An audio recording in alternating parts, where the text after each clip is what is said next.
Chapter 106. Sullen's territory spanned 20 kilometers. In order to give early warnings, he had set up a few beacon towers around his territory and arranged for people to watch over them. Every day, the soldiers would pass by the beacon towers when they patrolled, and they would light up the beacon as soon as they discovered any enemy. There's a situation. There was nothing in the open wilderness. Standing on the beacon tower, they could clearly see the 3 beacons in the distance. That direction should be the caravan calling for help. Light the beacon. Soon, the beacon tower lit up, and the patrolling barbarian guards gathered at the beacon tower. Su Lin, who was patrolling the territory, also hurried over. Soon, Su Lin met the patrolling barbarian warriors at the beacon tower. "Boss, the caravan must be in danger," and lit up the beacon to ask for help. Johnson, who had arrived earlier, said, "Bring some people to rescue them." Su Lin looked at the distant beacon and ordered, "Be careful on the way, don't get ambushed." "Don't worry, boss." Johnson grinned and led 20 barbarian warriors to help. The weakest of these barbarian warriors was a barbarian warrior, and the strongest was a barbarian great axe berserker. With Johnson, although there were only 20 of them, it was more than enough to deal with an army of 1,000. Although the native tribes in the wilderness had many people, they were far inferior to the human army in terms of probability and equipment. They would be easily defeated in a few charges, unless they encountered the ogre tribe from last time. However, after Su Lin wiped out the Warhammer ogre tribe and piled up their heads, no ogre came here anymore. The caravan had more than 24-wheeled carriages.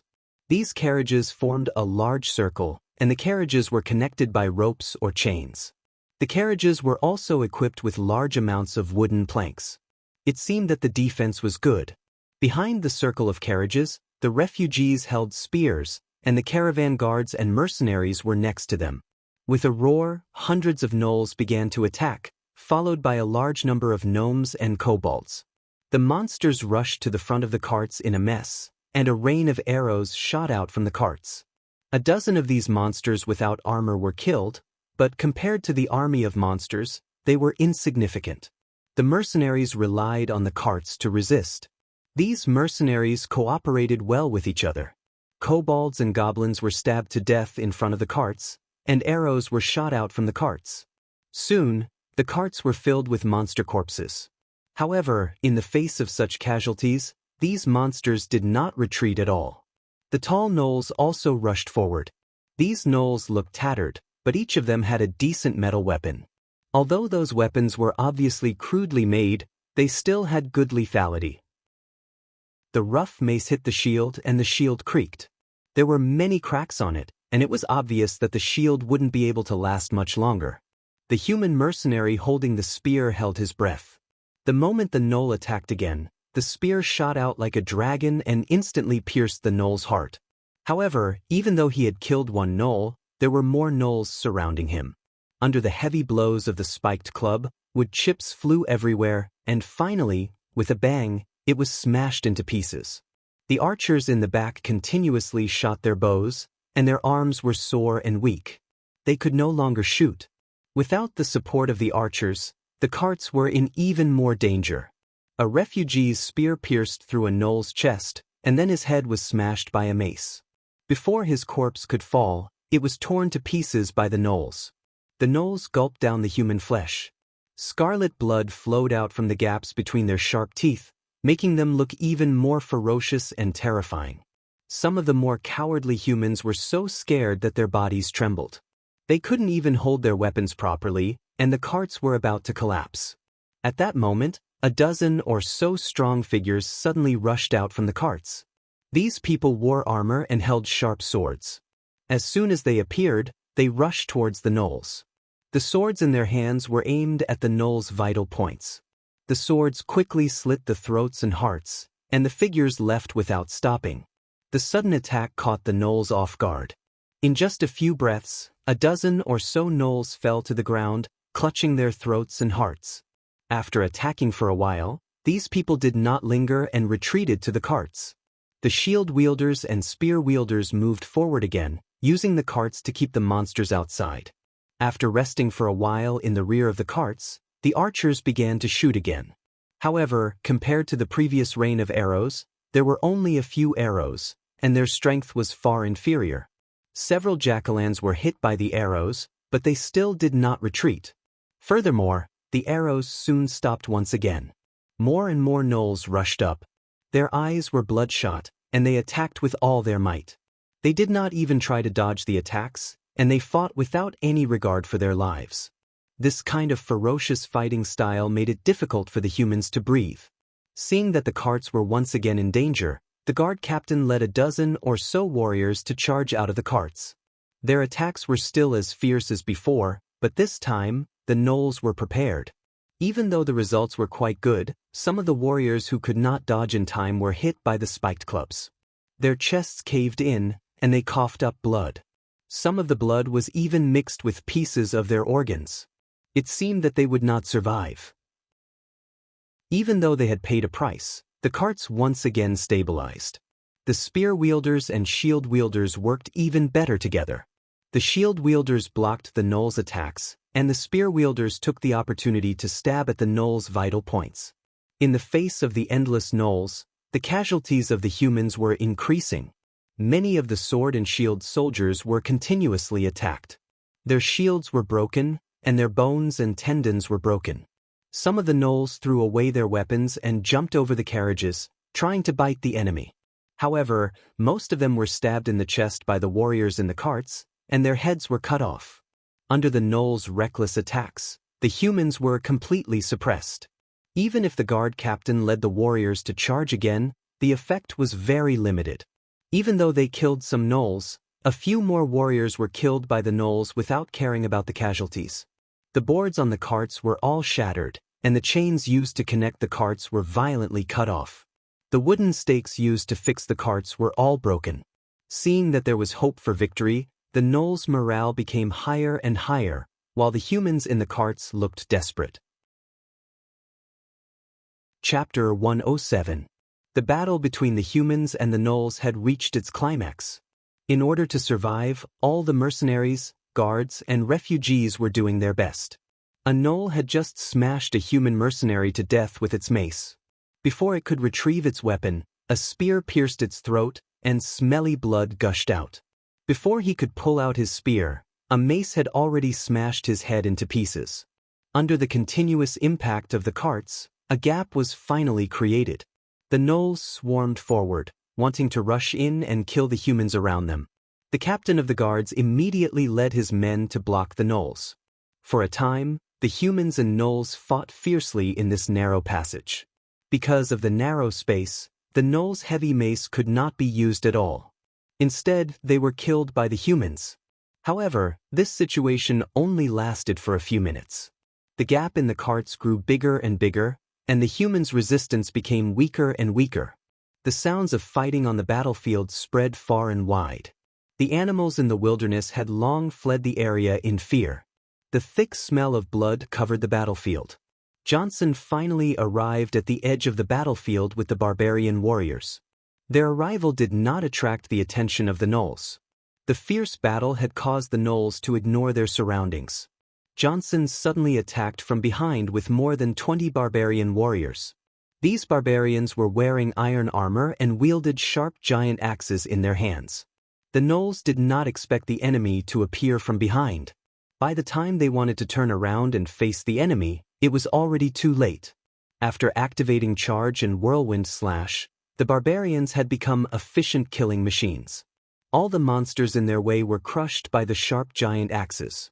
These barbarians were at least barbarian warrior level. They were very powerful. The sharp giant axes they wielded were like chopping vegetables. The giant axes swept across, and blood and flesh flew everywhere. They were even able to cut the gnoll's mace in half. The blades of the axes tore through flesh and bones. Colorful organs scattered on the ground, and then were stepped into the mud by the boots of the gnolls. The 20 barbarian warriors were like 20 sharp blades, tearing the entire battlefield into countless small pieces. The Jack-Allen army suffered heavy losses in a short period of time. The mercenaries, who were struggling to resist, suddenly felt the pressure on them lessen. The gnolls, who were originally surrounding the carts, turned around and rushed towards the barbarians. But this time, they obviously kicked an iron plate. Anger and brutality could not make them strong.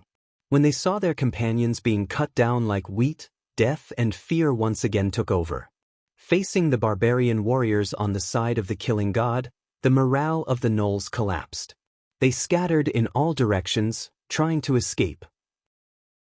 The humans, who were originally prepared to fight to the death, saw that the gnolls were defeated. Their morale soared, and they rushed out of the carts to chase after the gnolls. It was just that they were already exhausted and had no strength to chase after him after relaxing just now. The barbarian warriors stopped after completely defeating the gnolls. Their mission was to rescue the caravan, not to kill the gnolls. After the caravan people cleaned up the battlefield, the caravan set off again. Johnson was by their side as a guard. The mercenaries and guards were very respectful towards the 20 barbarian warriors. They had seen with their own eyes how powerful these barbarian warriors were. When the refugees found out that these barbarian warriors were from the northern castle, they were even more curious about it. With such powerful warriors, it must be very safe. Northern castle in the endless wasteland. The first thing that appeared on the ground was a black dragon. The guards and mercenaries who had been here before screamed excitedly. This journey was very unforgettable for them. Many people had disappeared in this distance. At the same time, they also needed a safe place to rest and recover. The attitude of the guards and mercenaries made the refugees sigh in relief. In order to survive, they dragged their families and risked their lives to cross the 300-mile wasteland. Now they were finally at the end. Khan was lucky that he didn't die in the last battle. Instead, he killed 2 gnolls with the mercenaries, which improved his relationship with the guards a lot. The refreshing wind blew across the wasteland, and the black line in the distance became more and more obvious. Soon, they found a neat gravel road under their feet. The road snaked all the way to the town in the distance. Large tracts of farmland began to appear. At this point, they could finally clearly see the long dragon crawling on the ground. It was a majestic building that looked like a viaduct. One side was connected to the river, and the other side was connected to the town. On the river, there were 4 giant things that looked like wheels. Everything in front of them was very shocking to the refugees who had lived in the northern provinces since they were young. The vision of the civilians in this world was very limited. Many of them had never been more than 30 kilometers away from a village in their entire lives. When they saw such a majestic building in front of them, they were all shocked. The Northgard fortress appeared on top of the mound. It wasn't a big place, but the environment was astonishing. Thousands of goblins, houndhead men, and gnolls were working under the whips of the overseers outside the fortress.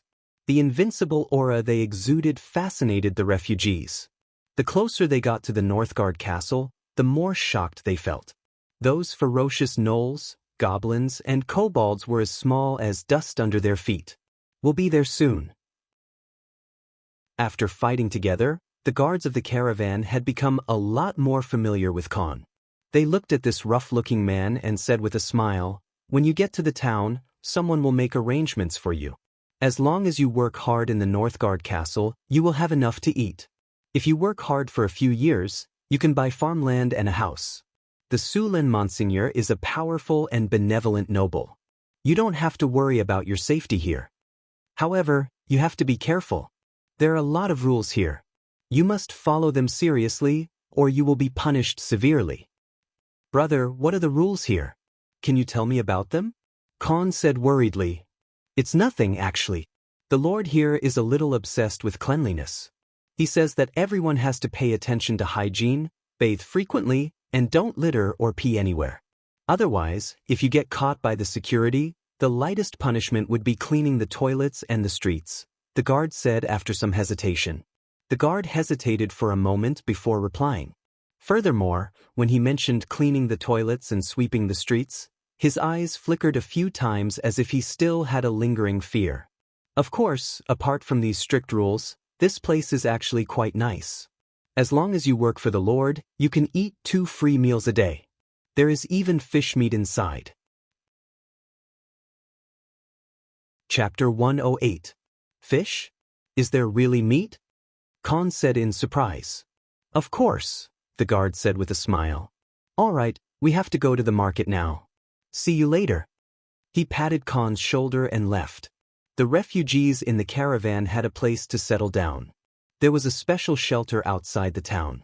All the refugees that came to the territory had to gather here first. Kevin, don't run around. Follow me closely, Khan said to the boy behind him. He then held Kevin's hand in one hand and a young woman's hand in the other as they walked towards the shelter. There were a dozen security guards around to maintain order. These refugees were very curious about the northern fortress. In their eyes, this place was too clean. The cobblestone road was spotless. There was no smell of feces in the air. There was no obvious stench on the people's bodies. It was different from all the cities they had seen along the way. There were even flowers and plants on both sides of the road. Khan, is that a bridge? The girl asked as she pointed at the aqueduct not far away. I don't know. The bridge should be on top of the river. It's too majestic. The most eye-catching structure in the northern fortress was the aqueduct. In this era, there were very few structures that were more than 10 meters tall, let alone a structure that was a few kilometers long and 35 meters tall. In the eyes of the refugees, it was a miracle. As they walked along the flat gravel road, there were many people observing this group of refugees. However, no one disturbed them because they also had their own jobs. If they were found to be lazy, then their points would definitely be deducted. Their points were related to their future farmland and housing. They could not afford to be careless. Khan and the others soon arrived at the refugee shelter. The officials at the shelter took out a piece of parchment paper to check and register all the refugees. After everyone was registered, they were led to a public bathroom at the side to take a bath. Surprisingly, everyone was given 2 sets of clothes. Although they were only coarse linen clothes, they were much better than what they were wearing. Everyone listen up. After you've showered, change into new clothes. Someone will bring you to have a meal. Throw your old clothes here. Those who don't change into new clothes won't get to eat. A worker said to the refugees. After that, all the refugees entered the public bathhouse in batches to take a shower. After bathing and changing into new clothes, the refugees no longer looked like beggars. After that, Khan brought his wife and Kevin to have dinner with the staff member. The place to eat was very close to here. Everyone was assigned a plate and spoon and then lined up to get the rice. Surprisingly, apart from a portion of mashed potatoes, everyone also had a portion of fish soup. The last time Khan had eaten meat was when he caught a rabbit a few months ago. He did not expect to have fish soup to drink as soon as he arrived here. A bowl of fish soup was not much, and everyone finished it clean. Even the fish bones were licked until there was not a trace of meat left. After the meal, the previous staff member led them to their rooms. Those with families were assigned according to their families. Those who were single were assigned to a room. The room was newly built. Although it was not big, it was clean and tidy. There were already blankets inside. Compared to where they used to live, this place could be said to be heaven. Soon, a guard came to tell them that they could not go to those places. Those places were forbidden. At the same time, there were various rules and laws in the territory.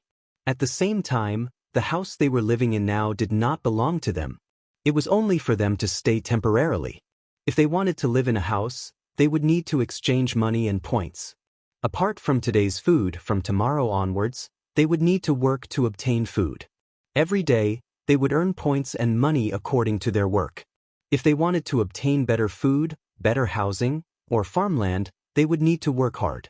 If they had skills, they could also report to their superiors and undergo an assessment. After passing the assessment, they would be assigned to suitable positions such as masons, blacksmiths, carpenters, brewers, carvers, and so on. Women who knew how to cook and sew clothes were all advantages. If they did not have skills, it was fine too. They could do manual labor such as manual labor or digging. The daily pay was at least 30 copper nars, and the highest was 70 copper nars. The pay was a little lower than in Cult City, but working in Northgard Castle provided meals every day, and at least one meal had meat and points. Points were very important here. If one wanted to buy farmland or a house, they would need a certain amount of points. If they did not have enough points, they would have to pay double or even triple the price. houses and land.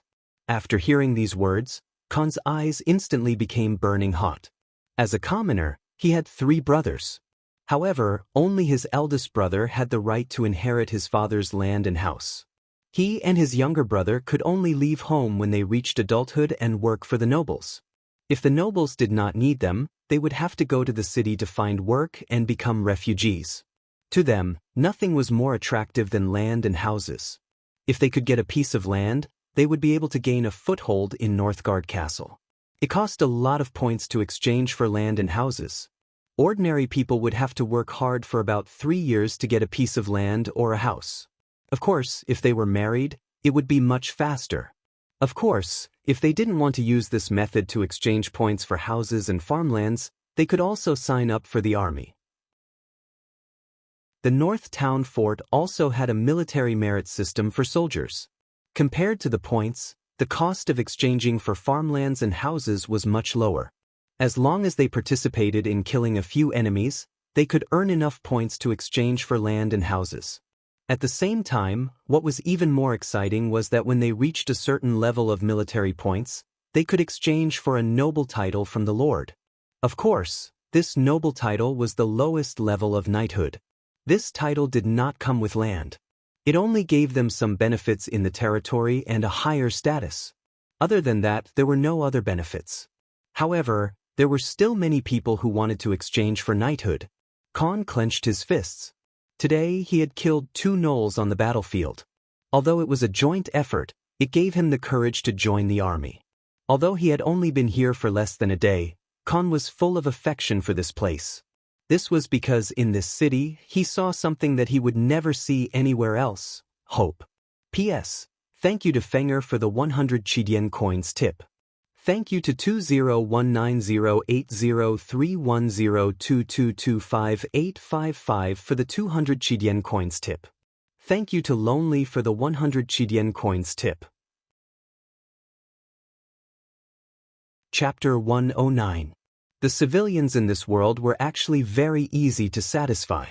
As long as you gave them hope, they would burst forth with shocking power. You didn't have to pay too much. Just give them a chance and they would work hard. They wanted houses, fields, and a better life. All of this required them to work hard. In the North Town Castle, Su Len was instilling a habit, and that was to rely on their own hard work to earn a better life. The next day, the new refugees went to the test site and work site. Those who didn't have skills went to work, and those who did had to go to the test site. Khan was going to sign up for the army. His wife was going to do some tailoring. Even little Kevin was going to sign up for work. There was a lot of work to be done in the North Town Castle. With Sullen's decision to expand the outer city, the entire outer city became a construction site. There were too many houses to be built, a lot of building materials to be transported, and all kinds of living materials to be made. It could be said that there was a need for manpower everywhere. Khan had killed a gnoll manager, and his physical fitness was also qualified. He successfully joined the army and became a new recruit. After becoming a new recruit, he had to train in the camp for 3 months to half a year. He could only officially join the army after passing the test. Although he couldn't go to the battlefield and earn military merits, as a new recruit, he would earn points as long as he met the standards of his daily training. On the first day of entering the camp, Khan didn't expect that their instructor would be a drow. In the legends of the human kingdoms, the drow was an evil existence. But here in the North Town Castle, a drow was their instructor. Although he was confused when he thought of the rules that the soldiers read out, Khan put away all his thoughts. The training was hard. The drow was very cold, and he would punish anyone who made a mistake. But the things he taught were very useful. For a better life, Khan gritted his teeth and persevered. When it was time for lunch, Khan realized that the food in the camp was much more sumptuous than yesterday. In addition to a piece of black bread and a bowl of fish soup, every soldier was given a piece of grilled meat. The meat was the size of a palm and was grilled to a crisp on the outside. Khan almost swallowed his tongue. The sumptuous lunch made him want to be a soldier who cooperated with him even more. Therefore, during the afternoon training, Khan became even more diligent. At night, the food in the barracks was still sumptuous. After the training ended, All the recruits left the barracks and returned to their living quarters. Returning to the small house once again, the other people in the surrounding rooms had also returned one after another. Although their bodies were exhausted after a busy day, these people who were still refugees yesterday were in high spirits. Some children were even playing around in the courtyard, and the adults would occasionally reprimand them. Seeing this scene, Kun suddenly felt much more at ease in his heart. Wasn't this scene what he had yearned for the most in the past?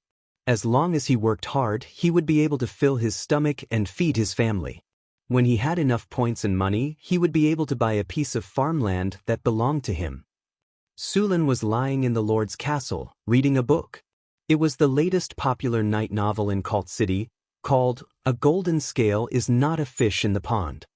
The main content of the book was about a commoner who worked hard to become a knight.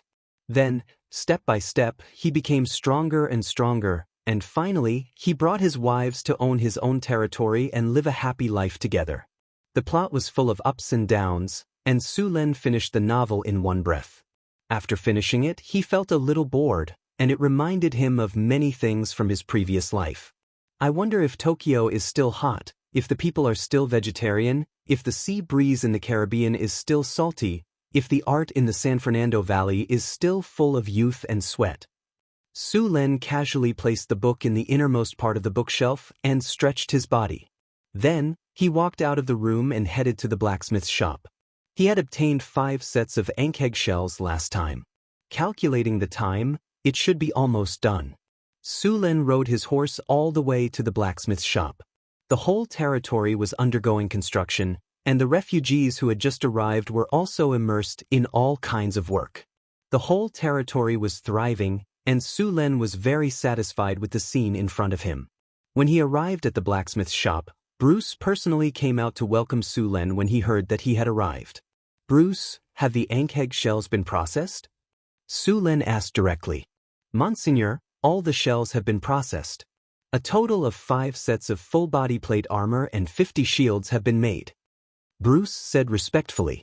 Then he ordered the other apprentices to bring the completed armor and shields over. Su Len casually picked up a set of plate armor. The armor was black in color and simple in design. He pressed his fingers on the armor with a little force. The armor was very tough, and the entire set of armor was very light. Plate armor, unnamed. Material, ankheg carapace. Weight, lightweight. This armor is made using the hardest part of an ankheg's carapace. Its defense is astonishing, yet it is extremely light. It is a rare treasure armor. Defense +3, toughness +2, lightness +2, acid resistance +10. This type of armor, which had the defense of a plate armor but only the weight of a light armor, was quite expensive. A brand new set of normal plate armor would cost around 1,000 gold nars. Since this type of light armor didn't have the weakness of metal armor against acid arrows, it was normal for the price to be several times higher. Many families would treat such a set of plate armor as a family heirloom. If Su Len was willing to sell it, he could easily sell it for 4,000 to 5,000 kinar. After inspecting the 5 plates, Su Len looked at the shields made from the ankheg shells. The surface area of the ankheg shells was very large, so Brock had made them into large shields. Each shield was 1.3 meters tall and 90 centimeters wide. It was second only to a tower shield. Su Len picked up a shield and tested it. The shield was very tough, and the quality of the shields was also very light. Large shield, unnamed. Material, ankheg shell. Weight, light. This shield was made using the ankheg shells. It has amazing defense and is very light. Defense +3, toughness +2, acid resistance +8. There were more than 50 of these shields. Su Len planned to use them to train a group of heavy armor. Although the barbarian guards were strong, they were more used to attacking. This time, Su Len planned to build a defensive army. Once the barbarians went berserk, their entire command system would be paralyzed.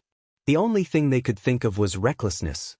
They could charge and break through enemy lines, but they could not be counted on. The territory needed a group of heavy infantry, and these shields were light and tough. They were just right for the job. Chapter 110. Sullen's hero template came with the Lancer, which was the most common soldier type. It took a short time to train and was cheap. Of course, after a few upgrades, it was still very strong. Another point was that although the Lancer was not very good, it was the prerequisite for activating a few special soldier types. For example, the special soldier types Formation Breaker and Great Halberd Warrior required the Lancer to advance. There were many other special soldier types in the system. For example, the special soldier type White Horse Cavalry, the special soldier type Tiger Leopard Cavalry, the special soldier type Mountain Cavalry, the special soldier type Unparalleled Flying Army, the special soldier type Crossbow Soldier, the special soldier type Eagle Archer, and so on. There were also some powerful soldier types that the system did not introduce. Su Lin could only choose from the Formation Breaker and Great Halberd Warrior. Of these two, Su Lin was more inclined towards the Formation Breaker. The system's evaluation of this unit was very simple. Every attack, no one is undefeated. Moreover, this unit was equipped with heavy infantry. To advance to this special soldier type, one must first upgrade the Lancer to the highest level and become the Spear Guard. Only then would one have the opportunity to advance to the Formation Breaker. The Lancer's initial advancement was the Recruit, Lancer, Elite Lancer, Heavy Armor Lancer, and finally the Spear Guard. Only the Spear Guard had the qualifications to advance to the Formation Breaker. According to the division of strength, the Heavy Armor Lancer was the Knight level, the Spear Guard was the Grand Knight, and the lowest level of the Formation Breaker was the Knight Commander. This level was not weaker than the Barbarian Axe Berserkers. Moreover, compared to the Barbarians who liked to be reckless, the Formation Breaker was very disciplined. If the two sides really fought, the Barbarian Axe Berserker would definitely lose. It was not surprising that the Barbarians, with their terrible discipline, would be beaten up by the Formation Breaker. Su Lin had already started to form the Lancer and Archer units. However, these two units did not have many people. The Lancer and Archer units were recruited from the refugees who came to the territory. The two units added together only had 40 people. Moreover, these refugees were in poor health. After all, as refugees, many of them did not have enough to eat. The first 1 or 2 months in the military camp were actually for them to nourish their bodies. The intensity of the training could only be said to be average. Only when their bodies recovered would the next step of training be carried out. Sullen's territory could be said to have gained a firm foothold. As long as he was not unlucky enough to be besieged by a large tribe, there would not be any major problems. Therefore, during this period of time, he had also begun to explore the surrounding wilderness. Because the Sierra de Lotus was to the north, a group of Cryopteris lived in the mountains, so he avoided this place and explored the east and south. In the northeast of the territory, there was a Centaur tribe. Owen's caravan would go there every once in a while to trade with the centaurs. Although Owen was very cautious every time, Su Lin still knew the general direction of the tribe, so he planned to open up a trade route with the centaurs. Owen traded with the Centaur tribe for food and weapons in exchange for the Centaur longbows and horses. When Owen once again led the caravan to the Centaur tribe to trade, Su Lin also sent people to form a caravan to follow. However, the goods they brought were different from Owen's. Su Lin prepared wine. In the northern wilderness, the winter was very cold, so wine was very popular. However, because of the problem of food production, the wine production was not high. Moreover, it was rarely sold in the northern wilderness. After all, wine was not a necessity. Under Sullen's half-forced request, Owen could only agree to bring Sullen's caravan to the Centaur tribe. The construction of the territory was in full swing. The slaves and refugees were working hard. No one noticed that a black dot had appeared in the distant sky. The black dot quickly became bigger. In just a few breaths, the black dot became a huge monster with a wingspan of more than 20 meters. This monster was grayish-white. It had a pair of fleshy bat-like wings, but it was 100 times bigger than a bat. At the end of the wings was a pair of sharp claws. On its head was a sharp beak filled with sharp teeth. Its legs were even more terrifying. It looked very similar to the pterosaurs of the dinosaur era. However, compared to the pterosaurs, this guy was much stronger. Cryopteris, a type of cold Euron. These pterosaurs had flown to Sullen's territory. The territory was currently working. No one noticed Cryopteris. However, as Cryopteris continued to approach, the smell of a superior predator appeared. Dragon! It's a dragon! At this moment, a refugee inadvertently raised his head to take a look. He was completely stunned. What dragon? Hurry up and work. Otherwise, your points will be halved today. The supervisor beside him said impatiently. It's a dragon, a giant dragon. The refugee who reacted threw down his tools and ran away. Seeing that the refugee threw down his tools and ran away, the supervisor shouted angrily, "Come back, you better come back. Your points for today are gone. I still want." At this moment, the surrounding refugees were in an uproar. Dragon, it's a dragon. Run! The evil dragon is here. A strong wind pressure swept across the top of their heads. Many people were directly blown away by the strong wind.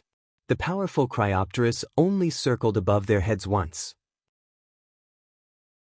The strong wind brought about by it was enough to throw many refugees off their feet. The surroundings were filled with the screams of monsters and humans who were struggling for their lives. Cryopteris came quickly and left quickly. It only circled once before flying away. Only the group of trembling humans and monster slaves were left behind. A huge black shadow flew into the sky. Cryopteris's ferocious claws grabbed two human corpses tightly. Ding! Warning! Warning! The host's territory is under attack by a powerful creature. Just as Su Len was dealing with the matter, the system suddenly notified him. Then, there was a loud commotion in the town. Sullen's expression changed. He immediately opened the balcony window and walked out to take a look. He saw a huge black shadow flying across the sky above the town. It then flew towards the sky in the north. Cryopteris!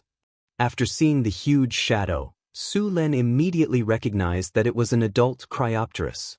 What's going on? Why is Cryopteris here to hunt? Sullen's expression was a little serious. Su Len didn't have time to think about Cryopteris. He immediately went downstairs to calm the people down. Although Cryopteris' attack just now only killed 2 humans, the dragon's influence was too great. If it wasn't handled properly, there would be a large number of refugees in Sullen's territory. Other than calming these people down, the goblins, kobolds, and gnolls in the territory were now in chaos. As an important labor force in the territory, Su Len didn't want them to take the opportunity to escape. Chapter 111. Luckily, the Cryopteris didn't cause too much damage. All the refugees hid in their rooms. Although many of the slaves had escaped, the situation was quickly controlled by the barbarian guards. Other than the 2 refugees who died, there are 13 people who were injured. 9 of them were injured by the strong wind, 2 were sprained, and 2 were trampled. A worker reported the casualties to Su Len. I understand. What's the situation with the slaves? Su Len nodded and asked another person. Monsignor, 43 slaves escaped. The rest are locked up in the slave camp. There were 12 slaves who tried to escape but were killed by the barbarian guards. Let's stop working today and let them rest for a day to recover. We'll continue working tomorrow. Oh, and give them a good dinner. Su Len thought for a moment and ordered. The same goes for the refugees. Send someone to comfort the dead and give them some compensation. Also, immediately build a watchtower. There must be 2 soldiers on it at all times to check the situation in the sky. If they discover any enemy, they must warn them immediately. The security team will maintain order. When they hear the warning, send them to a safe place to hide immediately. Arrange for people to guard the crossbows. If there are any wyverns or other creatures that invade, prepare to attack immediately. Su Len methodically assigned tasks to them. At the same time, he set up a warning system to prevent the wyverns from attacking again. At the same time, he arranged for people to guard the crossbows and be ready to attack at any time. After arranging everything, Su Len let out a sigh of relief and let the people go do their own things. Master, are you going to look for the Cryopteris? Chris walked over with a cup of black tea. Su Len took a sip of the black tea and said, Su Len, are you really going to slay the wyverns? Hathaway said in surprise as she pushed up the glasses on her face. If I don't take care of them, am I going to let these wyverns use my territory as a hunting ground? Su Lin said with a gloomy face. Slaying a wyvern was not easy. Even a Euron was not easy to kill, let alone a wyvern that could fly. Master, are you confident? I'll go with you. Chris came behind Su Lin and put her hands on Sullen's shoulders to massage gently. Sullen's head naturally leaned back and lay on the plump face wash. I need you to take care of the territory. Without you, I won't be at ease. Su Lin closed his eyes and said comfortably. Then let Sister Hathaway go with you, along with Johnson and Aiton. What are they going to do? Will you hold us back? Su Lin curled his lips and said, Humph, who are you talking about? Hathaway said angrily. I'm talking about you. You've just become an intermediate wizard. Have you learned all the spells? Su Lin said as he glanced at her pair of big bears. He thought to himself, this girl is growing up fast. Humph, Cryopteris can fly. Can you fly? Hathaway looked at Su Lin and said. The problem of flying was still a headache for Su Lin. Although he was powerful, he couldn't fly. But Chris could fly, and her flying speed was not slow. Should he let Chris be his mount and take him to fly?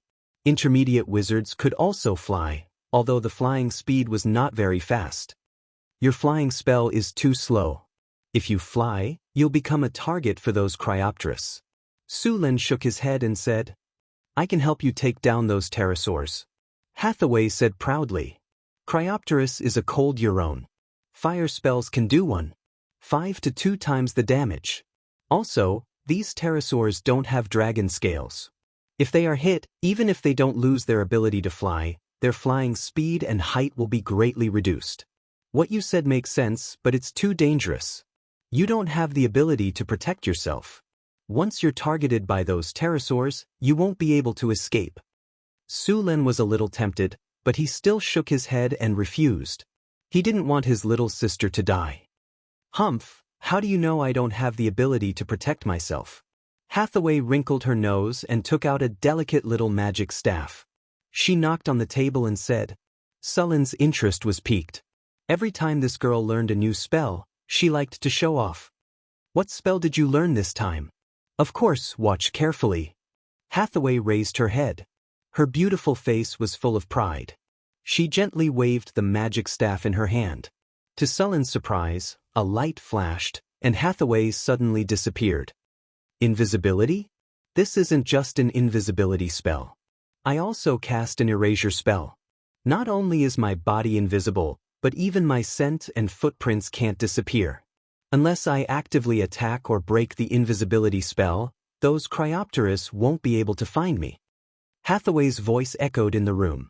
What was strange was that Su Lin couldn't find her location through her voice. Hee hee, you want to use sound to find my location? I used ventriloquism. You won't be able to find me, Hathaway said proudly. Su Lin scanned the room and indeed didn't find any trace of her. There was no scent in the air either. It was as if she had really disappeared into thin air. At this moment, Su Lin suddenly felt a sharp pain on his scalp. A strand of hair was pulled out.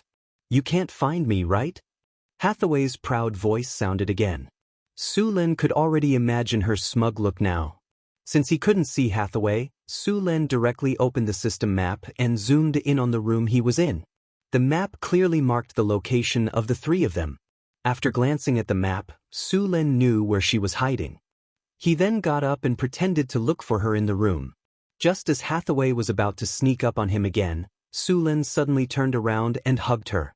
You can't run away now, right? Hathaway didn't react at all when Su Lin suddenly hugged her. How did you find me? Hathaway looked at Su Lin in surprise. Su Lin nodded and said, Your magic is pretty good. I promise you can come with me. You still haven't answered me. How did you find me? Hathaway asked. That's a secret. Tisk, if you don't want to say it, then don't say it. Who cares? Hathaway snorted and turned her head away. However, her white and delicate ears perked up. Since he had already decided to slay the dragon, Su Lin began to prepare the tools needed to slay the dragon. Fortunately, it was a pterosaur. Although its body was tough, it didn't have dragon scales. The pterosaur's defense would be greatly reduced. Even so, it wasn't easy to hunt this kind of monster. Su Lin needed to prepare some things to limit their flying ability. If it was close combat, Su Lin was confident that he could kill those pterosaurs. Chapter 112. After the javelins, food, ropes, clothes and other materials were prepared, Su Lin left the territory with Hathaway. The Sierra de Lotus, where the Cryopterus lived, was about 300 kilometers away from Sullen's territory. To them, it was just a matter of a few flaps of their wings, but to Su Lin, it would take a few days. Fortunately, the black-maned horse that the system had won was very powerful. It could gallop across the wasteland like it was flat ground. Su Lin carried Hathaway on the horse's back. Hathaway originally wanted to ride the horse herself.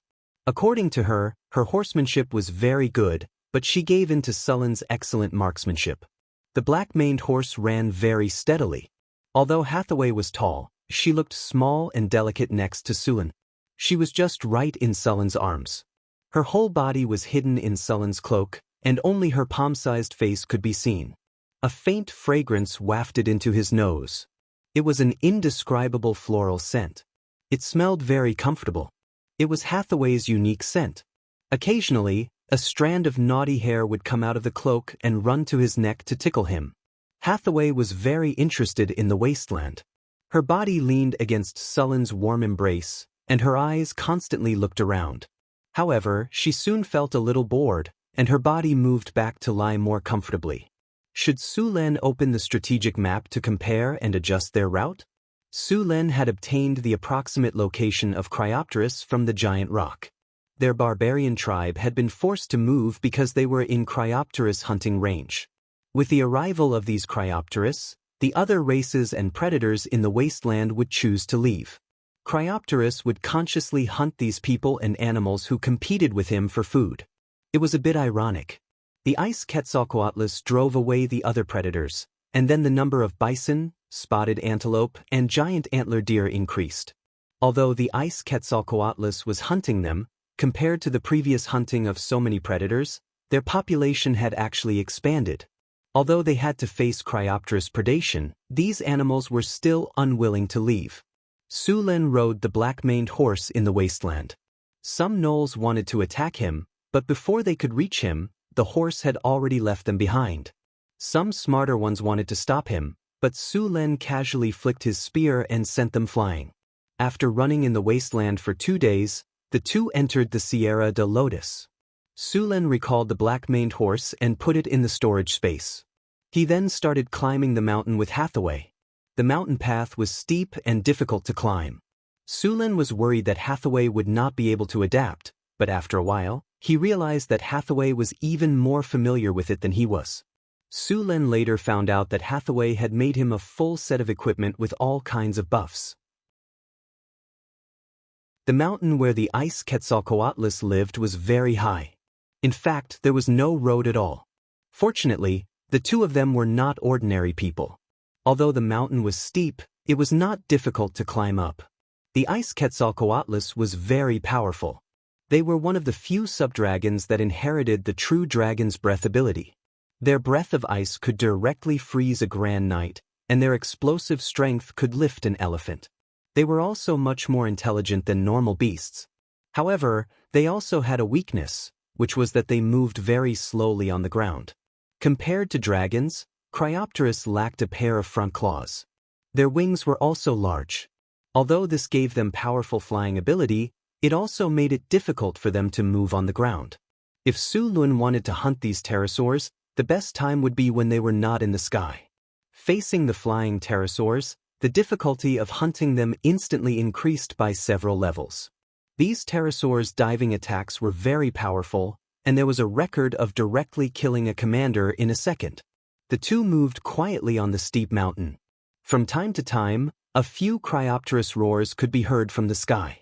A huge black shadow swooped down from the cliff, bringing with it a large amount of ice crystals and snowflakes. The air here was very cold, and the biting cold wind whistled past. Su Lin was very focused. He had already activated the strategic map to monitor the situation here. Cryopteris were social animals. Through the strategic map, Su Lin had already found 4 Cryopteris. Every Cryopteris nest was made up of a male and a female pterosaur. Of course, sometimes there were also their young. Pterosaurs would lay eggs once every 2 to 3 years. Each time, they would lay 3 to 6 dragon eggs. Compared to the long growth period of a real dragon, the young pterosaur would live on their own after 3 years. They would reach adulthood in about 10 years. When they got close to the Cryopteris nest, Su Lin did not attack directly. Instead, he found a crack in the surrounding area and asked Hathaway to hide inside.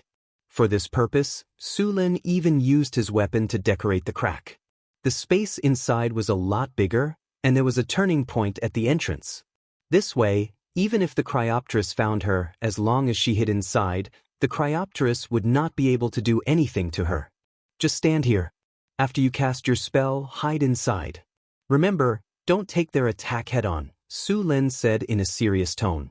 Although Hathaway's strength was not bad, it was still very dangerous for her to fight against a Cryopteris. After all, low-grade wizards were famous for being fragile. Su Lin rubbed her pretty face that was a little red from the cold. Hathaway was very excited. She held her magic staff tightly, and her big eyes looked around. She was eager to try. Don't worry, I won't joke about my nickname. My goal is to become a legendary witch, Hathaway whispered. She waved her magic staff with her small white hand and said, also, if a Cryopteris flies into the air, you can lure them here. I'll help you shoot them down. Got it. Su Lin nodded. He then checked the surroundings and began to prepare. Dragons could change the natural environment of their habitat. For example, a white dragon's habitat would become an ice cave over time, a black dragon's habitat would slowly become a swamp, and a red dragon's habitat would eventually become a volcano. Dragons were born with a strong radiation ability.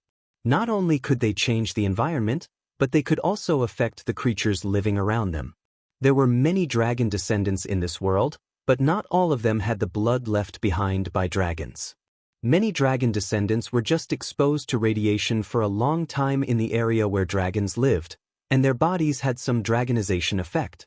The most famous of them were the kobolds. These guys liked the things left behind by dragons the most. They would collect the scales shed by dragons and put them near their eggs. This would increase the blood of dragons in their babies and increase the chances of awakening to become a dragon disciple sorcerer.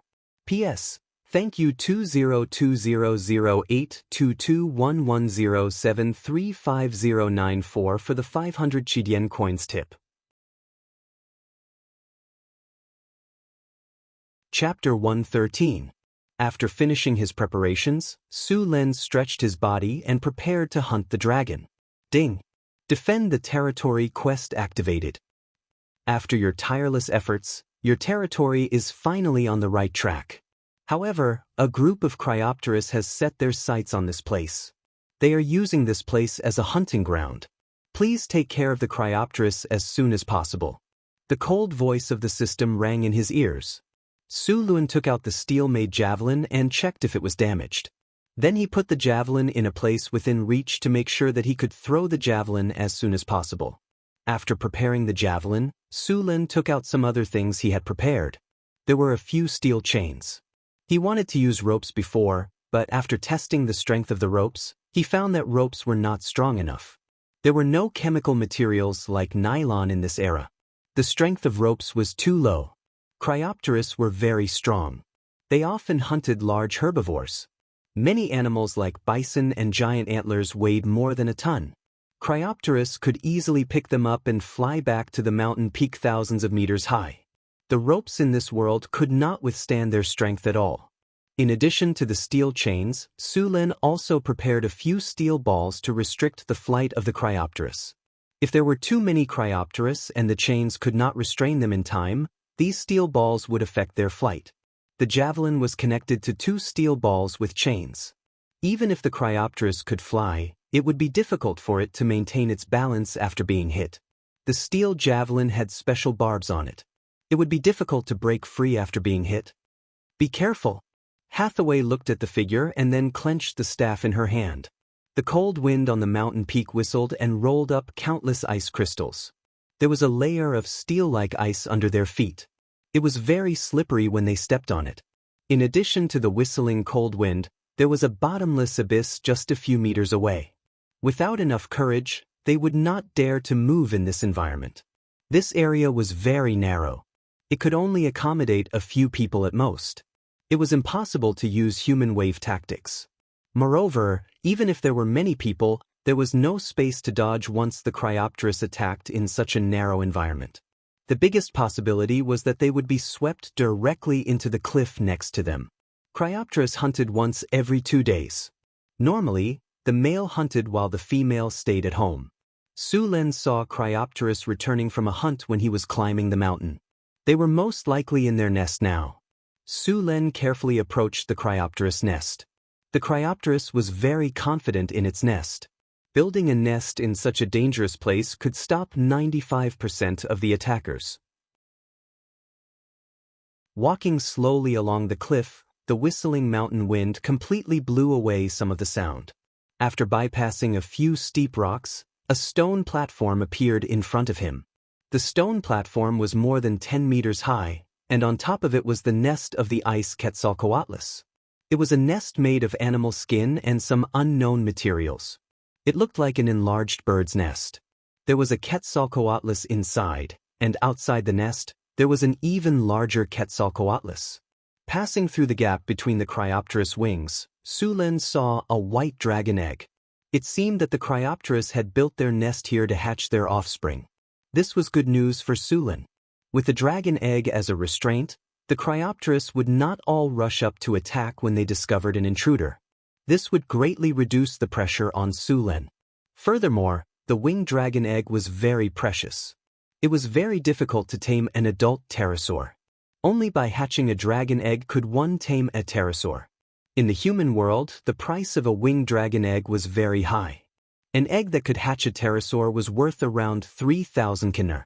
Even a dead egg that could not hatch could be sold for 500 kiner.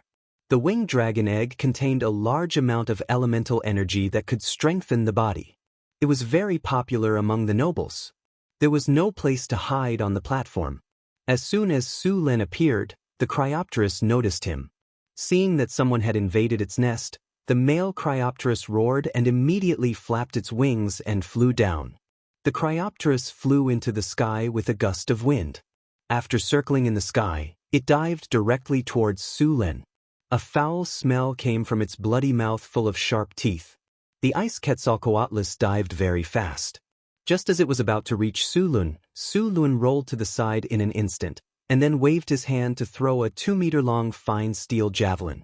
In such a short distance, the Cryopterus only had time to turn its body sideways. The steel javelin instantly pierced through its wings.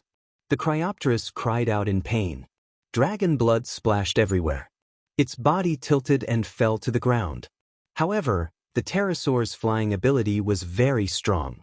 It quickly regained control of its body and struggled to fly higher. How could Su Len give it the chance? He pulled the chain behind the javelin hard and then pulled hard. The huge force made the chain very tight. The pterosaur's wings were very strong. Although the wings were injured and the dragon blood was spilling, its strength was not reduced at all. The steel chain made creaking sounds as it was pulled, and many parts of the chain had been deformed. Bang! In the end, the steel chain could not withstand the huge pulling force and broke.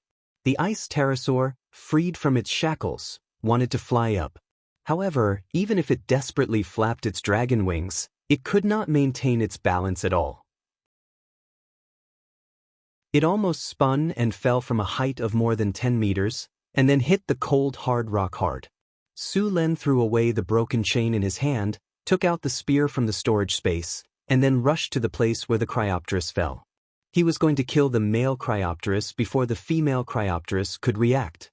The distance of more than 10 meters was crossed in an instant. The spear in Sullen's hand was about to pierce into the Cryopterus's head and completely end its life. At this moment, a cold light flashed in the eyes of the struggling Cryopterus, and then it opened its horrible and ferocious mouth in an instant. Sullen's heart sank. Without thinking, he dodged to the side. A strong stench hit him in the face. Frost breath. The extremely cold breath was spat out in an instant. Su Lin only had time to move his body before his left arm was covered by the frost breath. His left arm quickly condensed into ice at a speed visible to the naked eye. The piercing cold spread and continued to spread to his body. At the same time, the still struggling Cryopteris opened its complete wing and slapped at Su Lin with a huge wind pressure. Dragon Wing Strike. This was the most dangerous attack of the pterosaur. As the most muscular part of the dragon, the strength of their wings was very amazing. After the frost breath hit Su Lin, it immediately slapped at his head. Chapter 114. Su Lin continued to attack. The energy in his body exploded instantly, shattering the ice on the surface of his body. He exerted force on his feet, shattering the rock that was as hard as steel. His body rushed to the left at an even faster speed than before. Boom! A loud noise was heard. The sharp wind cut off a few strands of his hair. Su Lin dodged the dragon wing attack by a hair's breadth. Cracks appeared on the rocks behind him, and the hard ice shattered into powder. Using Dragon Breath and Dragon Wing Strike continuously was very taxing on the ice Quetzalcoatlus. They would have a very short period of weakness. Su Lin held the spear in his hand and activated the Thunder Lightning Spear. Lightning flashed around him. His body flashed, and in the next second he appeared beside Cryopteris. The spear in his hand pierced through its jaw. The sharp spear pierced through the tough dragon skin, and then went all the way up along the gap between the frontal bones, tearing through the muscles and piercing towards the brain.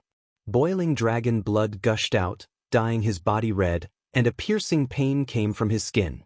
The blood of dragons and your own was corrosive. For example, the blood of the red dragon was almost as hot as magma.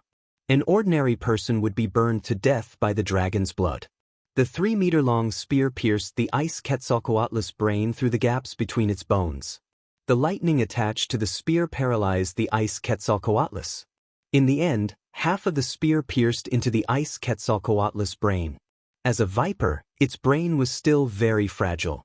After being pierced by the spear and destroyed by the lightning, the ice Quetzalcoatlus body shook a few times in an instant and then collapsed. The sound of wings flapping was heard. The female Cryopteris in the nest saw that the male Cryopteris was severely injured. She immediately became restless and flew up.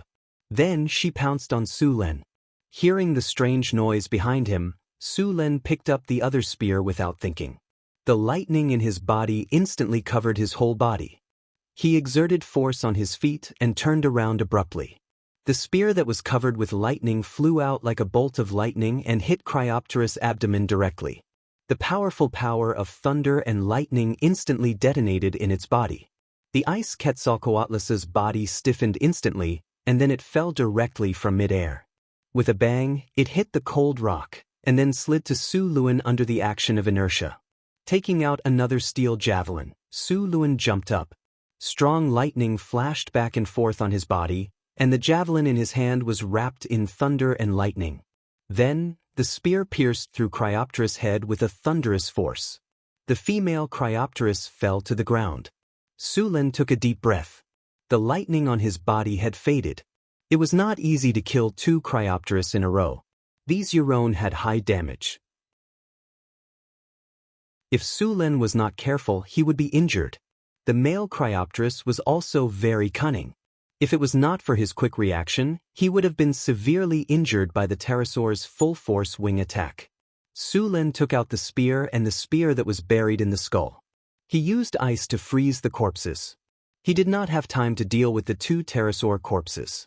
Although the battle was short, it had attracted the attention of the other Cryopteris. At this time, 2 more Cryopteris were flying towards him. Behind them, 2 more Cryopteris were approaching. Without stopping, Su Lin quickly jumped off the platform and ran back to where he came from. Facing 4 Cryopteris at once was very stressful for Su Lin. After killing 2 Cryopteris in a row, Su Lin gained a lot of experience. However, he was still some distance away from leveling up to 21. After seeing Su Lin rushing over, Hathaway stared at the Cryopterus in the sky, ready to attack at any time. Thunder Lightning Spear. The violent power of thunder and lightning instantly erupted from his body, and an energy field appeared around him. Even on this mountain peak that was thousands of meters high, the perennial wind and snow stopped. The sky was shrouded in dark clouds, and lightning flashed from time to time, illuminating the dusky sky. The two Cryopteras circled in the sky and then swooped down towards Sulin. The wind and snow they brought with them formed small whirlwinds in the sky. Frost Breath. Frost Breath. When they were about 10 meters away from Sulin, the two Cryopteras spat out a wave of extremely cold frost at the same time. The temperature of the cliff, which was already very cold, dropped again. Sulin quickly jumped on the cliff. After running for 10 meters on the steep and cold cliff, Sulin finally escaped the range of the frost breath. He raised the javelin in his hand towards the sky. Accompanied by the crackling sound of thunder and lightning, a bolt of lightning fell from the sky and directly hit the steel javelin. The bright lightning instantly lit up the entire sky. Under the support of the lightning power, a blue lightning appeared on the steel javelin, and the entire javelin was drawn into a bolt of lightning at this moment. Sensing the terrifying power of the lightning javelin, the two Cryopteras swooped down again. Their huge wings stuck close to the cliff and swept over. They were determined to sweep Sulin off the mountain and off the cliff to his death. The violent power of thunder and lightning quickly converged, and the spreading electric snakes ran all over Sulin's body. Even he felt a little numb, and the lightning brought with it a burning pain. Feeling the violent power of thunder and lightning in his body, a faint electric light appeared in Sulin's eyes. Dense electric currents flickered around his body, and the javelin in his hand had completely turned into dazzling thunder and lightning. Lightning Javelin Throw. Sulin instantly threw out the lightning javelin that had reached its limit. The two Cryopteras were very close. Sulin could even clearly see the pieces of flesh hanging from their white sharp teeth. A dazzling bolt of lightning appeared and instantly flew towards the Cryopteras that was slightly in front. Rumble. A bolt of lightning exploded in midair. The roar of thunder instantly covered all other sounds. In the dazzling lightning, the lightning javelin instantly hit the frost Quetzalcoatlus. The violent power of lightning exploded out of thin air. The hit Cryopteras was directly wrapped in lightning. Even the nearby Cryopteras was affected. The violent lightning exploded in an instant. The hit Cryopteras did not have the slightest ability to resist. Under the effect of inertia, it directly hit the hard mountain, rolled down, and finally was blocked by a few rocks. However, the Cryopteras was already dead. There was a terrible bloody hole in its body, and the surrounding dragon skin was scorched black. The other Cryopteras was affected. One of its wings was scorched black, and its body was stiff. It struggled in midair, trying to fly away. Chapter 115. Fireball. An orange-red fireball the size of a basketball suddenly appeared and flew directly towards the injured Cryopteras. The Cryopteras, which had not fully recovered from its paralysis, had no time to dodge and was hit by the fireball. Boom! As a cold Euron, their resistance to fire spells was very low. Although Fireball was a level 3 evocation spell, it was the most powerful low-level spell. Many level 4 spells were not necessarily comparable to it. Otherwise, the Five Fires sect would not have emerged. The orange-red fireball exploded after hitting the Cryopteras. The scorching flames instantly caused serious damage to the Cryopteras. The Cryopteras, which was barely flying, was directly hit by the fireball. Its huge body fell from the sky and hit the cold rock with a bang. Ice and gravel flew everywhere, and blood slowly flowed out under its body. The Cryopteras cried out a few times, and its struggle became weaker and weaker. It seemed that it would not live for long. Before Sulin could catch his breath, the other two Cryopteras had attacked again. The death of their companion made them even angrier, and because of the previous battle, they were very vigilant against Sulin's javelins. The biggest advantage of the Cryopteras was not their powerful dragon breath, but their ability to fly. With the ability to fly, they had the opportunity to attack and retreat. The best way to kill them was to make them lose their ability to fly. The two Cryopteris took turns to attack Su Lin. Every time Su Lin was about to throw his javelins at one of them, the other Cryopteris would immediately attack him. If Su Lin insisted on attacking, it was very likely that he would be severely injured by the claws or wings of the other Cryopteris. The two Cryopteris cooperated very well, which gave Su Lin a headache. He wanted Hathaway to launch a sneak attack, but the two Cryopteris were very vigilant. Cryopteris, who could fly, would have a high chance of dodging the fireball if he couldn't sneak an attack. Hathaway had tried it once before. However, there was still a solution. A few pieces of rock and ice hit his face, causing him a slight pain. Su Lin dodged the Cryopteris' wings again and continued to dodge. Spells like Flame Arrow or Scorching Ray could be used to attack, but they weren't very effective against first circle spells. Haste, Cat's Grace, Bear's Endurance, Elemental Resistance. Several spiritual lights entered Su Luan's body in succession, which improved his already sensitive body again. Even if he was walking on the smooth and steep rock wall, he could now walk on it as if it were flat ground. The two Cryopteris were very cunning. They cooperated with each other to exhaust Sullen's stamina. In such a steep and cold environment, a fierce battle would consume a lot of stamina. Once Sullen's stamina ran out, the two Cryopteris would swarm him and tear him apart. Su Lin took out another chain from his storage space. The two ends of the chain were connected to two metal balls. They were specially made by Su Lin to disrupt the balance of the Cryopteris. Compared to the javelins, the chain balls were almost useless, but they could disrupt the balance of the Cryopteris. Compared to the javelins, the chain balls had a much larger attack range and were harder to dodge. Soon, the two Cryopteris swooped down again. Su Lin rolled away and threw the chain in his hand. He jumped up again and dodged the attack of the other Cryopteris.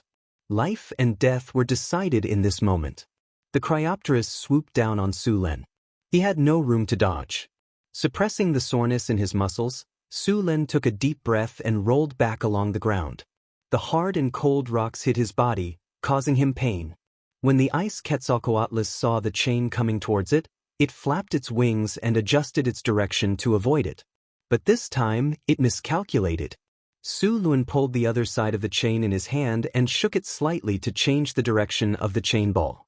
Then the chain wrapped around the ice Quetzalcoatlus again. After loosening the chain, the adjusted chain hit the long and narrow neck of the ice Quetzalcoatlus. Under the effect of inertia, the chain wrapped around the ice Quetzalcoatlus's right wing and upper claws. Although it was only one round, it was a big problem for the ice Quetzalcoatlus. As it flapped its wings, the two heavy chains began to sway around irregularly, which seriously affected the ice Quetzalcoatlus's flying state. The ice Quetzalcoatlus, which could fly freely, suddenly became like a baby eagle that had just learned how to fly, wobbling. After wrapping the chain around the Cryopteris, Su Lin ignored the pterosaur because the other pterosaur was about to attack him. A steel spear appeared in his hand in an instant. He blocked the pterosaur's sharp claws with a horizontal sweep. Then, he used the momentum to dodge the pterosaur's wings. Fireball! While Su Lin was fighting with the other Cryopteris, Hathaway immediately attacked the pterosaur whose flying ability was greatly reduced. Cryopteris, whose flying ability was greatly reduced because of the chain, watched in horror as the fireball hit its wings. With a shrill cry, Cryopteris fell from the sky and smashed heavily on the cold rocks. No one knew if it was dead or alive. The Cryopteris that was fighting with Su Lin realized that all its companions were dead. It spat a breath of ice at Su Lin and flapped its wings in an attempt to escape. However, it was already too late. Faced with the bone-chilling frost breath, Su Lin had no intention of dodging. After activating Bear's tenacity and elemental resistance, the frost breath's power had weakened significantly. He could now take it head-on. Thunder Lightning Spear. A violent power of thunder and lightning gushed out of his body. Bolts of lightning jumped in the sky and then directly hit the spear in Su Luan's right hand. The 3-meter-long spear flashed with lightning in an instant, and the violent lightning kept jumping. Even Su Luan couldn't bear such a powerful electric current. Su Luan endured the burning sensation of the lightning, looked at the panicked ice Quetzalcoatlus, and threw it at it with all his might. Thunder Spear Throw. The powerful force tore the surrounding air apart. The lightning spear was like a flash of lightning, and then it ruthlessly pierced into the back of the ice Quetzalcoatlus. The 3-meter-long spear almost completely sank into its body. The dazzling lightning burst out, and the escaping ice Quetzalcoatlus let out a sorrowful cry. It fell from the sky like a bird with broken wings. P.S. Thank you to Heavy Dragon Knight for the tip of 200 coins. Thank you to Gui Hong for the tip of 200 coins. Thank you to Chang Yi's Ho Yi for the tip of 100 coins. Thank you to Traceless Immortal Dragon for the tip of 888 coins. Thank you to Loneliness for the tip of 100 coins.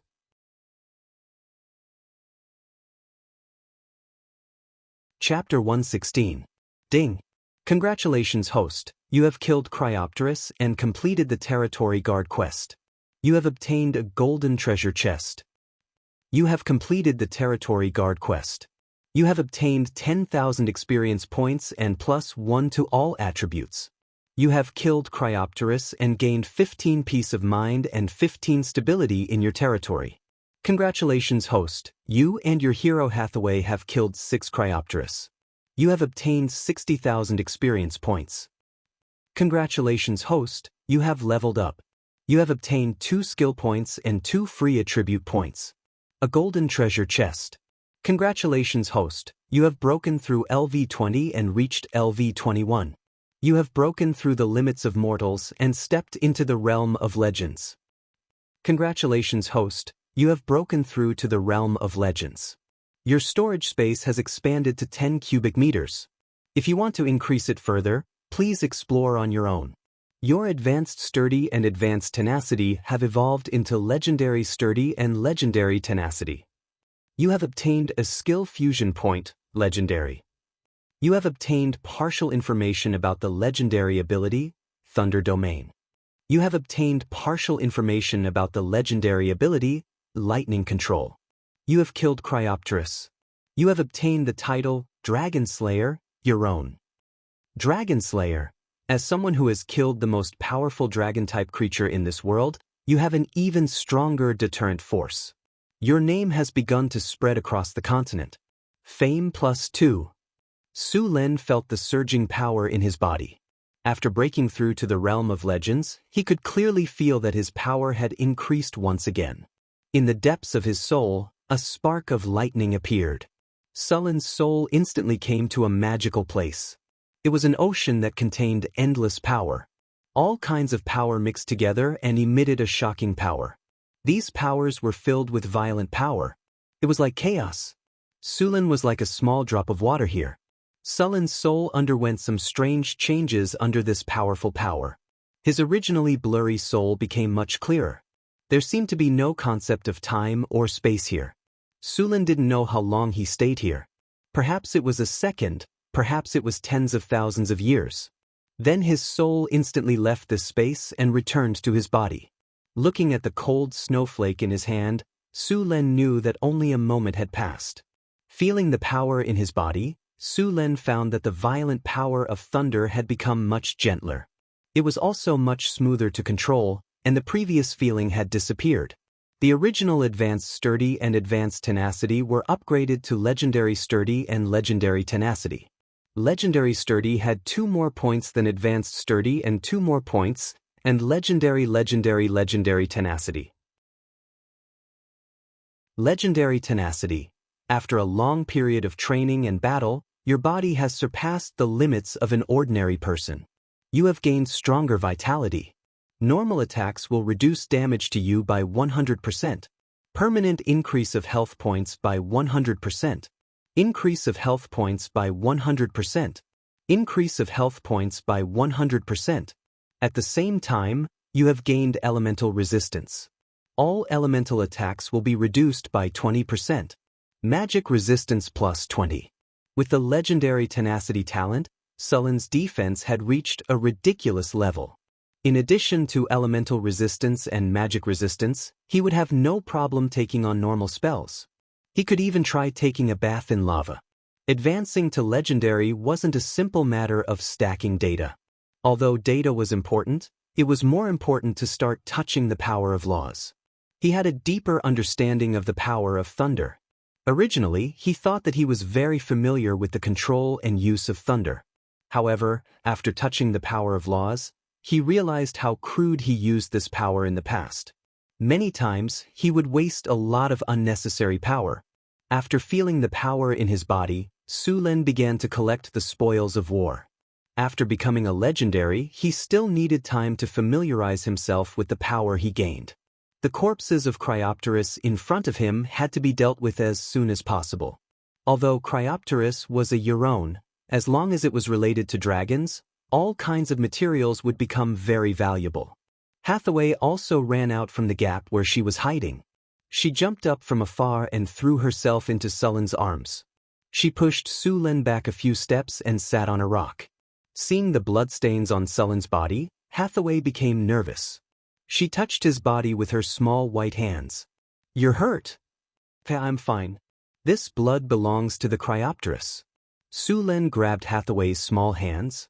If she continued to touch him, he would lose control. This place was cold and not a good place. He still liked to go back and sleep on the blanket. Seeing that Su Lin was fine, she was relieved. Then she let out a cheer and ran to the corpse of a Cryopteris. Su Lin tidied up his tight clothes and walked over. "So many Cryopteris, so many magic materials. I'm rich, I'm rich." Su Lin walked to Hathaway's side and found that she was touching Cryopteris wings and muttering to herself. Her eyes were shining with the light that belonged to Kinnar. Su Lin realized for the first time that this girl was a money grubber. "Wake up, your saliva is freezing." Su Lin pinched Hathaway's delicate little face and teased her. "What?" Hathaway subconsciously wiped the corners of her mouth with her hand, and then realized, "You lied to me." Then she was ready to fight with Su Lin. Su Lin reached out his hand and pressed Hathaway's head. Hathaway, who was squatting on the ground, could not stand up at all. Her two arms were swinging back and forth as if she was swimming. As a wizard, her strength was no match for Su Lin, who was in human form. "Okay, stop fooling around. It's getting late. We have to get rid of these Cryopteris quickly. The value of these corpses will decrease if we delay any longer." "Humph, I'll remember this. I'll deal with you when we get back," Hathaway said angrily. Su Lin laughed in his heart. "You want to deal with me? You've become arrogant after a few days of not fighting. When we get back, I'll let you have a taste of my advanced plasma cannon." Cryopteris corpses were very valuable. The smallest of these Cryopteris had a wingspan of 15 meters, and the largest was 18 meters. It was basically impossible to transport all of them back. Sullen's storage space was only 10 cubic meters. There was no way he could fit so many Cryopteris corpses.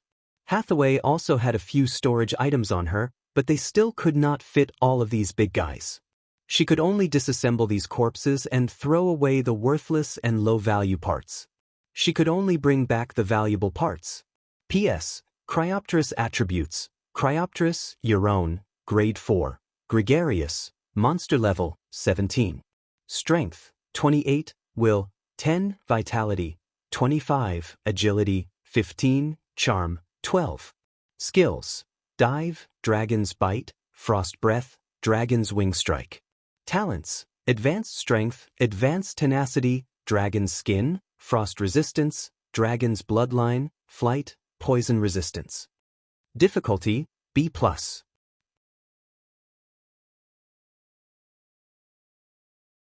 Chapter 117. Cryopteris didn't have dragon scales, but its skin was still very tough. Dragon skin was an important material for making rare leather armor. It was even better than the Gale Tiger skin. Hathaway had already decided to use these dragon skins to make a dragon skin robe for herself. Of course, this would have to wait until she became an advanced wizard.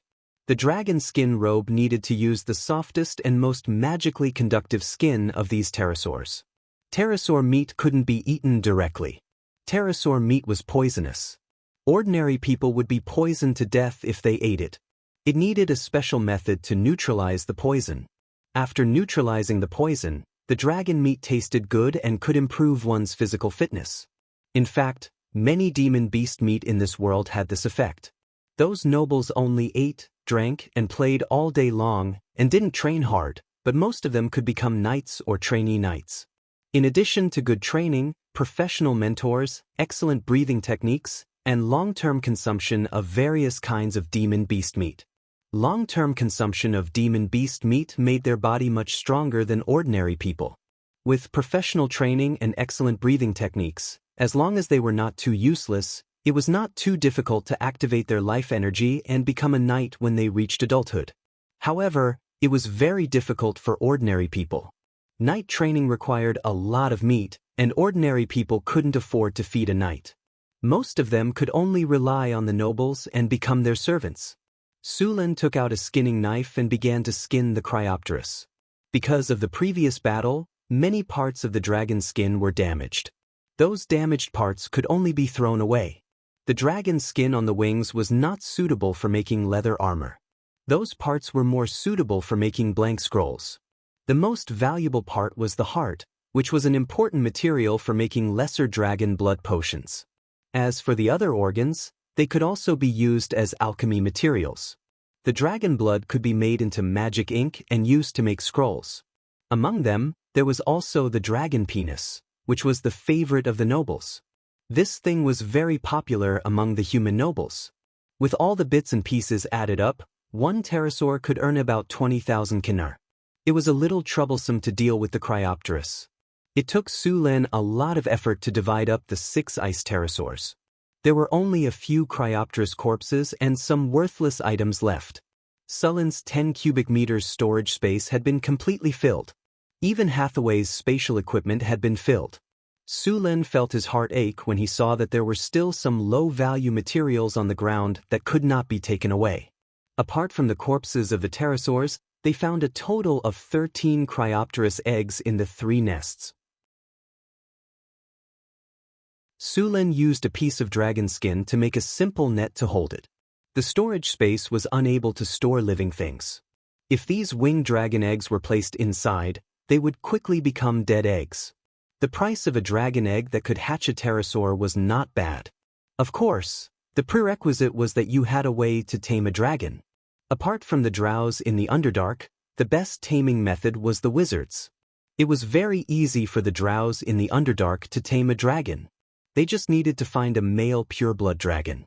It could be said that the drows in the Underdark were very similar to the succubi and lustful demons. Sulan planned to tame a few pterosaurs. When they grew up, they would not only be powerful, but they would also be very good as mounts. In addition to these dragon eggs, there were some kinnar and some damaged things in the nests of the pterosaurs. They were probably left behind by the pterosaurs or by the hot-blooded young men who came here to be dragon slayers. These things were of average value. It was the nature of the dragons to collect wealth, and the same was true for these Euron. Sulan also found some nugget gold, crystal agate, and some gemstones in these nests. As for obtaining a huge amount of wealth by slaying a dragon, it was only possible to attack the true dragons that had lived for hundreds of years. However, not many people dared to do this and came back alive. There were not many things, so they could be put in a bag made of dragon skin. After packing up everything that could be taken away, Sulan was ready to leave with Hathaway. After dissecting the pterosaur's corpse, the place was filled with the smell of blood. The strong smell of blood would attract other predators. Although Sulan was not afraid of them, it was better to have less meaningless fights. A few vultures and other creatures were circling in the sky. These animals were drooling over the pterosaur's flesh, but because of the smell left behind by Sulan and the pterosaurs, they did not dare to come down. However, they could not endure for long. Seeing Sulan's bloody and dirty body, Hathaway frowned in disgust. Then she snapped her fingers, and a light flashed. All the flesh and filth on Sulan's body was cleaned up. Although many of the Zero Circle spells were not lethal, they were very useful. After cleaning up, Sulan grabbed Hathaway's slender waist with one hand and carried the dragon skin bag with the other. He jumped off the cliff. The biting cold wind whistled past their ears. Hathaway shouted excitedly. Fortunately, this was not a snowy mountain. Otherwise, such a shout could easily cause an avalanche. After using Fly and Featherfall, Su Len and Hathaway flew directly from the Sierra de Lotus to the foot of the mountain. The feeling of bungee jumping at high altitudes was amazing. After arriving, the two were not in a hurry to leave. Firstly, it was not early. Secondly, they had just experienced a fierce battle. Although they were not injured, they were mentally exhausted. After finding a rock wall to shelter from the wind, Su Len used the petrified mud to make a small house. They would stay there for the night. After putting down the things, Hathaway began to prepare food. Su Len then opened the system list to check his rewards. He had obtained 2 gold treasure chests from this mission. Su Len opened both of them. 2 lights flashed, and the system's cold voice rang in his ears. Congratulations, host. You have obtained the skill Floating Lightning Array. Congratulations, host. You have obtained the item Reinforcement Order. Floating Lightning Array. After use, 8 lightning balls can be summoned around the body. The lightning balls can move according to the host's command. They will also cause lightning damage of 2 to 5 strength to surrounding enemies. There is also a chance of paralyzing enemies. Reinforcement Order, a special magic item created by the system's skill, Ambush Array series, after combining with the laws of this world. Can be used to summon a team of soldiers. Can be used in both non-combat and combat situations. Uses: 1/1. After spending 1 skill point to learn the Floating Lightning Array, the lightning energy in Sullen's body became more active. Ding. Detected that the host has some information about the Thunder Lightning Spear, Floating Lightning Array, Lightning Domain, and Lightning Mastery. Can be fused to upgrade. Would you like to upgrade? As soon as he learned the Floating Lightning Array, the system's voice rang in his mind. Su Len was pleasantly surprised when he heard it. After confirming with the system, he agreed to the fusion.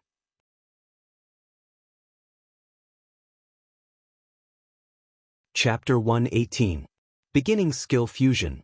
Fusion requires 1 skill fusion point, legendary, and 4 skill points. Do you agree? Agree. Fusion begins.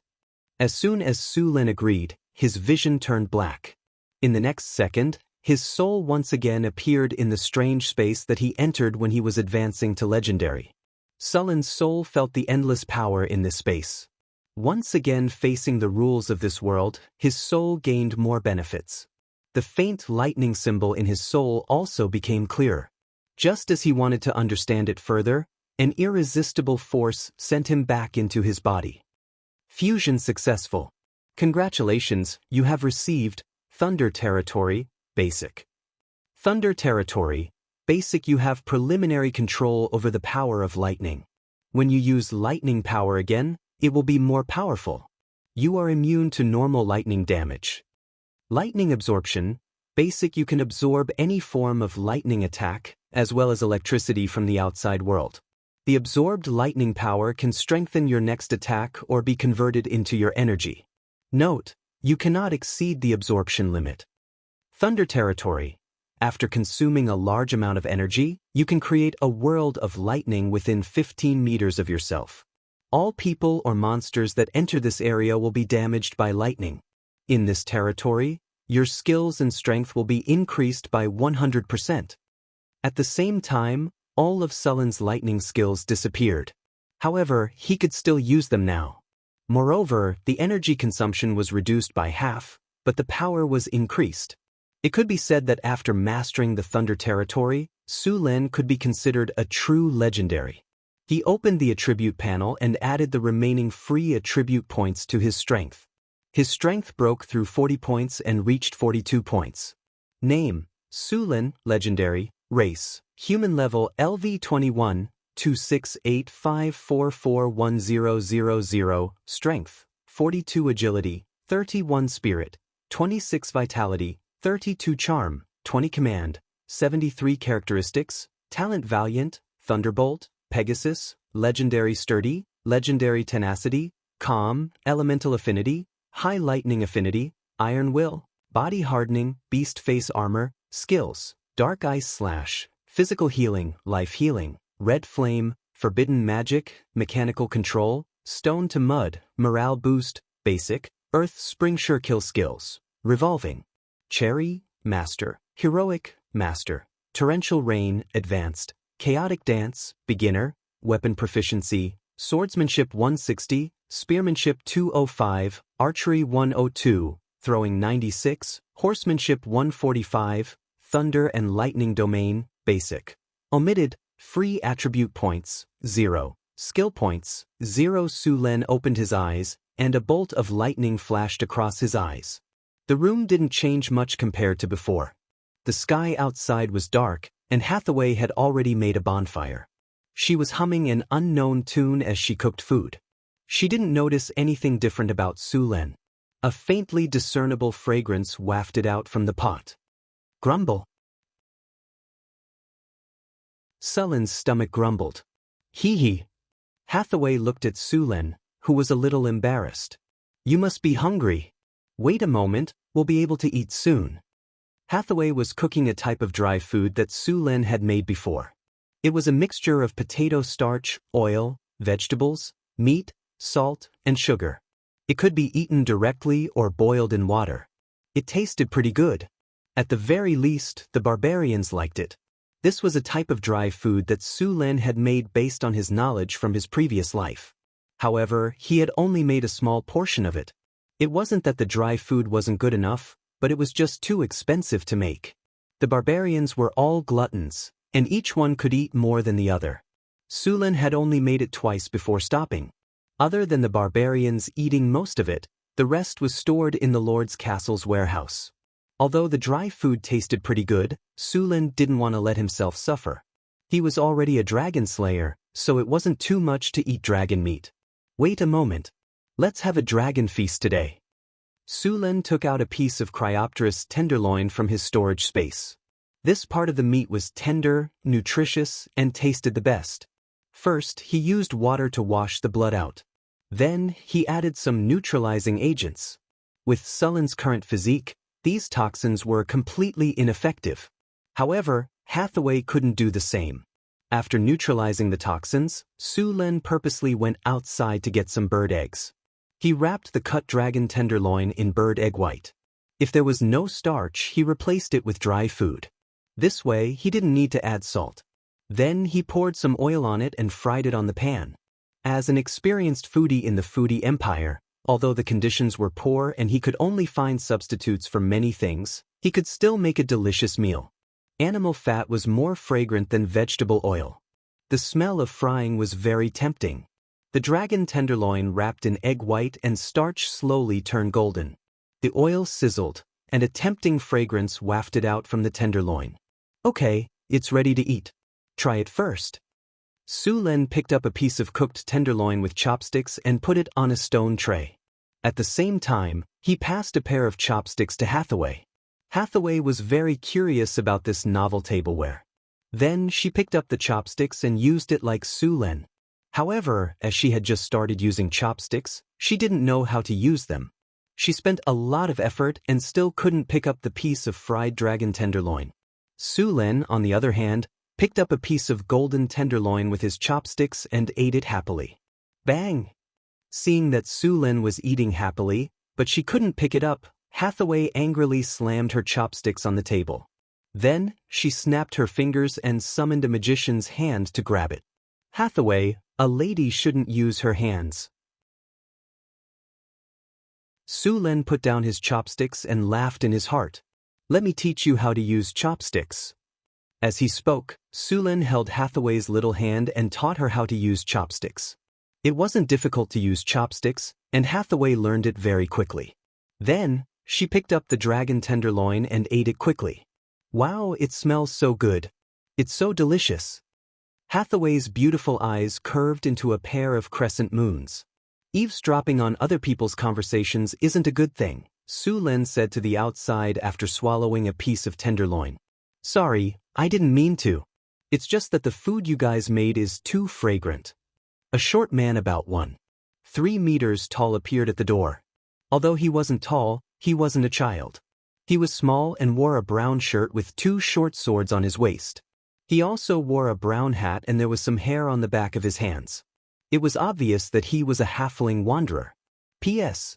Thanks to Chang Yi's family's Ho Yi, heavy armored dragon rider, 200 Chidian coins as a reward.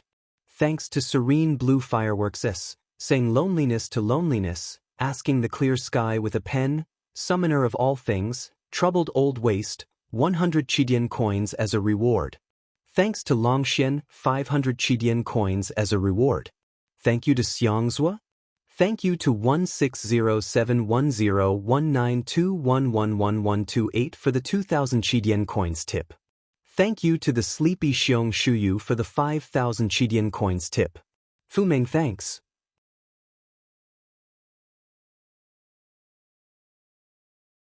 Chapter 120. Halflings were a rare and popular race. They lived in the Shire Mountains in the north. They were not tall, but every halfling was a gourmet. These little fellows were naturally optimistic and loved to travel. Most travelers liked to meet them. A halfling? Su Len raised his eyebrows and said in surprise. Hi. Hello, can you give me some food to try? The halfling waved at Su Len. Hathaway looked at the halfling with a smile. It was her first time seeing this race. In the northern wasteland, any place with lush weeds could hide him. If he did not jump, others would not be able to see him. No wonder they became wanderers. This was their talent. Su Len nodded in agreement. The halfling walked into the stone room as if he was familiar with the place. His footsteps were light and agile. It seemed that he was not weak.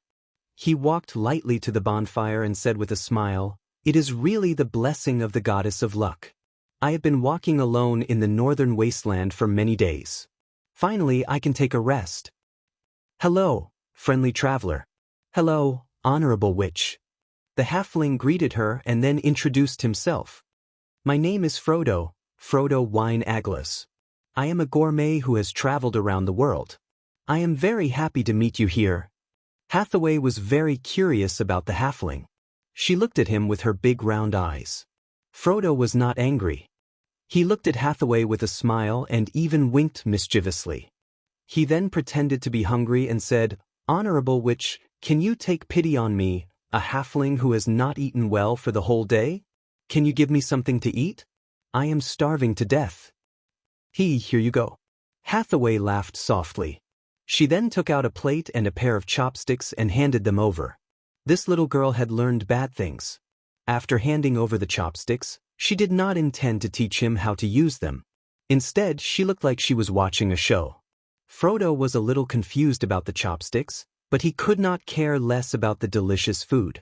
He grabbed the chopsticks and tried to pick up the fried tenderloin, but he failed after a few tries.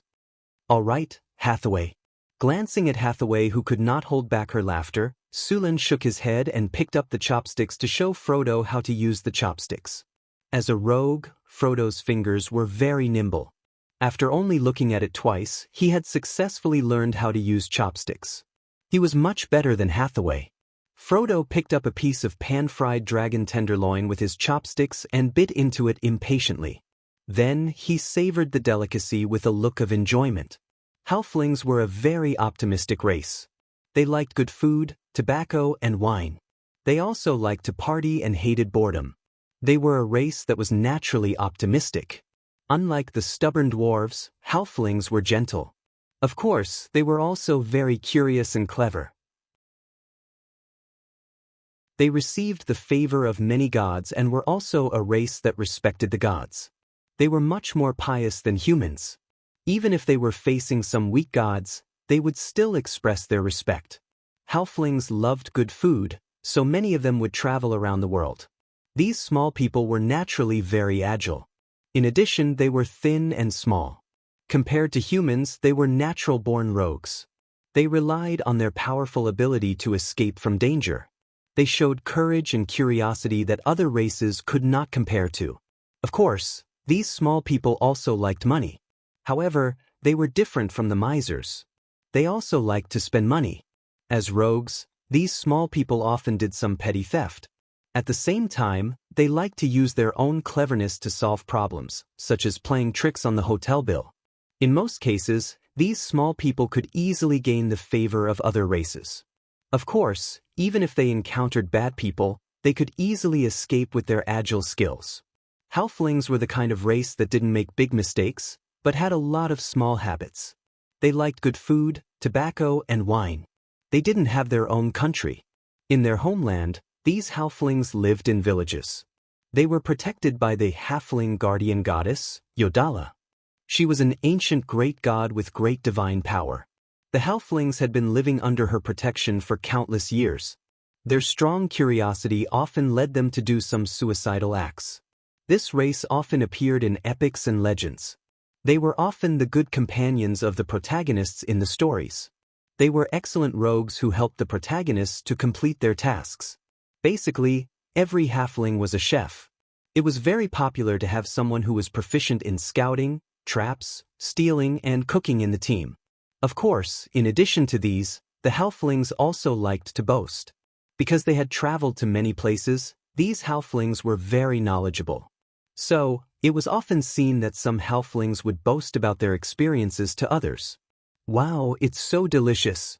Frodo swallowed the fried dragon tenderloin and kept describing it with all kinds of praises. "This is the first time I've seen such a cooking method. Although the materials used are very simple, I have to say, the food is great. This tableware is also very novel. It's very convenient to make and it's more flexible than a fork. You're the best human cook I've ever seen. Really, I swear." "Frodo, did you come to the northern wasteland to travel?" Sulen asked curiously. "Of course." Frodo swallowed the meat in his mouth and said, "I came here to look for spices. Last time, I met a caravan, and the caravan accidentally got some spices. I bought them to try cooking, and they tasted very good. But when I wanted to buy more, the merchant didn't have any more. In the end, he said that he bought them from someone else. According to that person, they found them in the northern wasteland. So you came to the northern wasteland alone to look for spices?" Sulen looked at the halfling speechlessly. "Of course. Isn't this delicious spices worth the risk?" Frodo said with conviction. Sulen didn't know if other people would do that, but he knew that these halflings would really do that. "By the way, what kind of meat are we eating? How come I've never eaten it before?" Frodo suddenly asked. "You're in luck. This is the tenderloin of Cryopterus. How does it taste?" Sulen said with a smile. "This is dragon meat?" Frodo looked at Sulen in surprise, his face full of disbelief. Sulen shrugged. "Of course. Don't you feel the energy in your body? Eating dragon meat can improve your body's quality. It's really dragon meat." Frodo looked at Sulen and Hathaway in surprise. "Did you slay a dragon?"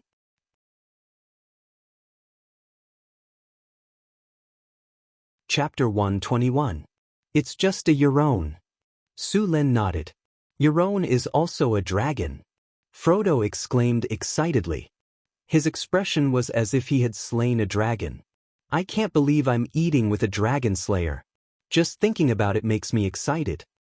"Can you tell me how you killed that ferocious Cryopterus?" Sulen realized that apart from enjoying good food, tobacco, and wine, these halflings were also very talkative. Ever since he came here, he had not stopped talking even when it was time to eat fried tenderloin. Sulen had no choice but to edit out the details of how he had slain the dragon and tell it to Frodo as a story. Frodo was obviously very satisfied with the story. Since Sulen had become a legendary, his appetite had increased again. With the addition of a halfling, the food he had prepared this time was obviously not enough. When he took out another piece of dragon tenderloin, Frodo volunteered to show off the halfling's cooking skills.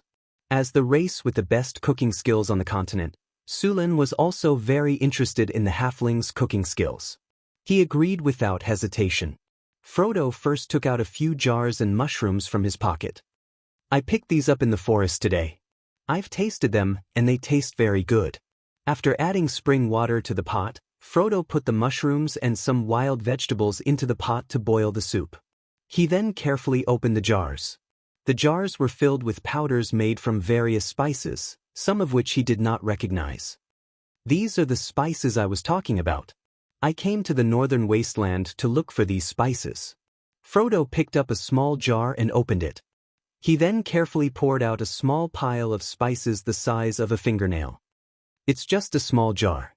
It cost me 500 kinar. But fortunately, my luck is not bad. Under the protection of the goddess, I finally found these spices. I don't have to worry about not having enough of them in the future. Sulin was also very interested in the spices that fascinated the halfling. As soon as the spices were poured out, Sulin smelled a familiar scent. Wasn't this cumin? It turned out that the halfling had come to the northern wasteland to look for cumin. While Sulin was still in shock, the halfling began to prepare the roast meat. Soon, a rich meat aroma wafted out, and the halfling began to sprinkle various spices evenly on the surface of the loin meat. "All right, have a taste of my cooking." Frodo passed the roasted tenderloin to Sulin. Sulin took it and shared half with Hathaway. Then, Sulin began to taste the halfling's cooking. Sulin had to admit that halflings were really good at cooking. Although the conditions were simple, the tenderloin roasted by Frodo tasted delicious, especially after adding cumin. Sulin ate a few pieces in a row. It could be said that this was the most delicious meal he had ever eaten since he came to this world. It could already be compared to some of the chefs in his previous world. Hathaway's belly bulged. She pouted her red lips, which made Sulin want to take a bite. Frodo was also happy that his food was recognized. After the three of them finished their dinner, they had a bowl of mushroom and vegetable soup.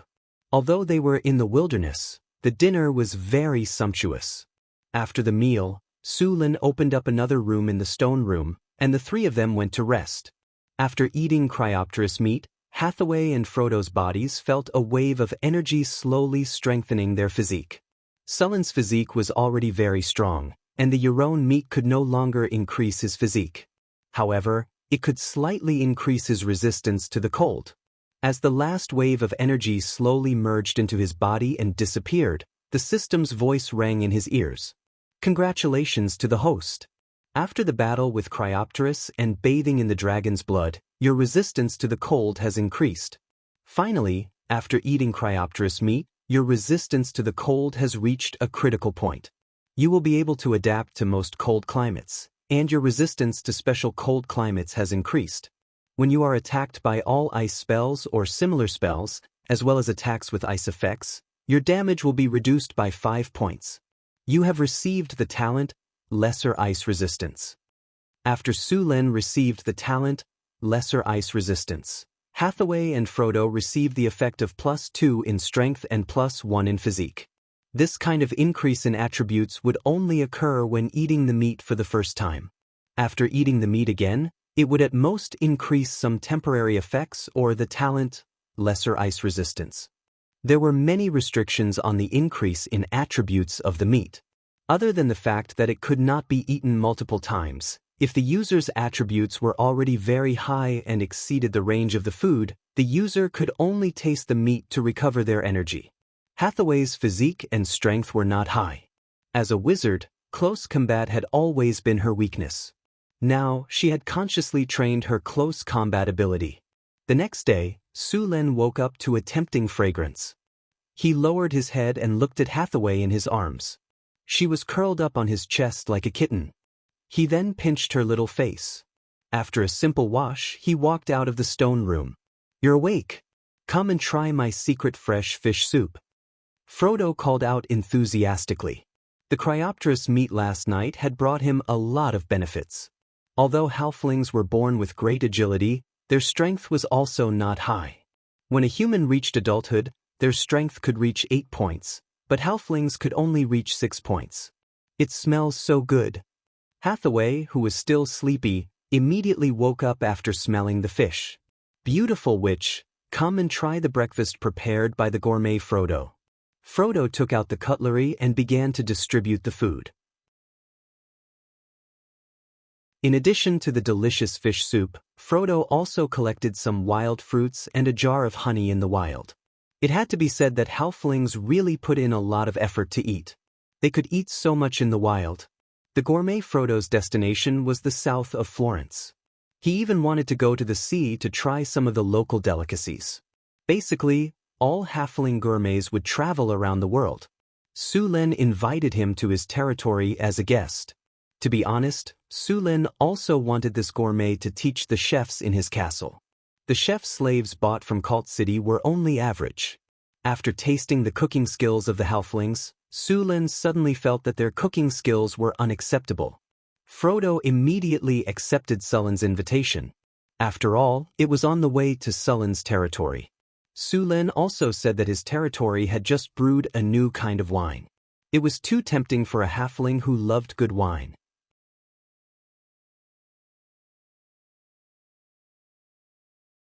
Chapter 122. When they resumed their journey, there was one more Frodo in the group.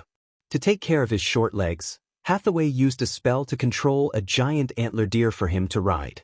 "Thank you, beautiful Madam Hathaway," Frodo said with a smile. Frodo laughed as he rode on the giant horned deer. "Speaking of which, this is my first time riding a giant horned deer. It feels pretty good. At least those weeds can no longer block my eyes. I admit that you guys are very powerful for successfully killing Cryopterus. However, I once did something that you guys would never be able to do."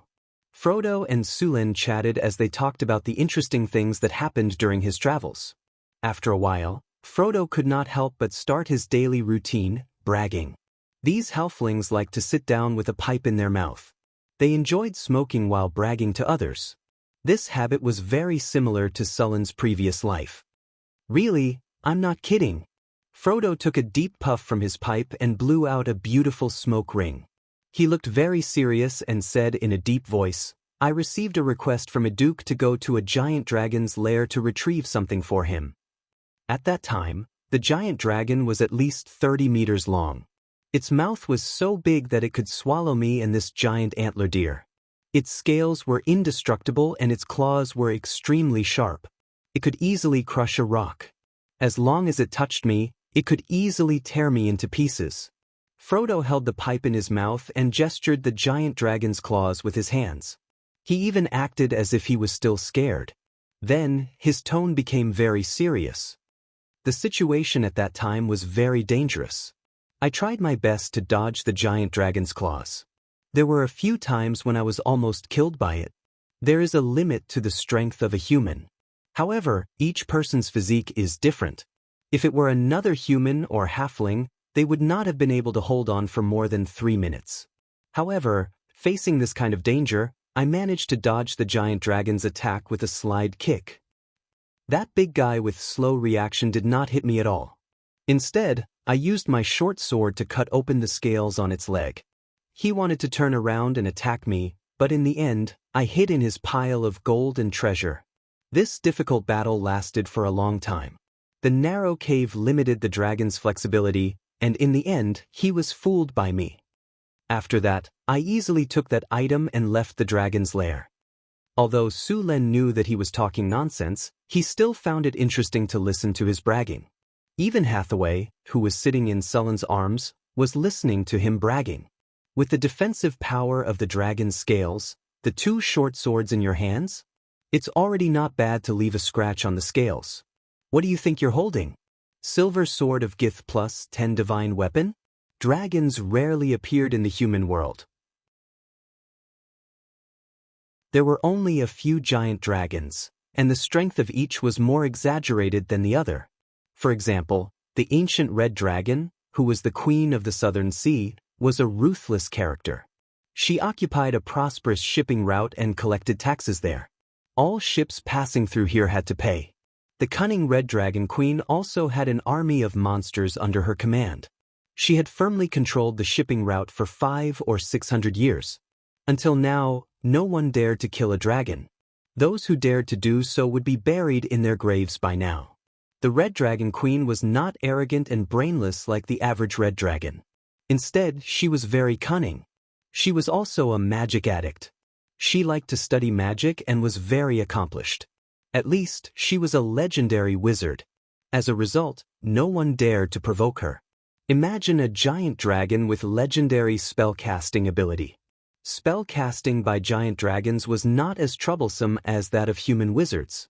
Their spells were all instantaneous. With the explosive power of a giant dragon, even a team of legendary adventurers would not be able to do anything to it. Time stop, maze, great dissociation, and then a wave of attacks. Even a team would be wiped out before they could even attack. Even if they survived this wave of spells, they still had to face a giant beast that was far more powerful than a legendary warrior. The size of a giant dragon gave them a great advantage in close combat. These cunning giant dragons had a variety of spells and were full of magic. They had completely gotten rid of the magic net. With their magic power, it was not a problem for them to wipe out a few legendary adventurers. The giant dragons also had servants and armies. They had all kinds of traps and monsters to surround them. The number of tricks they had was enough to make one's scalp numb. Therefore, those giant dragons that were still alive and kicking were not easy to deal with. Therefore, the giant dragon that Frodo mentioned was at best a WRM, one that had the intelligence of a wild beast. It did not have any spell-like abilities, nor could it breathe. It was a WRM that could only engage in close combat. Su Len did not expose him. With such an interesting halfling around, the journey had become much more interesting. Although Frodo liked to brag, he was not bluffing. He exaggerated his adventures and told Su Len a lot of news from all over the world. The journey back was smooth. After 2 days, Su Len and his team finally returned to his territory. Wow, what's that? After entering his territory, Frodo was attracted by the 4 to 5 kilometers long aqueduct. It was close to 40 meters high and more than 4 kilometers long. It was a very spectacular building in this era. That's the city's water supply system. The water of the city is drawn in by it, Hathaway said proudly. And this building is powered by no magic at all. This is a miracle in the history of architecture, Frodo said as he looked at the aqueduct in surprise. Well, if you want to see it, there will be time in the future. Let's enter the city now, Su Len said as he waved his hand. The aqueduct is spectacular now. You will only know what a miracle is when he starts to build those miraculous buildings. Have you seen the Sky Garden, Arcane Garden? Have you seen the 4 divine beasts altar? Have you seen the observatory? Have you seen the harvest altar? Have you seen the mechanical city? When all these miraculous buildings are built, you will be shocked to death. After entering the city, Frodo was surprised by the cleanliness of the city. It was not an exaggeration to say that this was the cleanest city he had ever seen. There were many rules in the city that he was curious about. For example, pedestrians and vehicles had to drive on the right side of the road. The streets were all the same height. Su Len returned to the Lord's castle. Chrissy had been waiting for him for a long time. She ordered her subordinates to arrange a place for Frodo to stay. Then she smiled and said, "Oh, so you're back. Why didn't you inform me beforehand? I could have prepared a welcome ceremony. There are a lot of Cryopteris. Get me one tomorrow. I want to be a dragon slayer too, hey." He walked over and slapped her bouncy buttocks. This little girl had not been shot for 2 days. Her tail was sticking up. "Aya, what are you doing?" *CK. Su Len carried Chrissy with one hand and dragged Hathaway with the other to the hot spring. He had been running around for a few days and even fought with the Cryopteris. Although he had the cleansing spell, Su Len still felt more comfortable in the hot spring. Moreover, if he did not use the plasma cannon to teach these 2 girls a lesson, they would rebel. If he did not use the plasma cannon, they would not be able to sleep tonight.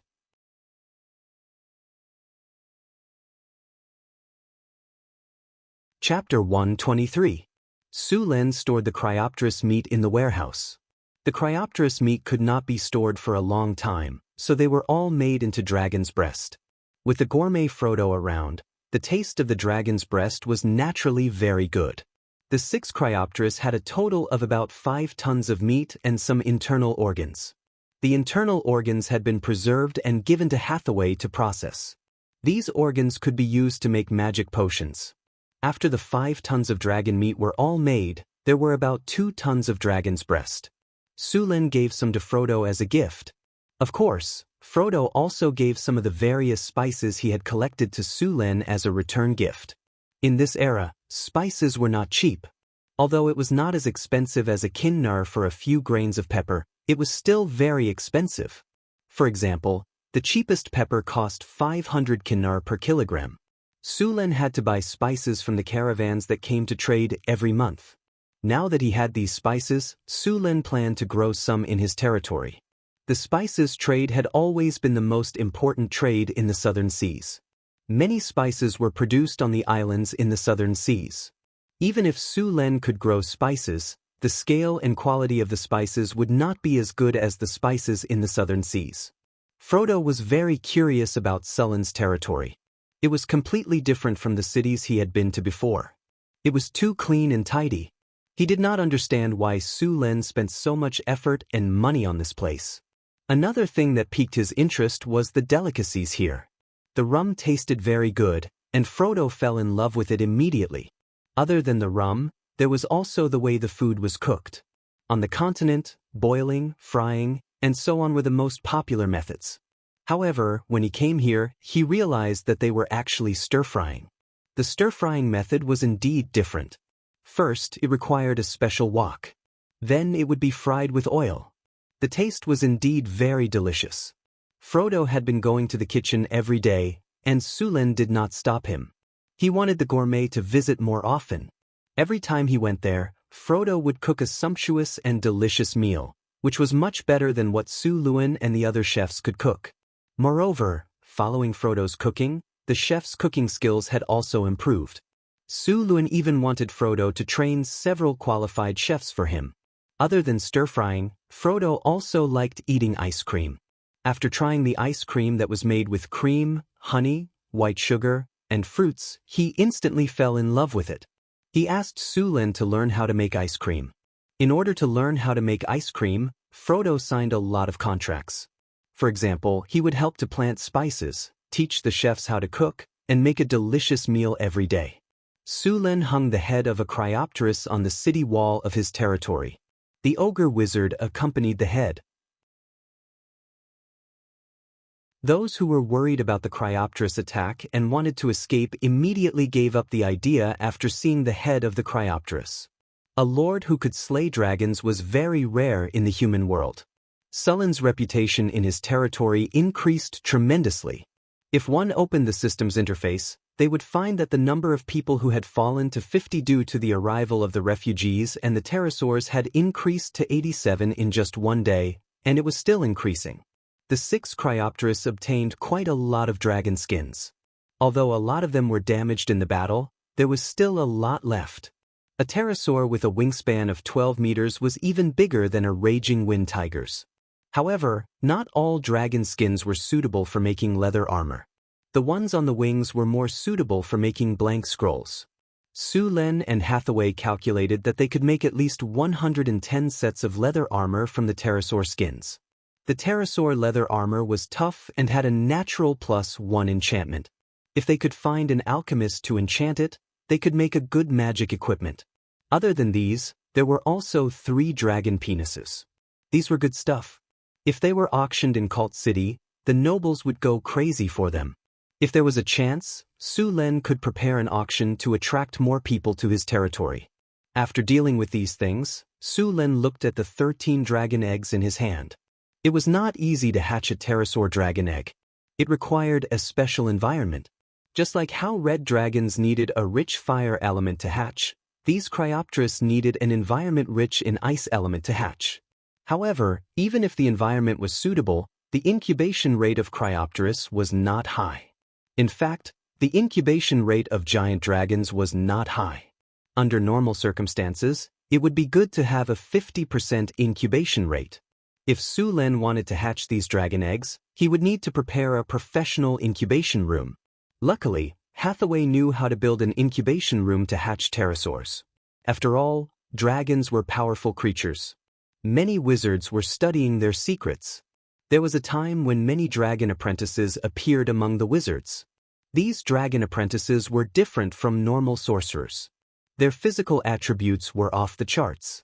It was said that there was a legendary dragon apprentice whose body was even stronger than a legendary warrior. Although their spells were not as powerful as wizards, they were still very strong. Pterosaur dragon eggs could not be stored for long. If they were placed in a normal environment, the incubation rate of the pterosaur dragon egg would be reduced. The second day after Su Lin returned to his territory, he began to build an incubation room with Hathaway. The incubation room had to be clean and tidy. It was best to build an elemental pool in the room. Abundant elemental energy was very helpful for the hatching of dragons. Of course, this was something only the great wizards could do. Building an elemental pool was not as simple as digging a puddle. The elemental pool gathered liquefied elemental energy. In order to reach this level in the main material world, one had to connect the 4 major elemental planes. This step alone could only be done by a great wizard. Of course, one also needed to have the coordinates of the 4 major elemental planes. At the same time, one also needed to be on guard against the elemental creatures that might come and cause trouble when the channel was connected. The elemental pool was also the essence of a wizard tower. Only a wizard tower with an elemental pool could be considered a real wizard tower. Without an elemental pool, no matter how tall and grand the tower was, it would still be an ordinary building. It was meaningless to a wizard. Therefore, only wizards above the level of a great wizard could have their own wizard tower. It was very difficult to build an elemental pool. At least, from the various materials that Hathaway reported, Su Lin could not afford them. Astral dust, arcane crystals, all kinds of magic gems, arcane dust, runic steel, etc. They were all very expensive.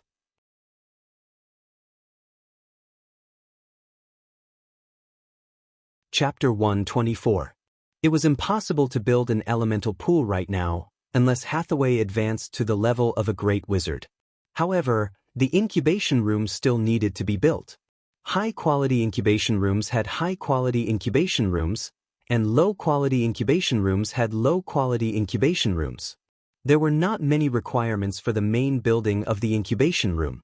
Su Lin had built it in no time. Without an elemental pool, Hathaway was going to build a rune circle to gather the surrounding elemental energy. Elemental energy was widespread in the main material world, but except for a few places, most places did not have a high concentration of elemental energy. These elemental energies usually wandered around. Wizards had discovered runes that could gather elemental energy, and they would use these runes to form a rune circle to gather the wandering elemental energy. More advanced runes could even connect with the energy of the earth veins and transform an area into an elemental active area. It was said that only the most powerful wizard organizations could do this, and those organizations would also use this technology to cultivate all kinds of magical plants. The incubation room built by Su Lin had an area of 150 square meters.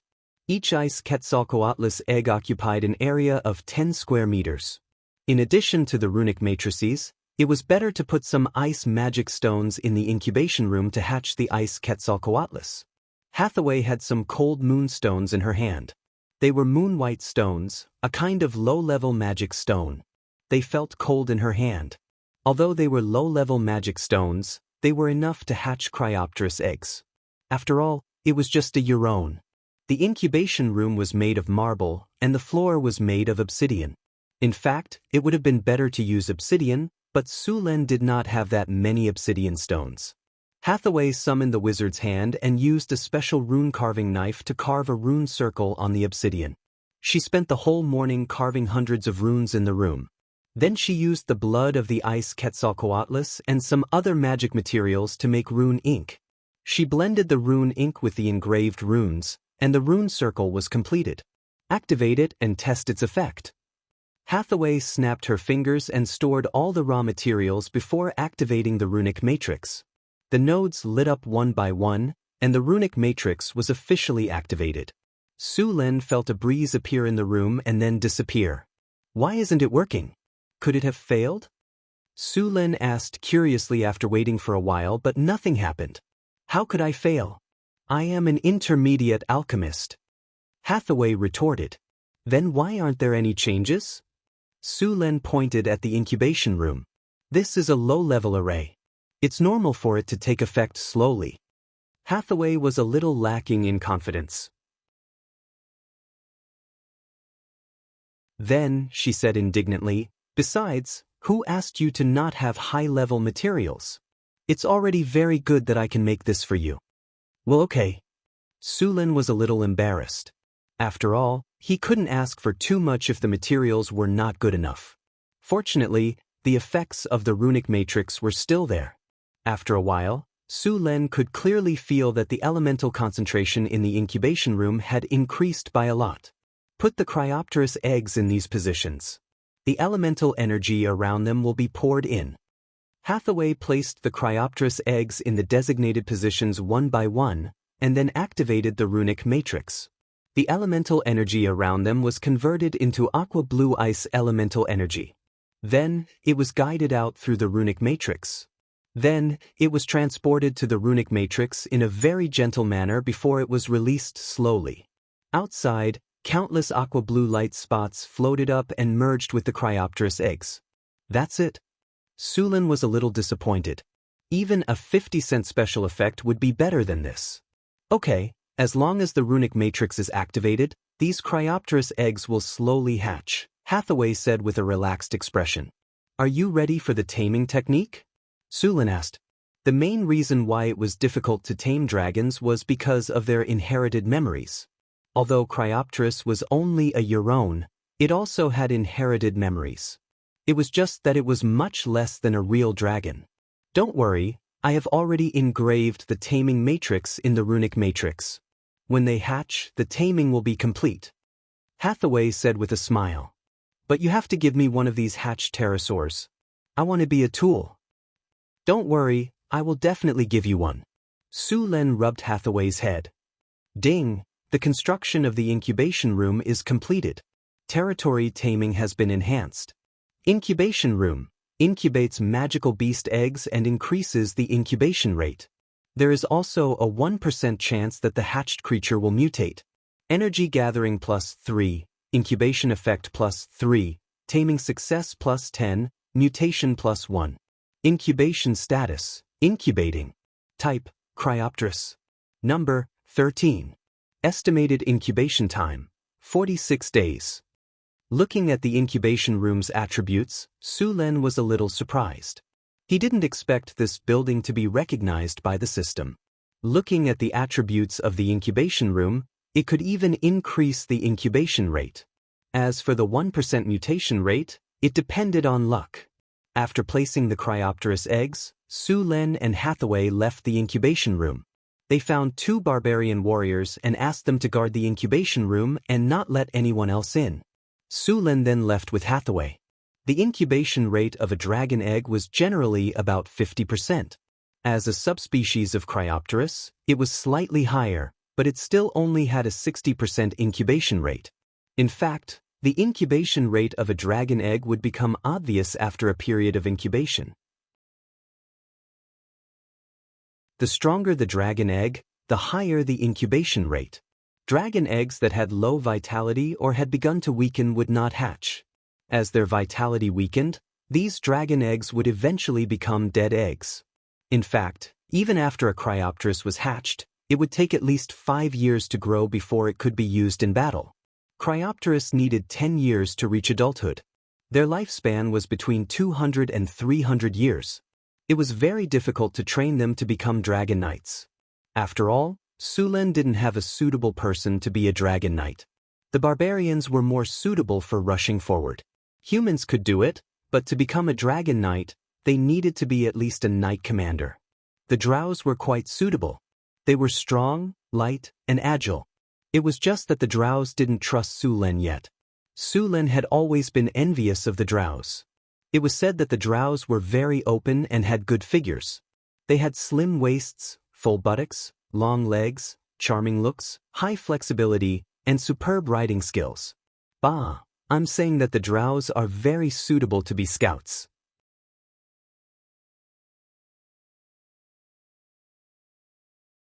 Chapter 125. Su Len was playing with an exquisite token. There was only a relief of a soldier on the token. The back of the token was smooth and there was nothing on it. This token was the reinforcement order that he had obtained from the golden treasure chest. According to the system, this token could summon a troop of soldiers. Su Len was a little hesitant. He was not sure what kind of soldiers the system would summon. Forget it, I'll just summon them and see.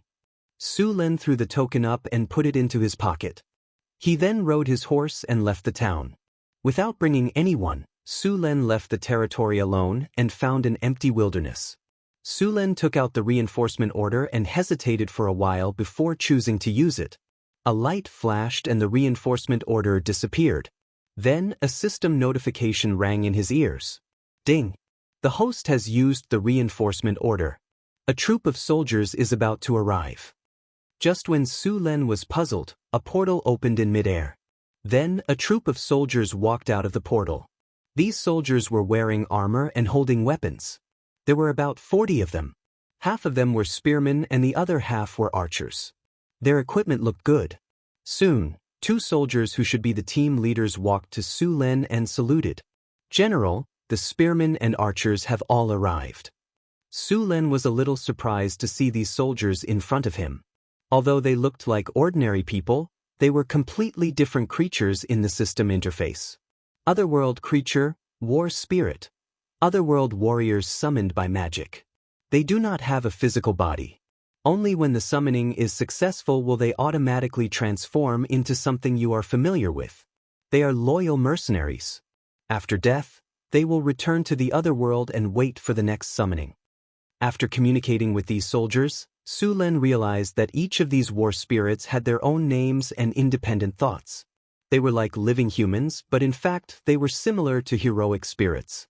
Although their bodies looked like humans, they were actually made of energy. He opened the system interface and found this team in the military column.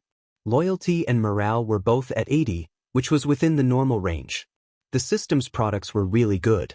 The 2 teams of spearmen and archers in front of him were all veterans. The 20 spearmen had all reached the level of elite spearmen, and the captain had reached the level of heavy armored spearmen. The heavy armored spearmen were already at the level of knights.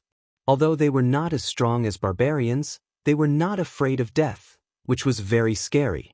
Similarly, the group of archers in front of him were all elite longbowmen. The advancement of archers started from recruit archer, then longbowman, elite longbowman, strong longbowman, and finally sharpshooters. As for condor archers, it was a special advancement. The captain of the archer squad was also a knight-ranked archer. Su Luen checked the attributes of the spearmen. They were weaker than the barbarians, but they also had the talents of strength, tenacity, and courage. They also had a passive skill, good training, and 3 skills. Good training. Long-term strict training allows them to familiarize themselves with various military skills. Even if they encounter a surprise attack, they can form a suitable military formation in the shortest time possible. They are disciplined and obedient. They are rare elite soldiers. Courage. After strict training, the spearmen dare to face any military formation. Will +2. Spear formation. Spear formation, basic skill of the spearmen. After strict training, the spearmen will form a dense defensive spear formation. Stab. Increase attack speed by 50%. Stab with a weapon in an instant. Armor break +2 effect. There is a certain chance of piercing. Spear assault. Spear assault. Elite spearmen form a cone formation to perform a rapid assault. Movement speed increased by 50%. Attack power increased by 50%. Armor break +3 and piercing effect. After the assault, they will enter a weakened state. All attributes reduced by 20%. Spear assault made Sullen's eyes light up. This skill was completely used to deal with large-scale battles. The more the number, the more destructive it would be. When 2 armies suddenly used it in a battle, it could directly break through the enemy's defense line. Of course, the weakness of this skill was obvious. If the enemy had a large number of archers, they would suffer heavy losses. However, Su Len did not care. After all, there were definitely many types of soldiers on the battlefield. It was rare for a single type of soldier to appear. The attributes of the archers were not weak. These archers looked strong and muscular. Their arms, especially, were obviously thicker than the spearmen. Because they often used the bow, their arms were very strong. Archers were not weak in close combat. In fact, they were not weaker than ordinary soldiers except for not wearing armor. There were many cases of the English longbowman in his previous life. The French soldiers wore heavy armor and risked their lives to rush through the rain of arrows of the English longbowmen. It was not easy to get close to them. They imagined that they could kill these longbowmen like cutting vegetables. In the end, because of the heavy armor, the long-distance running caused their physical strength to be exhausted. Instead, they were defeated by the archers in close combat. These archers had the talents of strength, dexterity, and accuracy. Dexterity, body is flexible. Attack speed increases by 20%. Dexterity plus 2. Accuracy increases by 20%.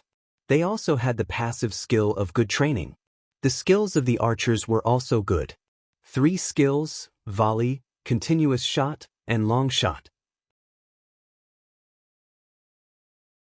Volley. After strict training, the archers are able to form a dense formation and launch a rain of arrows at an area.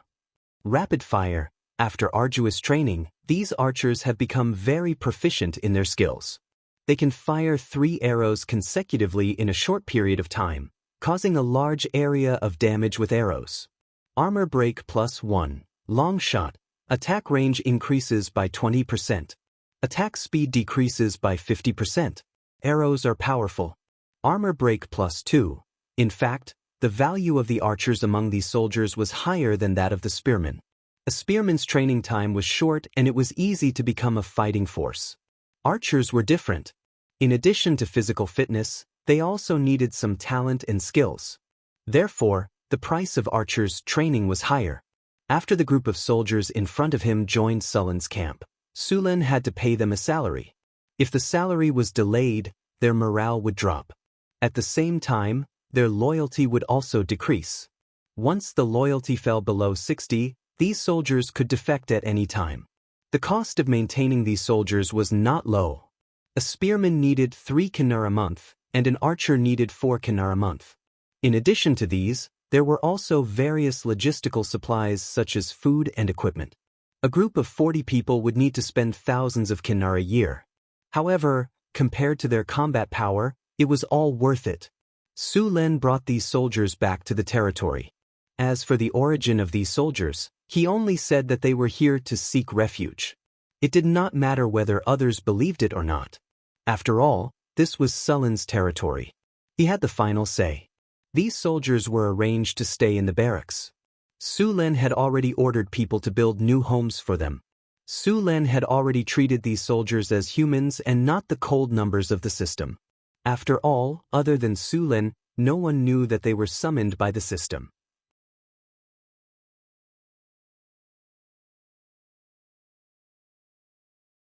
Chapter 126. The military strength of the Northgard Castle had changed a lot. There were only 71 barbarian warriors in the beginning, but now, there were a total of 186, including the security team and the new recruits. 30 security team, 40 new recruits, 40 new recruits, and 5 scouts who had just finished their training. Together with the barbarian guards, this was Sullen's military strength. The population of the Northgard Castle had exceeded 2,000 people. Of course, 70% of them were Sullen's serfs. Even the refugees had to work for Su Len to survive. Because of the trade, there would be a few caravans coming to the Northgard Castle every month. The sugar from the Northgard Castle was very popular in the northern provinces. Because of the sugar, the high-quality rum had successfully opened up a market among the nobles. It had been almost 4 months since Su Len came to the Northgard Castle. This small town deep in the northern wastelands had gained some fame among the nobles. As long as nothing unexpected happened, Su Len would become a real landed noble. By then, many nobles would come to curry favor with him. After all, a rising landed noble could infect a large number of low-ranked nobles. Su Len had never thought of accepting those nobles' allegiance. Those nobles would surely fail. He had no intention of infecting them. He was busy harvesting food now. It had been more than 3 months since the first piece of farmland had been cultivated. The first batch of potatoes had matured after about 100 days. The remaining potatoes would also mature in the next half a month. As long as there was a good harvest of potatoes this year, Sullen's territory would not suffer from a famine even if they stopped planting potatoes in the next few years. Of course, From next year onwards, Su Len would reduce the number of potatoes planted and switch to wheat and other crops.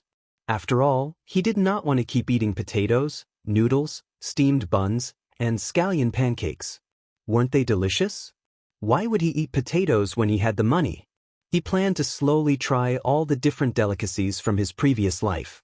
The first batch of land cultivated in the Northgard Castle was a good paddy field. The soil was quite fertile. Although there was no fertilizer, the yield of potatoes was still quite good.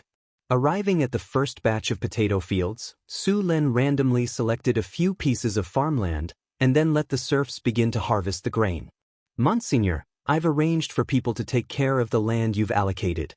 A servant came to Sulin's side and said. Su Len looked around and found that the serfs were ready. He nodded and said, "Let's start." "Begin." A soldier with a loud voice shouted from the side. Along with his order, the serfs in the specially selected fields began to harvest potatoes with various tools. The soft soil was turned over. He grabbed the vine and pulled it out forcefully.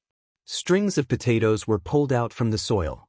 After shaking off the soil, the potatoes, which were at least the size of a fist, were arranged into a string. It looked very pleasing, and a string of potatoes weighed a few kilograms. The vines of the potatoes were removed, and the fruits were thrown into the bamboo basket at the side. The potatoes in each plot of land were placed together to be weighed. This was done to maximize the estimation of the yield per mu of land. Although there were still errors, the difference was not big. Through this, the yield of potatoes this year could be roughly estimated. 1 mu of land was not big, and these serfs were very fast. They all wanted to leave a good impression in front of Su Len. As long as Su Len was happy and rewarded them with a few points, they would be able to get their freedom faster and then have their own land. These people were very satisfied. Soon, the potatoes in the vicinity of 1 mu of land were harvested. Su Len asked people to weigh the potatoes. After the soil was sifted off, the potatoes in the baskets were weighed. The potatoes produced in each plot of land were weighed and marked one by one. Potatoes were a crop widely planted in this world. The staple food of most civilians was potatoes. Who asked this crop to be easy to grow and have a high yield? Only a small amount of land would grow crops such as rice and wheat, which were usually used to pay taxes. Moreover, rice and wheat were basically used as daily food by nobles or big merchants. The taxes in this world were not low, because the taxes in various places were set by the lords. The benevolent ones were fine, but the greedy ones would collect all kinds of taxes, such as catching fish in the river, cutting firewood in the mountains, and paying a poll tax every year. In short, all kinds of taxes were collected from clothing, food, housing, and transportation. Every year, when farming, the nobles' land had to be cultivated first before they could plant their own fields. Every week, they had to work for the lords for 3 days. If it were not for potatoes, half of the civilians in this world would have starved to death. About half an hour later, the yield of potatoes in these plots of land was calculated. Among them, the yield of potatoes in the largest plot of land was 303 kilograms, and the yield of potatoes in the smallest plot of land was 254 kilograms. The yield of 200 kilograms was not too high. Because it was a new plot of land, the yield in the first year would be lower. Next year, when there was fertilizer, the yield would be higher. Even with the current yield, the yield of these plots of land was enough to feed tens of thousands of people. Potatoes could be planted 3 times a year, so for a long time, he did not have to worry about food. After the food problem was solved, Su Len could increase the number of people brought in. At least 300,000 mu of land could be cultivated in Northtown Castle, enough to feed 50 to 60,000 people. Right now, only about 10,000 mu of land had been cultivated. He did not want to leave those plots of land empty. Northtown Castle was located in a remote area, but if it were not so remote, it would not be his turn to cultivate this land. It would have been occupied by others long ago, so there was nothing to complain about. If Su Len wanted people, he could only rely on the trade caravans to bring in refugees every time, or buy slaves from Cult City himself. However, both of these methods required a lot of money, and the results were slow. Unless Su Len was confident that he could get a recruitment order every once in a while, this was the best way. As for the drows, Su Len also wanted to recruit them. The drows were also a powerful race, and compared to the obvious shortcomings of the barbarians, the drows had almost no shortcomings. Of course, if they did not believe in the Dark Maiden, Su Len would not have dared to accept them. Except for the drows who believed in the Dark Maiden, in Sullen's opinion, 9 out of 10 drows were mentally ill. They plotted all kinds of schemes and murders every day. If they had the time, they might as well practice their writing skills. So far, Su Len still did not take the initiative to get in touch with the drows. After experiencing the escape and finally settling down, the drows were actually very sensitive and insecure. They had lived in an environment of mutual deception for a long time, which made it difficult for them to trust others. The best way for Su Len now was to express some kindness to them, but not to get too close to them. In fact, Su Len had already treated the drows as meat in his mouth. Those drows who lived in the underworld all year round could not adapt to the environment of the northern wilderness. One could not imagine how cold the winter in the northern wilderness was without experiencing it.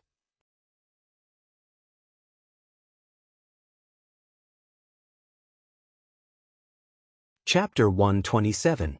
Frodo the Halfling was very happy during this period of time. Not only did he find the spices in the wilderness, but he also learned a new way of cooking, stir-frying. This new way of cooking surprised Frodo. During this period of time, he made many delicious dishes under the guidance of Su Len. He was now very confident that he would be able to participate in the King of Chefs tournament and win the championship when he returned to the Shire. At the same time, he was also very curious about Sullen's cooking. After all, these dishes were all Sullen's suggestions. Ice cream, red braised pork, stir-fried pork, mushroom stir-fried pork, cumin mutton, and many other dishes were all suggested by him. Frodo almost wanted to take apart Sullen's brain to see how many strange ideas were hidden in it. For example, just now, Su Len told him how to make a snack called potato chips. Frodo had already tried to make it according to Sullen's description. The reason why Su Len made potato chips was because there were too many potatoes. He could not eat mashed potatoes every day, so making some snacks was a good idea. The process of making potato chips was not difficult. All he had to do was to cut the potato chips into thin slices and fry them in a pot of oil until golden brown. When he took them out of the pot, he just had to sprinkle some spices on them. The only difficult part was cutting the potato chips. However, this was just a basic operation for a rogue who could play with his dagger. The last time they had a hot pot, Frodo had demonstrated how to slice mutton.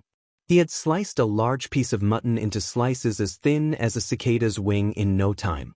His knife skills were even better than those of the butcher from East Lai Shun in his previous life. Soon, the fragrant potato chips were ready. Su Len tasted one. It was crispy and delicious. It was not much different from the ones he had eaten in his previous life. Hathaway and Chris liked it even more. From today onwards, other than ice cream, they also added potato chips to their snacks. Hey, Su Len, your territory has a good harvest. Do you want to hold a harvest festival or some other celebration? I think it would be great to hold a fishing competition. Frodo suggested while munching on potato chips. Harvest festival and celebration?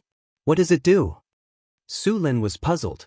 Festivals can make the residents of the territory feel happy and increase their sense of belonging to the territory, Frodo said with a smile. All right, I agree. Su Len thought for a while. Organizing a festival in his territory would cost a lot, but just like what Frodo had said, it could increase the sense of belonging of the residents in his territory. In other words, it could increase the morale of the people. After this period of migration, the people's sentiment in Sullen's territory had declined. After all, no matter how good Sullen's treatment was, many of them were still slaves. Although killing the pterosaur had increased the sentiment and stability of the territory by 10 points, it was still around 80 points. You agreed? That's great. Frodo said excitedly. Basically, all halflings loved all kinds of celebrations. I think we can hold a gourmet food competition and a fishing competition. To be honest, in my hometown, the Shire, I have won both the gourmet food competition and fishing competition. This is the first time in hundreds of years that someone has won both the gourmet food competition and fishing competition. Sulin did not believe Frodo's boasting about winning both the gourmet food competition and fishing competition because many halflings would boast like that. However, most of them boasted about winning the fishing competition or the gourmet food competition. It was very rare for someone to win both the gourmet food competition and fishing competition. However, Frodo now had the trump card of cooking. Perhaps he really had the chance to win both the gourmet food competition. As for the champion of the whole Shire, it was not certain.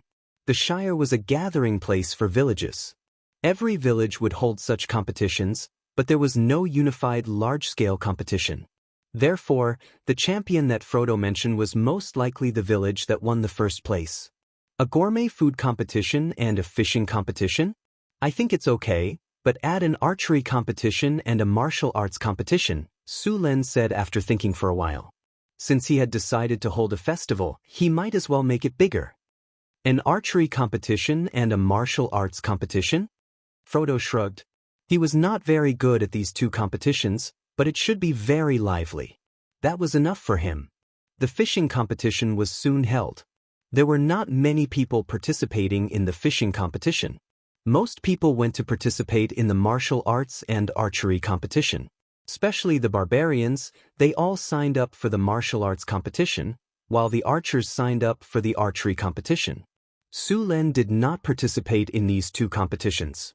After all, if he participated, the others would not be able to have fun. Therefore, he brought Hathaway to participate in the fishing competition. This will make it more festive, Frodo said excitedly. Then, he took out a few pieces of a rod from his pocket and connected them together. In a few seconds, he had assembled a fishing rod. Then he put the bait on and started fishing. Today, I will show you the skills of the Shire's fishing champion. Sulin also made a fishing rod and went to the side to fish. Beside him was Hathaway. Hathaway also participated in the fishing competition, but she was not interested in it. It was Hathaway's first time fishing, but her luck was unexpectedly good.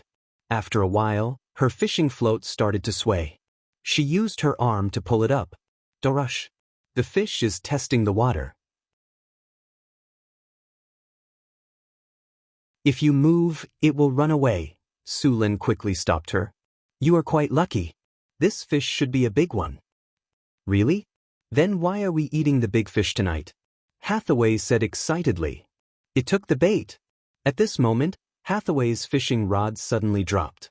The straight fishing rod was bent into a bow, and the fishing line was pulled tightly. Release the line, release the line, release the line slowly.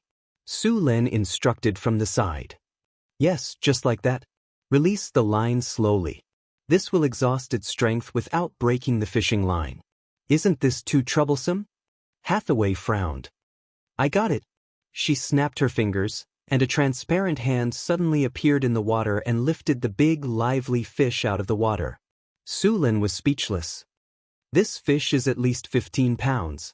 Hathaway said excitedly. Sulin said, the fun of fishing is to wrestle with the fish. You rely on a thin fishing line and use superb skills to catch them successfully. Only then will you be satisfied. You are not very flexible when fishing like this. Hathaway did not hear Sulin at all. She threw the fish into the bucket and continued fishing. However, her luck seemed to be off the charts today. Within a few minutes, the second fish took the bait. Sulin did not catch a single fish. Similarly, the boastful Frodo also did not catch a single fish. Next, fishing became a personal show for Hathaway. The third, fourth, and fifth fish were caught one after another. Frodo finally could not sit still. He threw down the fishing rod, picked up a harpoon, and jumped into the water with a splash. Soon, a figure came out of the river with the harpoon in his hand raised high. There was a fish that weighed about 5 kilograms on it. He smiled happily and said, I caught one too. This is a fishing competition, not a harpoon. Sulin rolled his eyes. You are cheating. You are disqualified. In the end, Hathaway won the competition. The prize was 3 plasma cannons. The other competitions also decided the winners. As expected, Johnson won the combat competition. The archer team leader won the archery competition. At night, the territory held a banquet. The entire Northgard castle became very lively. Su Len also heard the system notification. Ding! Congratulations to the host. You have successfully held a harvest festival. The people are very satisfied with this festival. Popular sentiment +10. Congratulations to the host. You have activated the festival system. The current festival is Harvest Festival. Having a festival can make the people in your territory peaceful and prosperous. Harvest Festival, a grand festival, can bring happiness and a sense of belonging to the people. Popular sentiment +10, prosperity +5.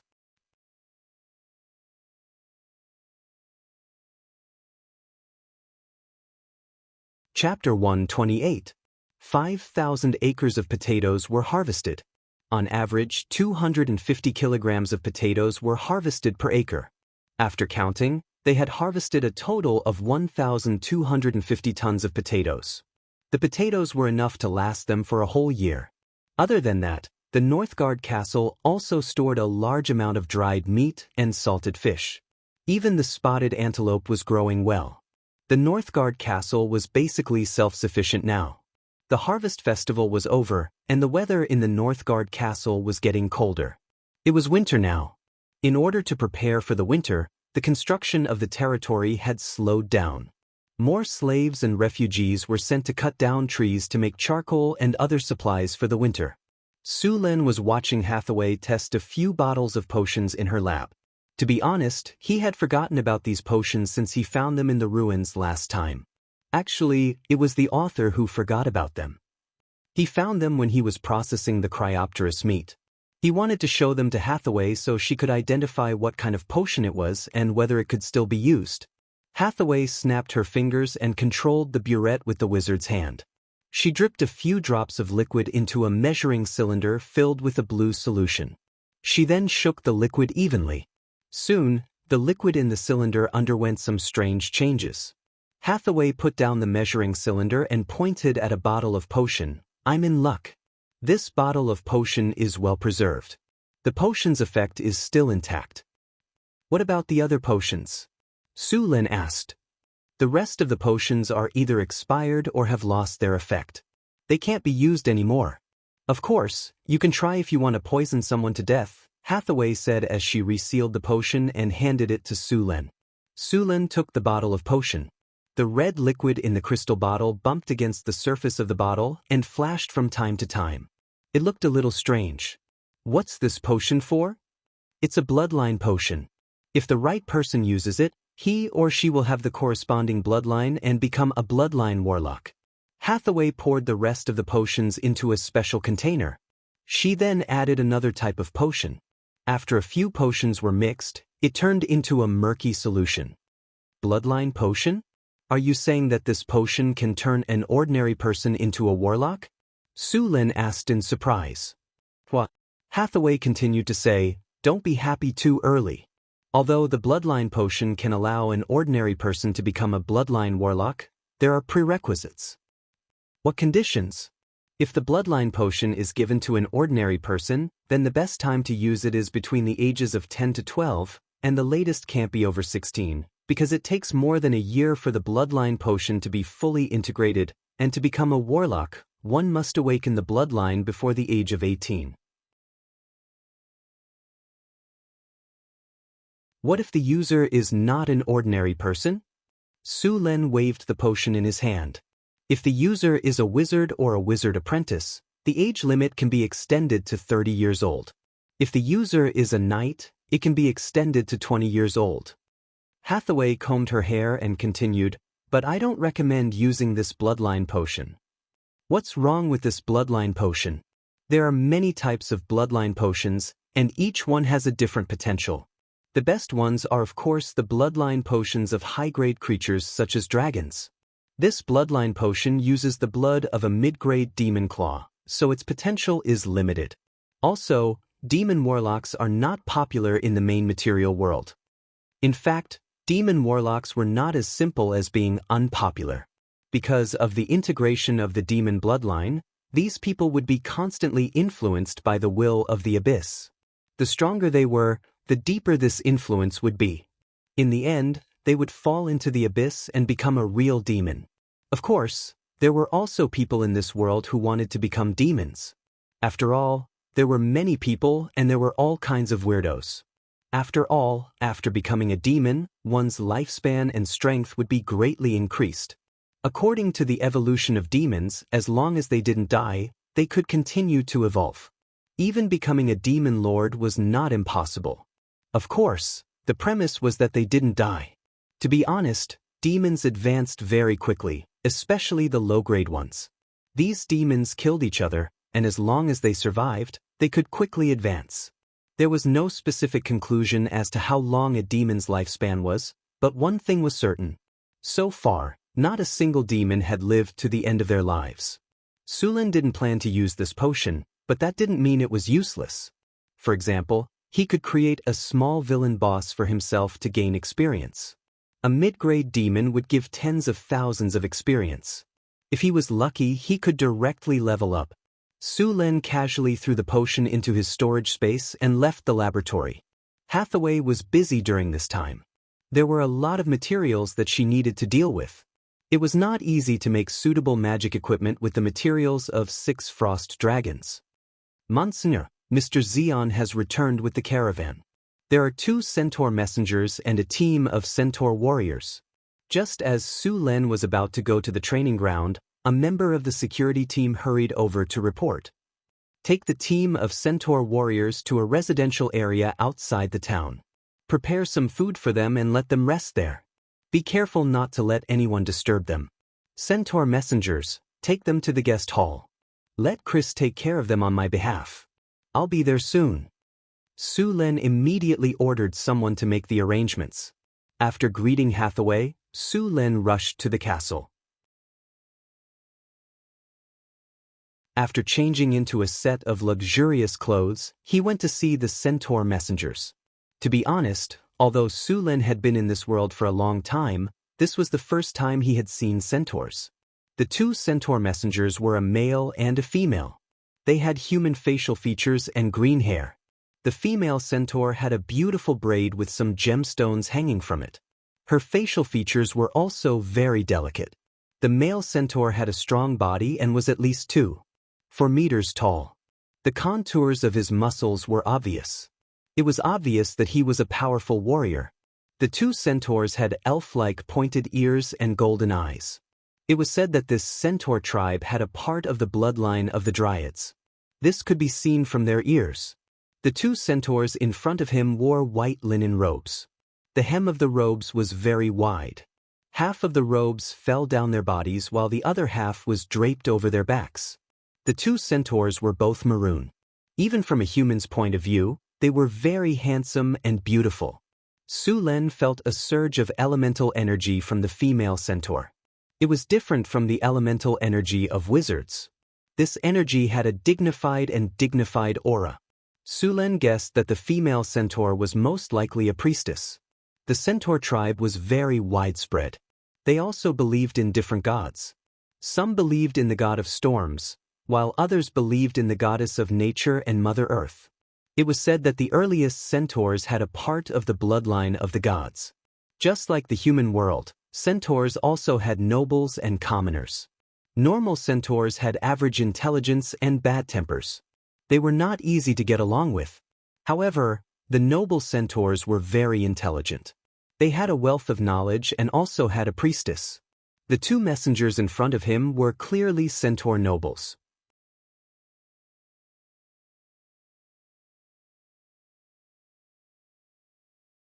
Chapter 129. When Su Len came back, he saw a group of centaur warriors. They were all equipped with spears and bows. They were tall and strong, and they were even stronger than the barbarians that Su Len saw the first time. It was clear that the centaur tribe valued Su Len very much. No, it should be said that they valued this trade very much. Chris had already arranged for people to prepare a sumptuous meal. Because it was noon, there were many fruits and all kinds of meat on the table. The chefs had also specially roasted a whole lamb with some cumin sprinkled on it. The smell of it was very appetizing. Su Len also asked people to prepare desserts and ice cream. He also prepared 2 bottles of high-quality rum.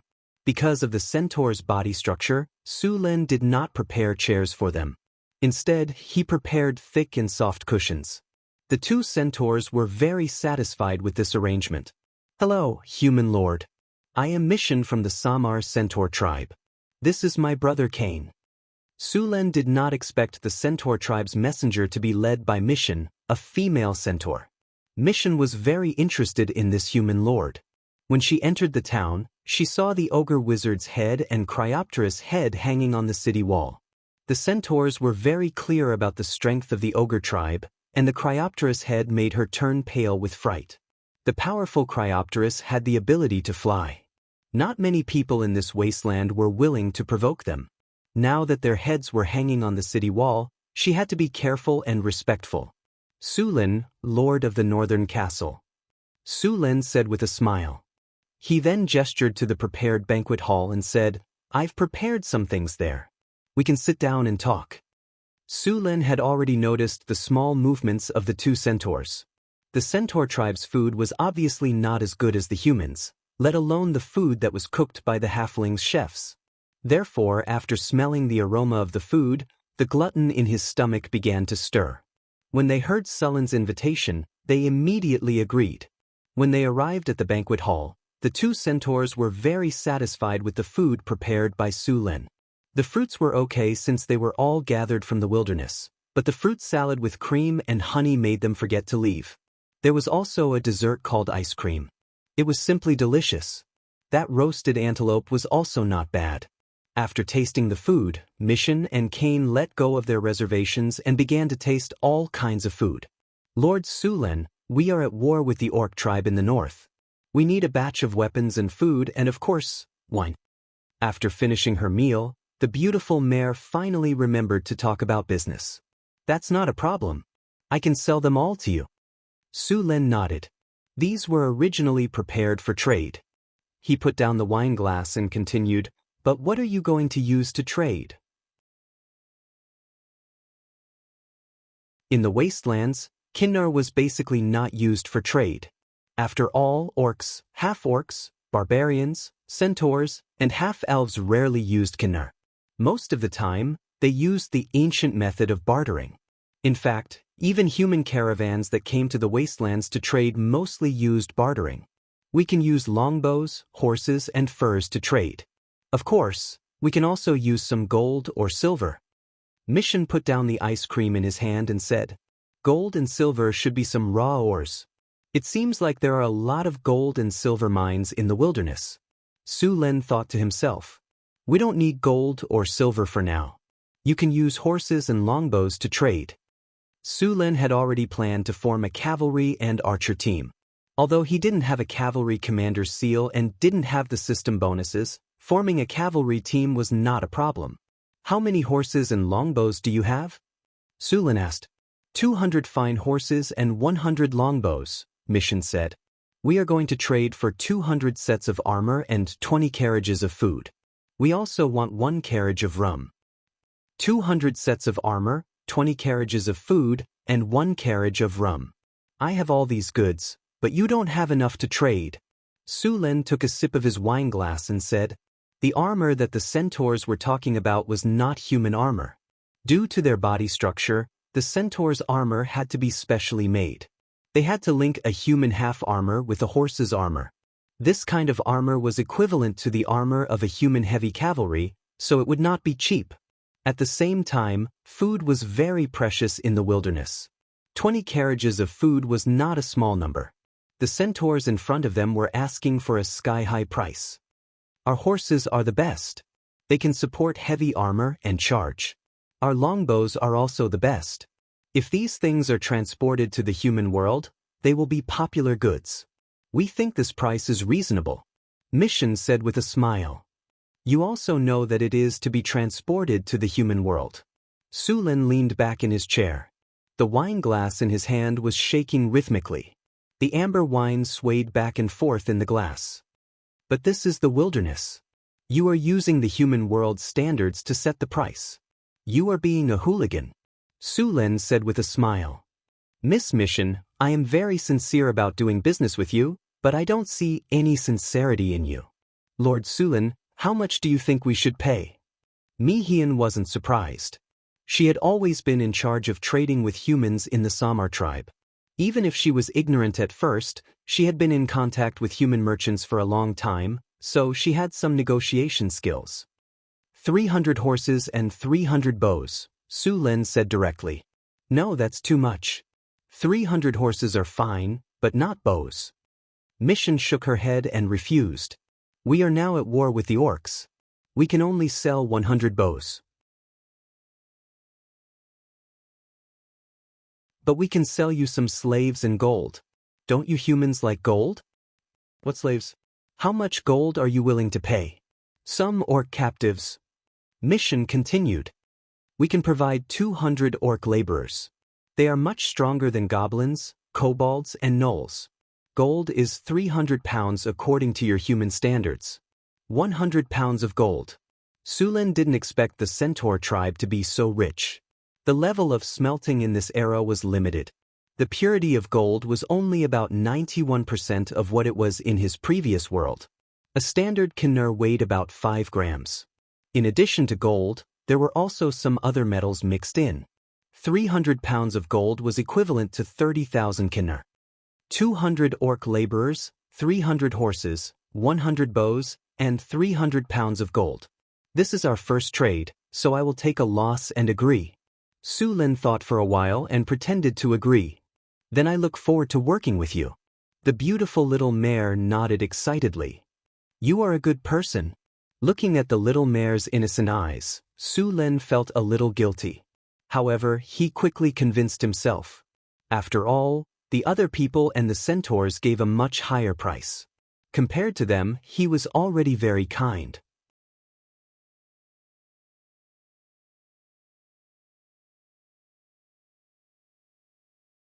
Chapter 130. Both sides were very satisfied with this deal. After discussing the time and place of the deal, the atmosphere became very harmonious. The banquet became more and more lively. Frodo was very interested in the two centaurs. After Mission knew that the delicious food was Frodo's masterpiece, he very warmly invited Frodo to be a guest in the centaur tribe. However, Su Lin stopped him. It wasn't easy to get a chef. How could he just let someone else take him away? After some discussion, Su Lin also got some information about the centaur tribe and the orcs that were fighting against them. The Samar tribe had a population of more than 6,000, and more than 2,000 of them were warriors. The rest were women, children, the elderly, and the weak. Of course, this was only relative. In fact, the women of this tribe were also very strong. It could be said that every tribe was a soldier. If there was a crisis, the entire tribe would pick up their weapons. The centaur tribe also had priests. Su Lin didn't know how many priests there were, but there were at least 3 of them. Compared to wizards, priests were more suitable for the battlefield. As long as they grasped the right timing, these priests with divine spells had the power to turn the tide of a battle. The armor that Su Lin sold to the centaurs was not plate armor.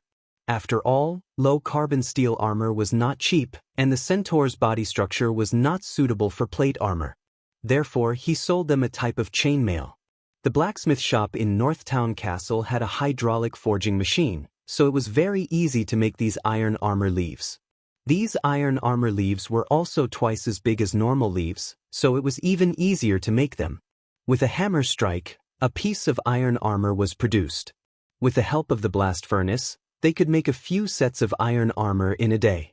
After finishing all the food on the table, the two centaurs let out a satisfied burp. As a nomadic race, it was easy to imagine the diet of the centaurs. Most of the time, they would roast the food and sprinkle some salt on it, or add some wild vegetables to stew it. Sullen's food was all kinds of fried, steamed, and fried. There were also fruit salad and ice cream, which could be considered as luxurious desserts.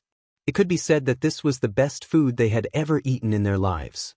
After eating, Su Lin began to talk with them. He wanted to get more information about this wasteland. I heard that you were fighting against the orcs? Su Lin asked. Yes, it's an orc tribe. They want to invade our territory, Mission said. We have been at war with them for a long time, but with this batch of equipment, we are confident that we can drive them out of our pasture completely. How strong are those orcs? Sulin wanted to know the strength of the orcs. Their strength is not bad. Their individual strength is weaker than ours, but they have more people, and they have shamans. Mihian's expression was serious when he talked about the shamans. Obviously, he valued them a lot. Those bastards are using elemental power to destroy nature. This is blasphemy to Mother Earth. Mission said sternly. Su Lun had a general understanding of the conflict between the two sides. Most likely, both sides had set their sights on a piece of grassland, but in the end, neither side was willing to back down. The orcs had taken the initiative by relying on their advantage in numbers, but the centaurs refused. Coupled with the fact that the two tribes had different doctrines, it was even more difficult for the two sides to get along. Even a small matter could cause a fight, let alone a large piece of grassland. This was related to the future development and strength of the tribe. With a larger pasture, they could raise more livestock and feed more people. In a place like the wilderness, if you wanted to survive, you had to fight. Fight for pasture, fight for territory, and fight for more living space. Through Mission, Su Lin also learned some information about the surrounding wasteland. There was a troll tribe to the north of the centaur tribe.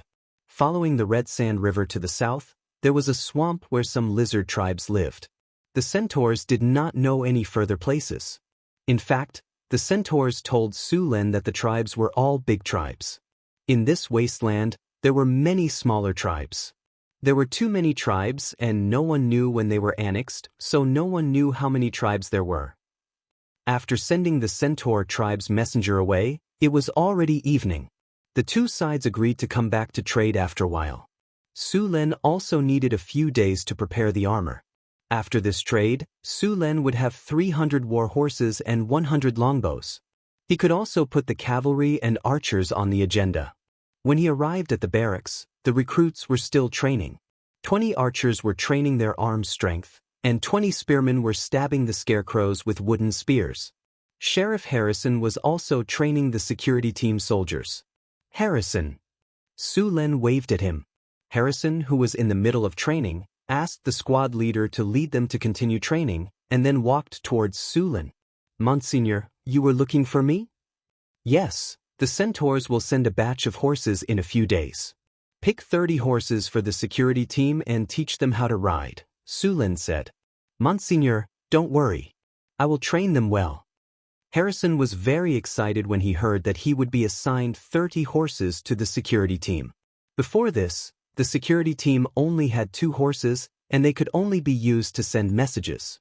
Many times, they could not arrive in time to deal with emergencies. By the way, recruit some people from the refugees and train a cavalry, Su Lin continued. Although many of the heroes in the territory knew how to ride, Harrison was the only one who could train cavalry. He was also the only one who had served in the army of Florence and knew how to train cavalry. Of course, he only knew how to train some beginner cavalry. It was impossible to train elite cavalry or heavy cavalry. Yes, Monsignor. Harrison saluted seriously. Okay, continue with the training. As long as you make enough contributions, I will give you rewards. Money, land, or a title. Su Lin patted Harrison's shoulder, and then continued to tour the camp. Harrison, who had received Sullen's promise, was overjoyed. He became even more excited, and then trained the soldiers even more fiercely. Little bastards, did you not eat? You're so soft. Even those women are better than you. Tell me loudly, are you guys men? Yes. Louder, I can't hear you. Yes. Everyone roared. Then train with all your heart. Harrison roared. Look, this is what chopping is. Look at the bullsh asterisk T you guys are training. Today, everyone will do 500 more chopping, and you're not allowed to eat if you don't finish. Seeing the soldiers being tortured by Harrison, Su Lin smiled in his heart and then left the camp.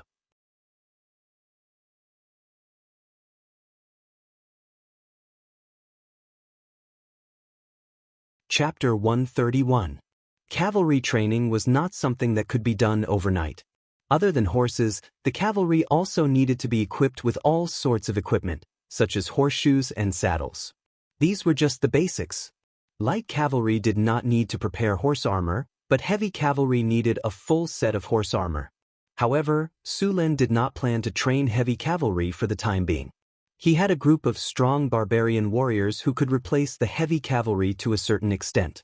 Currently, the territory lacked light cavalry. Light cavalry could be used to scout, harass, sneak attack, and send messages. The weather was getting colder. When he woke up in the morning, there was already frost on the windows. Just yesterday, Su Lin met another wandering hero in the tavern, Hunter. This was a small leader of a caravan. He used to do business in various places, so he knew the price of various goods. He was also familiar with the operations of a caravan. When Su Lin invited him to join the caravan, the small leader agreed without hesitation. He then went to terminate his employment with the manager of the caravan. Su Lin appointed him as the tax collector of the northern castle. He was in charge of collecting taxes from the caravans that came and went. Previously, Chris and Xion were in charge of this. Now Barnes was in charge. However, he still had to report to Chris every day. Name: Barnes. Loyalty: 82. Occupation: merchant tax collector. Level: 5 strength, 6 dexterity, 7 spirit, 6 vitality, 6 charm, 7 command. 20 characteristics: talent appraisal, observation, listening, actor, trading, glib tongue, decent manners, gossip, shrewd. Merchant: he used to be a merchant. He used to do business in various places for a long time. This allowed him to know the price of various goods and the tricks that merchants use to evade taxes. Tax +1, skills: proficient in mathematics, proficient in law, basic swordsmanship, information gathering, intimidation, hidden compartment searching. Weapon proficiency: swordsmanship 60, archery 75, equestrian 83. Evaluation: this is a qualified tax officer. Any attempt to evade taxes will be detected by him. You will have to pay him a fee every month. With the addition of a tax officer, the tax collection in the territory was much clearer. Under Hunter's influence, those who tried to evade taxes were punished. The rate of tax evasion was greatly reduced. Su Lin could already foresee that the tax collection in the northern castle would increase again. As a matter of fact, the structure of the officials in the North Fortress was not logical at all. There was no one in charge of the mayor, the chief of the guards, the garrison officer, or the steward of the fortress. Chris was actually in charge of the mayor and the castle steward. As for the guard captain and the garrison officer, Johnson and Boulder were temporarily in charge. In reality, the two of them were not qualified. There was also no one to be the diplomat of the territory.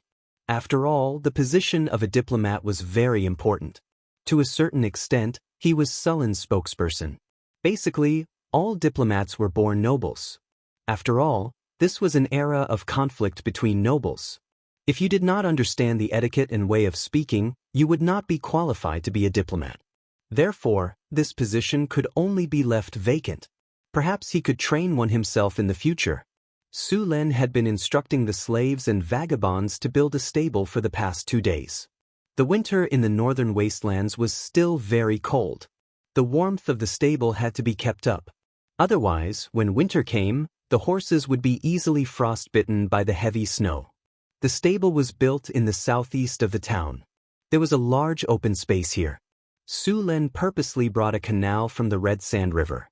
He also selected 5 spearmen and 5 archers from the war spirits to be stationed here. Although there were only 10 of them, these war spirits were well coordinated and well equipped. They had no problem dealing with small groups of gnolls or bugbears. If a large group of them entered the territory, they would be discovered immediately. The barbarian guards in the territory would deal with them as soon as possible.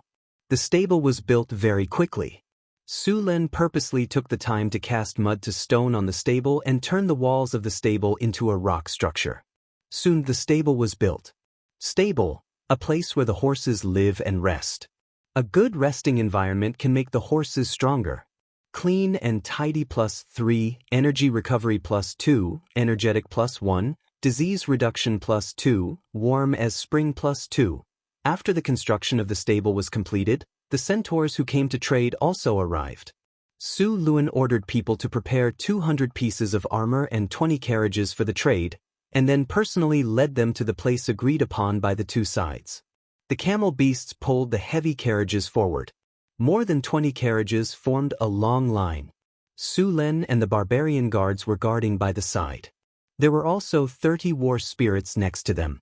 It could be said that for this trade, Su Len had brought out most of the territory's power. He was not naive enough to think that he would directly send the goods to the centaurs because he had already agreed on the trade. There were no laws in the wilderness.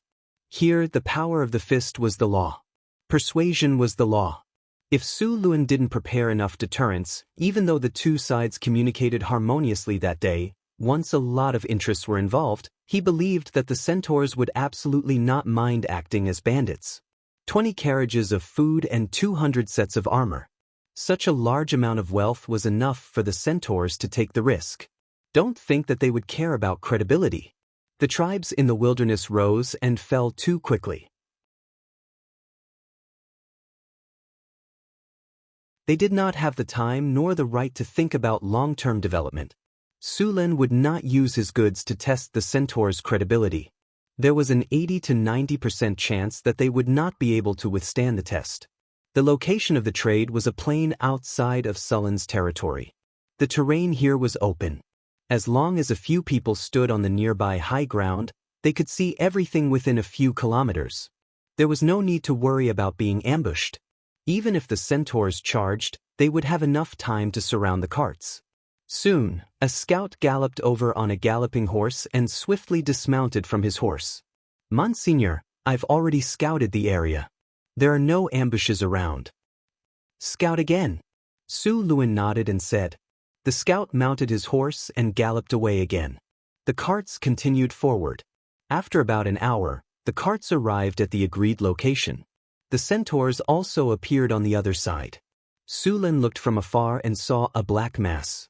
Other than the war horses, there were at least 300 centaurs.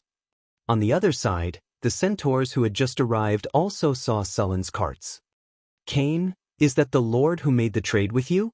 To think that they only brought so few people. Should we just eat them up?" A tall and muscular centaur with a naked upper body and scars all over his body came to Cain's side and asked in a low voice. "Cantor, don't attack first. The fact that these humans can stand in the wilderness means that they are not weak. But we can test them first," Cain said after some thought. "If they are not strong enough, you know what to do." "Understood. I'll go now." Although Cain had seen the ogre shaman's head and Cryopteris' head on the walls of Northgard Castle, he had never seen these humans in action. He was still doubtful. After all, these short humans were not as strong as the orcs. They also ran slower. Other than being good at farming, they had no other advantages.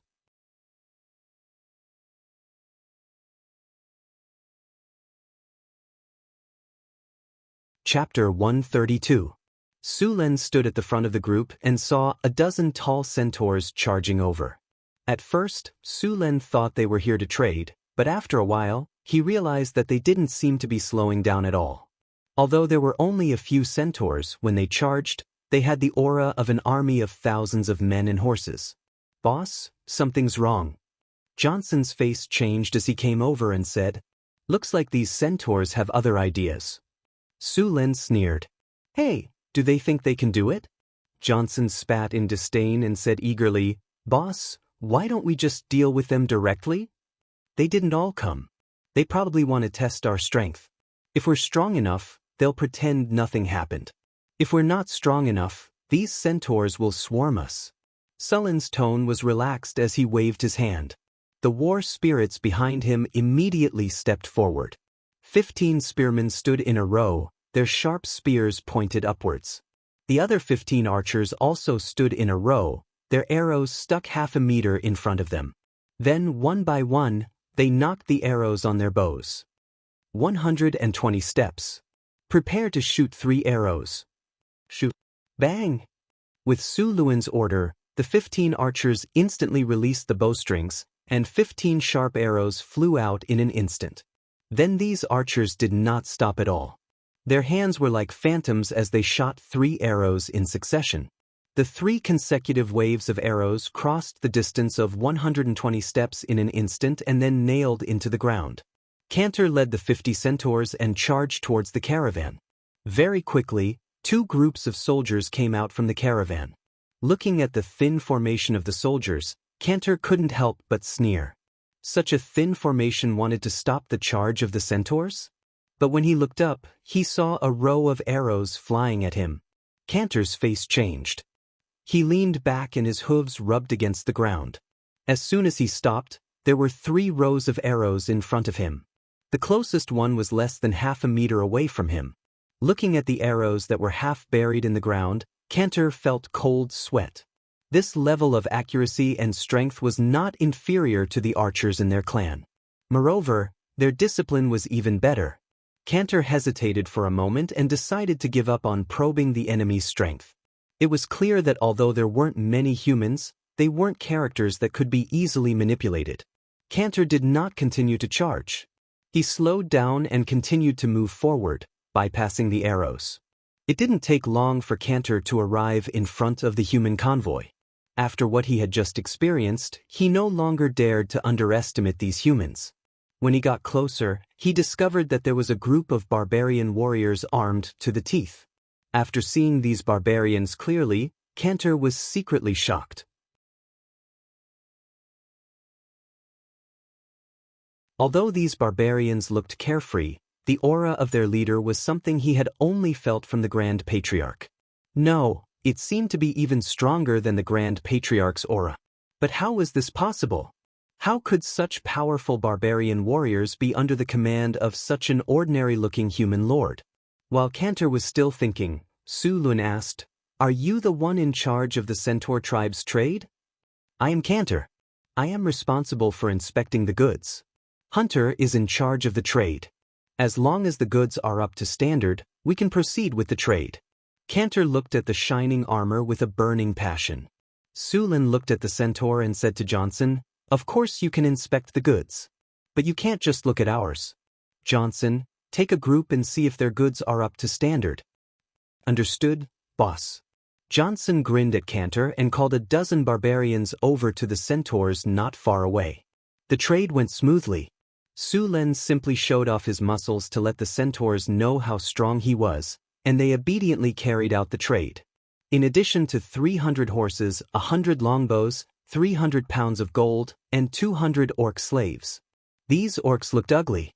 They had gray skin and coarse hair. They had hunched backs, low foreheads, and faces that looked like pig faces. Their lower canine teeth were protruding like elephant tusks. These orcs were about 1.8 meters tall. Their clothes were tattered, and there were many crisscrossing whip marks on their skin. As for the cat-eared girls that Su Lun wanted, they had nothing to do with the orcs. He also learned from Hathaway that the cat-eared girls were actually war-creatures. It was said that these war-creatures came from some dark human experiments during the Arcane Empire in the last era. When the Arcane Empire was destroyed, the war-creatures were freed. In the beginning, the bloodline of the war-creatures was not very stable. There were often occurrences of atavism or collapse. It was not until many generations later that the war-creatures were formed. The war-creatures had a strong talent in some aspects, but they also had obvious shortcomings in some areas. In fact, the war-creatures were just a kind of failed product of the arcanists of the Arcane Empire. However, after thousands of years of reproduction, the bloodline of the war-creatures had stabilized. The wizards of this world had actually obtained part of the knowledge of the Arcane Kingdom. It was said that the legendary and incomparably glorious Arcane Kingdom was not the original inhabitants of this world, but a group of outsiders.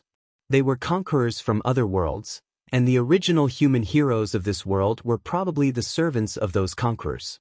This was also the reason why the human heroes at the end of the last era were so powerful. Of course, the nobles scoffed at such a theory and sealed it off completely. All of the books were destroyed and burned, and only the Magi who had been around for a long time left behind some incomplete information. The nobles claimed that the human heroes were inspired by the gods or blessed by the ancient elves. Then they became heroes. It was also the gods who asked them to lead humans from darkness to civilization. In Sullen's view, the wizard's statement was actually more credible. Of course, the nobles would be stupid if they admitted it. It was like throwing their noble aura directly into a cesspool and then stepping on it. As a noble, Sulen had vested interests. Even he would make the same choice as the nobles. Sulen looked at the war-creatures. These war-creatures looked at the centaurs and humans with hatred, but he did not care. Northgard Castle had enough strength to suppress them.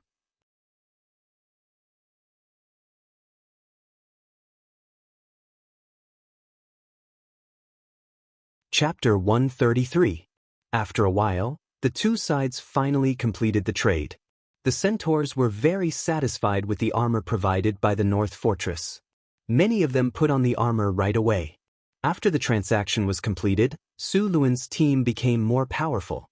The 300 horses were mighty. Fortunately, these horses had been trained, and only a few people were needed to control these horses to keep up. It took them much less time to go back than when they came. The 20 carriages were almost empty. After returning to the North Town Castle, Su Luan arranged the war horses and then took out a centaur longbow to try. The centaur longbow was longer than the average human bow. It was about 1.5 meters long. In fact, this type of bow was not suitable for cavalry. The length of the bow was too long, and it was very inconvenient to ride on a horse. Very few human cavalry bows were longer than 1 meter. Only the centaurs with their special physique could use this type of longbow. The range of a normal cavalry bow and a centaur longbow was about a third or even more. Sulen bought these centaur longbows for cavalry. From this, it was clear that the centaur light cavalry could easily defeat the human light cavalry. They could even kite the human light cavalry to death. That was the advantage of their race. The centaur longbow was made of purple fir wood. The body of the bow was very smooth. Because it was a weapon used by centaurs, it required a lot of strength to draw the bow. Without professional training, it was impossible to control it. Centaur longbow, hard bow, made with purple fir wood as the main material. This is an excellent centaur longbow. It took the centaur craftsman 3 years to complete it.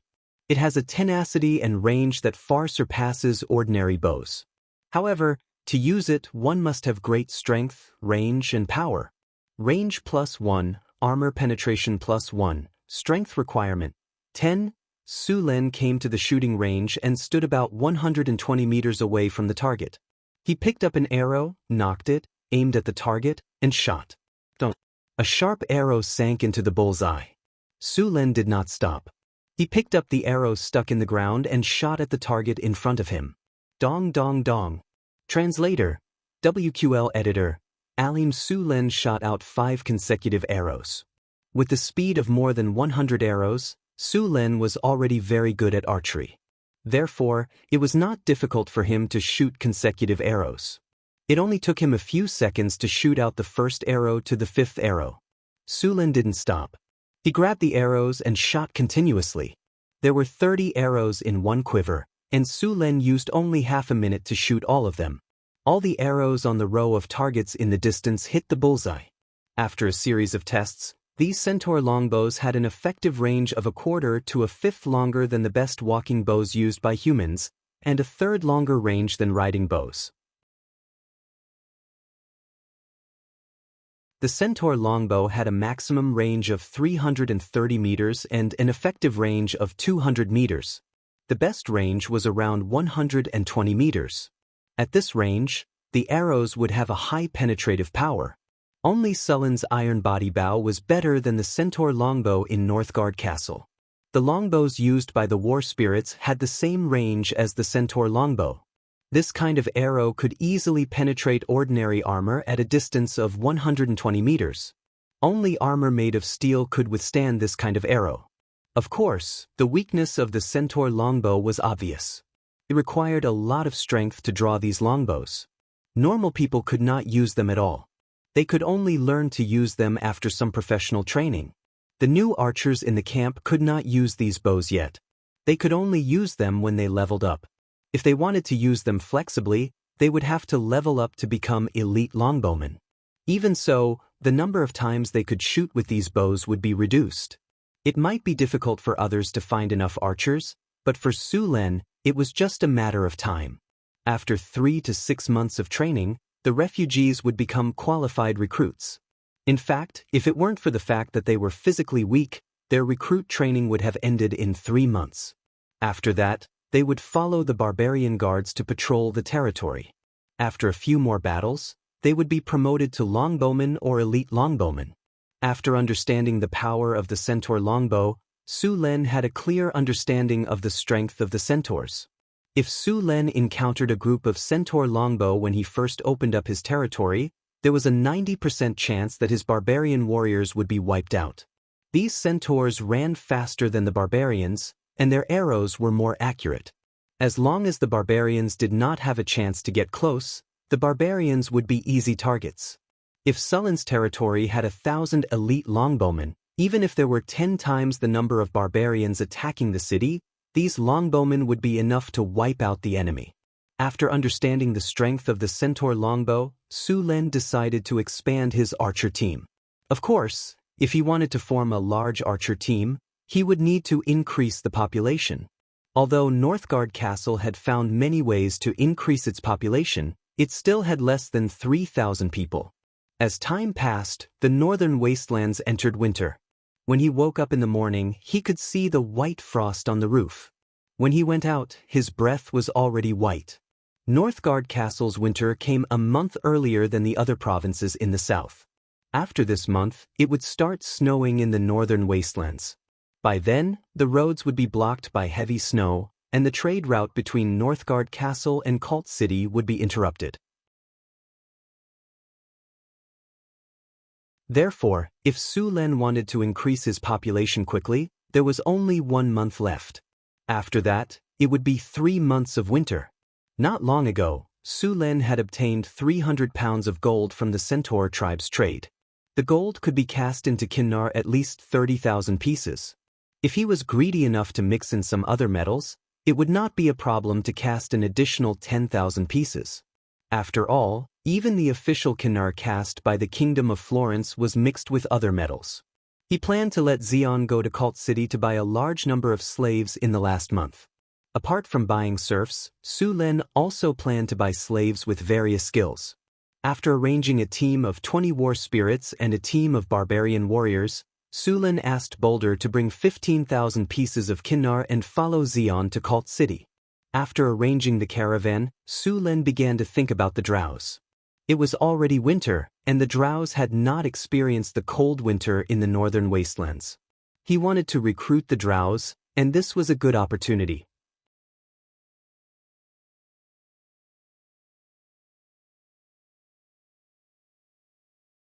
Chapter 134. Su Len decided to support the Centaur tribe. After all, if the Centaur tribe lost, the Orc tribe would take over their territory. Sullen's territory directly bordered the Orc tribe. He didn't want to fight against an Orc tribe with tens of thousands of people at this time. Maybe he would wait for another 2 years, when he had enough soldiers, and then he would fight against these big tribes. Orcs and humans were also enemies. In the past, it was humans who worked with the dwarves and elves to drive the orcs to those areas with bad environments.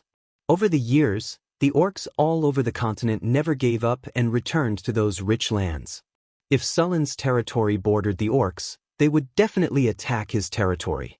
But now that the Centaur tribe was in front of him, Sullen's territory could develop in peace. Su Len used the gold he got from trading with the centaurs to make coins. He mixed some copper and other metals into the 300 pounds of gold.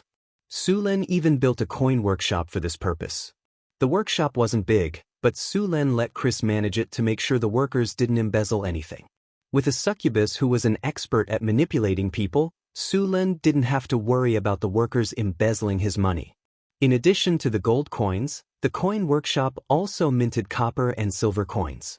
Gold coins were used for large-scale trade and were rarely circulated in the hands of commoners. Silver and copper coins were the main currency in circulation. With the development of the Northgard Castle, Su Len clearly noticed that the amount of money in his territory was a little insufficient. In fact, there was no other way. The number of freemen in Su Luan's territory was too small. Most of them were his serfs, so there was no need for currency circulation at all. It was also because of the trade caravan that the number of freemen began to increase. Coupled with the increase in the number of refugees, all kinds of products were abundant, and the circulation of materials in the territory gradually increased. Due to the shortage of copper and silver nars, North Town Castle had to barter most of the time, which made it difficult to set a price for the goods. What's more, it was very inconvenient to trade. Therefore, Su Luan began to make copper and silver nars after noticing this. There were many types of currency in this world, and there was no unified currency. The exchange rate between countries was also different. It was very troublesome for merchants from different countries to exchange currencies. If they didn't clearly state which currency they were using during the transaction, it was very likely that they would be cheated. Therefore, those merchants who did international trade were very familiar with the currencies of various countries. It was not easy to become an international merchant. Even in modern society, there were counterfeit currencies.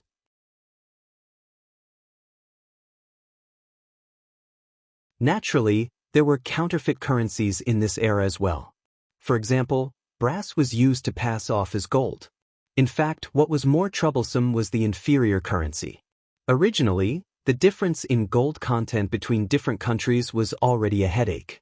However, there were also some privately minted gold coins. Most of these privately minted gold coins were lower in gold content than the original currency. Naturally, it was more difficult to settle the transaction. The Kingdom of Florence used a kinnar, silver, and copper exchange rate. 1 kinnar could be exchanged for 20 silver nars, and 1 silver enar could be exchanged for 20 copper nars. Although it was a little troublesome, it was still acceptable. However, the exchange rate of some countries made people want to kill the people who set the exchange rate. For example, the Desert Kingdom northwest of Florence used a gold coin for 12 silver nars, and 1 silver nars for 20 copper nars. People who were not good at math would make mistakes when shopping on the street. There was also the exchange rate in the hexadecimal system, which was even more frustrating. In fact, the goddess of wealth in this world issued a standard gold coin. However, these gold coins were mostly circulated in the south of the continent and in the areas where sea trade was popular. The exchange rate of the goddess of wealth's gold coins was decimal. There was no temple of the goddess of wealth in the Kingdom of Florence yet. Of course, Su Luan was not stupid enough to use this method of exchange. If he was not worried that those merchants would not accept it, he would directly change the ratio of gold NAR to silver NAR to copper NAR to 10. The simpler the exchange rate, the more convenient it was for ordinary people to use. In order to make the circulation of goods in the territory smoother and more prosperous, Su Luan directly asked the craftsmen to make 100,000 copper nars. It just so happened that he obtained a lot of bronze weapons when he wiped out the gnolls and kobolds. These things could be used to make coins. At the same time, he also made 10,000 nars. These coins would be distributed to the refugees as remuneration for their labor. In fact, the coinage industry was very profitable. After all, the gold and silver content in gold and silver coins were not pure. Hathaway had already finished making the leather armor and cloaks made of the Stormwind tiger skin. The 5 scouts each received a cloak, and the remaining one was given to the captain of the archers in the war spirits. The 12 leather armor were rewarded to the barbarians. With these cloaks, the scouts' detection ability and survival ability were greatly improved. Camouflage allowed them to scout closer, and haste and featherfall allowed them to escape faster. The barbarians who received the leather armor put it on under their iron armor.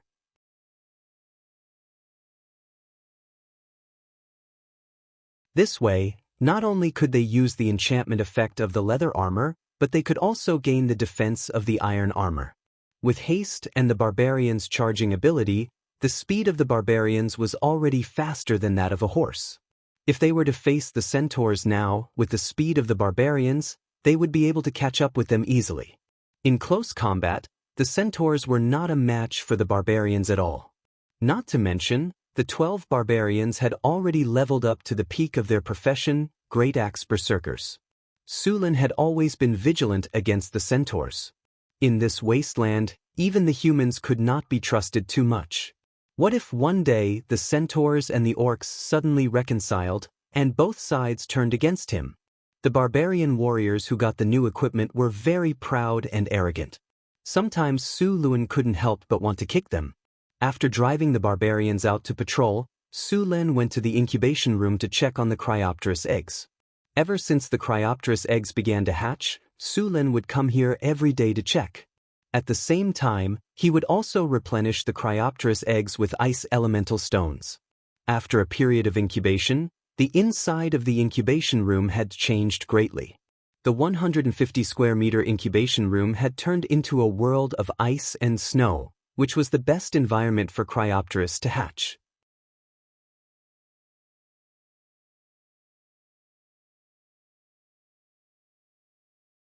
Chapter 135.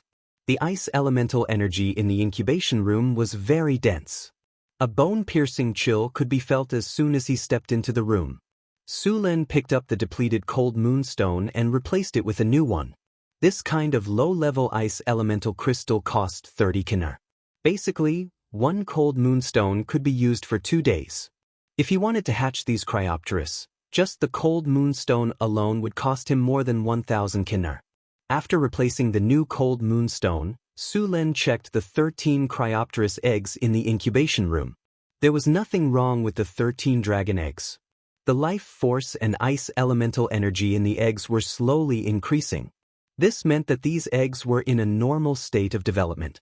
If the life force in these winged dragon eggs weakened or stagnated, it meant that these winged dragon eggs were most likely dead. Some skilled hatcheries might have a chance to save these eggs, but Su Lin could only watch. After checking the winged dragon eggs, Su Lin stood up and left the room. After telling the 2 barbarian warriors to guard the eggs carefully, Su Lin continued to patrol the other parts of the camp. The sugar refinery was right next to the Lord's castle. The sugar produced by the refinery was the biggest source of income for the northern fortress. However, the sugar trade had ended this year. As a matter of fact, the wild sugar beets collected by the northern fortress were almost used up. The territory controlled by the northern fortress now had a diameter of 20 kilometers. The areas close to the northern fortress had been cleaned up. If they wanted to dig up more beets, they would have to look further. Beets were not weeds that could be found everywhere. During this time, the teams that went out to dig for beets were getting less and less. In order to accumulate enough raw materials, Su Lin had sent out more than 20 teams of 600 people. The sugar workshop could produce 20 pounds of sugar a day. It could produce 600 pounds of sugar a month. Other than sugar, there was also a lot of waste honey and beet residue. The waste honey was sent to the brewery on the other side to make rum, and the residue was used to make silage. The Northgard Castle had raised over 100 bison and even more spotted antelope and giant antler deer. They consumed a lot of vegetables every day. One of the most important tasks in the territory was to store the food. Many of the slaves bought from Cult City were proficient in breeding. Although they had never reared spotted antelopes, buffaloes, and giant antler deer before, after a few months, they were familiar with their habits. After the harvest of the territory, in addition to harvesting potatoes, the leaves and vines were also chopped up to become their food.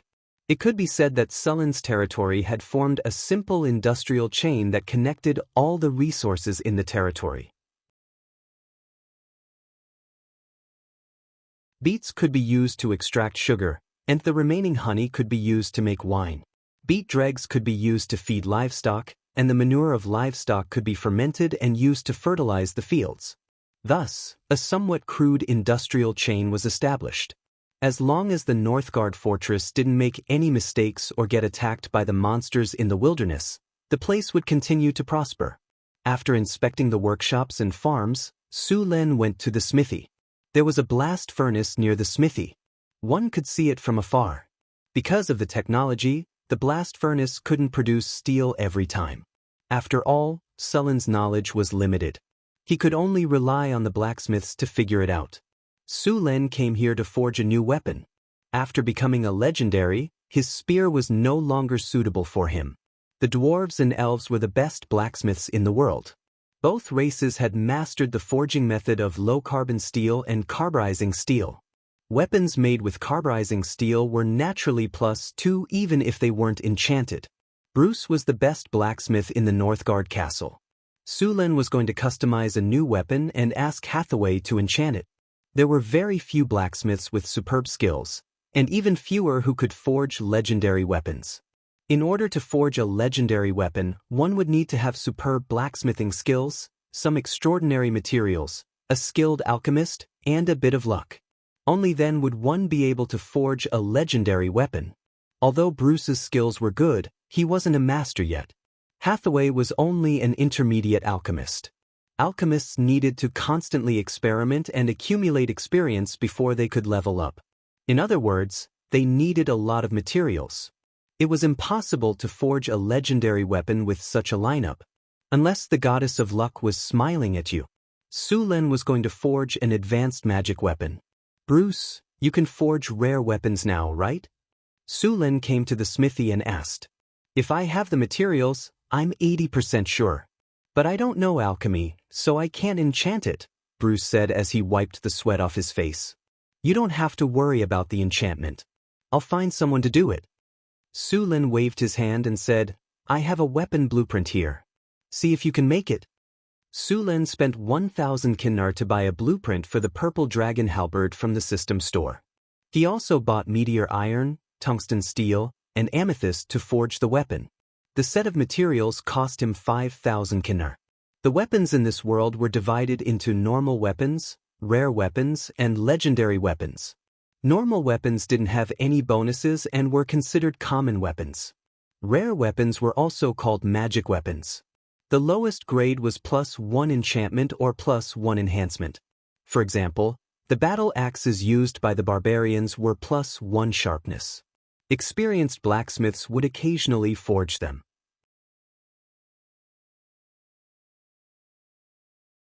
They were considered excellent weapons and were much more expensive than normal weapons. The centaur longbow that Sulen bought last time was +2 equipment. These equipment were also called low-level magic items. As 4+3 weapons, Sulen's iron body bow was 1. It was a medium-level magic equipment. Sulen was preparing to forge the purple dragon halberd. If he succeeded, it would be A+4 high-level magic equipment. The lowest grade of legendary weapons was +5. As for the legendary weapons, Sulen hadn't seen them before, but he guessed that they would be +7 or +8 at least.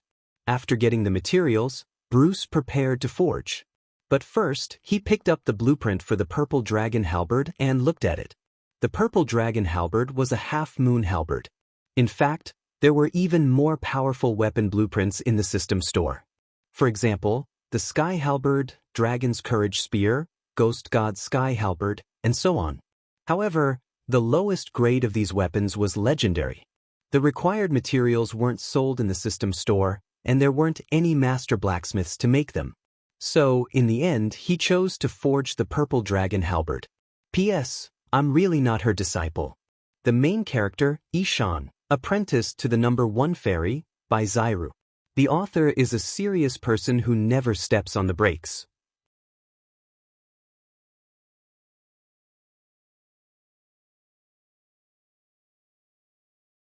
Chapter 136. After Sulen prepared the materials, Bruce began to work. He needed to refine the materials first. Most rare weapons were made with the 100-fold forging technique. Some skilled blacksmiths could create cloud patterns while forging the weapons. The steel made with this technique was called cloud pattern steel. Sulen prepared meteor iron, tungsten steel, and amethyst. They were all rare materials. It was not easy to merge them perfectly. Bruce called all of his apprentices over. There weren't many opportunities for them to observe the forging of high-grade rare weapons at such a close distance. It would be very helpful for them to master more advanced skills. The furnace was burning fiercely. Under the urging of the hydraulic blower, the temperature in the furnace was getting hotter and hotter. Standing in the blacksmith's shop, waves of heat waves assaulted their faces. Putting the materials in the furnace and adding all kinds of accelerants, the furnace's temperature soon rose again. The materials in the furnace soon turned red and softened. Then he took them out and began to hit them. Sparks flew everywhere, and a rhythmic sound was heard. Su Lin did not wait for Bruce to forge weapons. Instead, he went to inspect other places in the territory. After more than a month, the first batch of bricks was finally done. The foundation of the outer city wall of the North Castle had been built. Now that there were bricks, the progress could be sped up. In fact, other than bricks, the outer city walls of the North Town Castle were also made of slag. Every month, the blast furnace in the blacksmith's shop would produce a lot of slag when it was producing iron ore. The slag was very hard, so it was very suitable to build the city walls with some adhesive materials. Because the outer city wall was too big, if he built it with rammed earth and then converted it with mud to stone, he would not be able to convert much of it with his current mana. Mud to stone could convert earth into stone. The more he converted, the more mana he would need. The outer city wall was at least 4 kilometers long. Each section was 10 meters high and 6 meters wide. Su Lin could not change much at a time, but after using the masonry structure, he only needed to transform the cement between the masonry into rock with mud to rock, and the magic power consumption was reduced at once. Of course, it would take longer, but the advantage was that Su Lin didn't have to stay at the construction site all day long. The Beastman laborers from the Centaur tribe were also arranged here. With these strong Beastman laborers, the construction of the city walls sped up a lot. Because there was nothing urgent, Su Lin had been very relaxed these 2 days. Chris had taken care of most of the things, and he only needed to confirm the rest. Master, these are the coins that were just produced by the coin workshop. While Su Lin was hiding in the study and watching attendant Qin, Chris came in with a delicate box. Throwing the book aside, Su Lin stretched and hugged Chris in his arms. He sat down on the chair again and buried his head in her broad chest. Taking a deep breath, he picked up the box and checked it. Chris had long known Sullen's preferences, so she wasn't surprised by his sudden attack. "Are these the coins they made?" Su Lin said as he played with a few coins. There were 6 coins in the box, 2 gold, 2 silver and 2 copper coins. Su Lin picked up a copper coin, which was the smallest value. The copper coin was slightly green and had a good texture. Compared to the copper coin that was circulating next to it, it was better in terms of appearance and quality. Next, Su Lin checked the other coins. The silver content of the silver coins was the same as the silver coins circulating in the kingdom, 80% silver and 20% other metals. The same was true for the gold coins.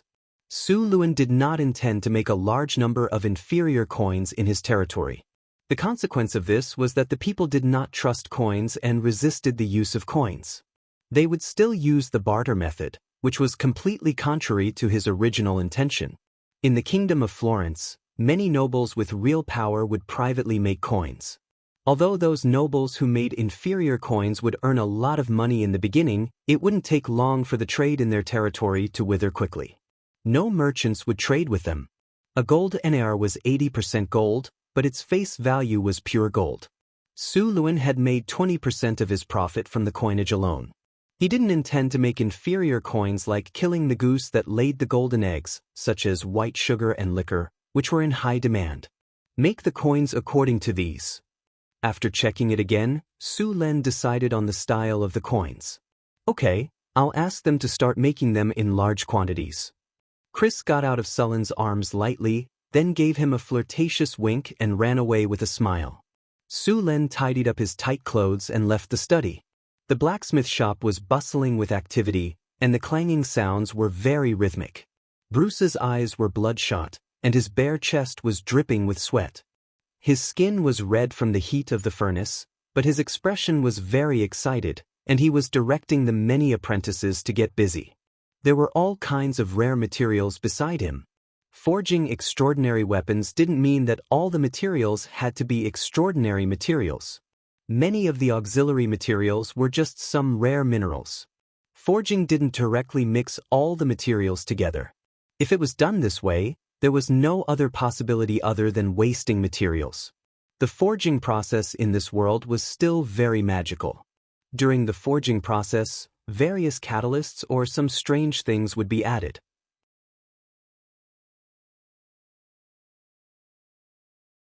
The purple dragon halberd used some cryopterous blood to quench it during the forging process. The weapon was originally red, but after entering cryopterous blood, it quickly cooled down. A burst of ice element energy instantly even lowered the temperature in the originally stuffy blacksmith shop by dozens of degrees. After the second quenching, Bruce heated up the metal again and hammered it again. The hammering was very rhythmic, and it seemed to have an indescribable charm. After hammering for a while, the metal was heated up again and some new materials were added. Under this repeated hammering, the metal became more compact. Strange patterns were faintly discernible during the forging process. All kinds of rare materials were added one after another. The meteor iron and tungsten steel had long been fused into one, and now a new kind of alloy was formed. Bruce was completely immersed in the forging process. This was a very rare opportunity for a skilled blacksmith. In this state, the blacksmith skills would be greatly improved.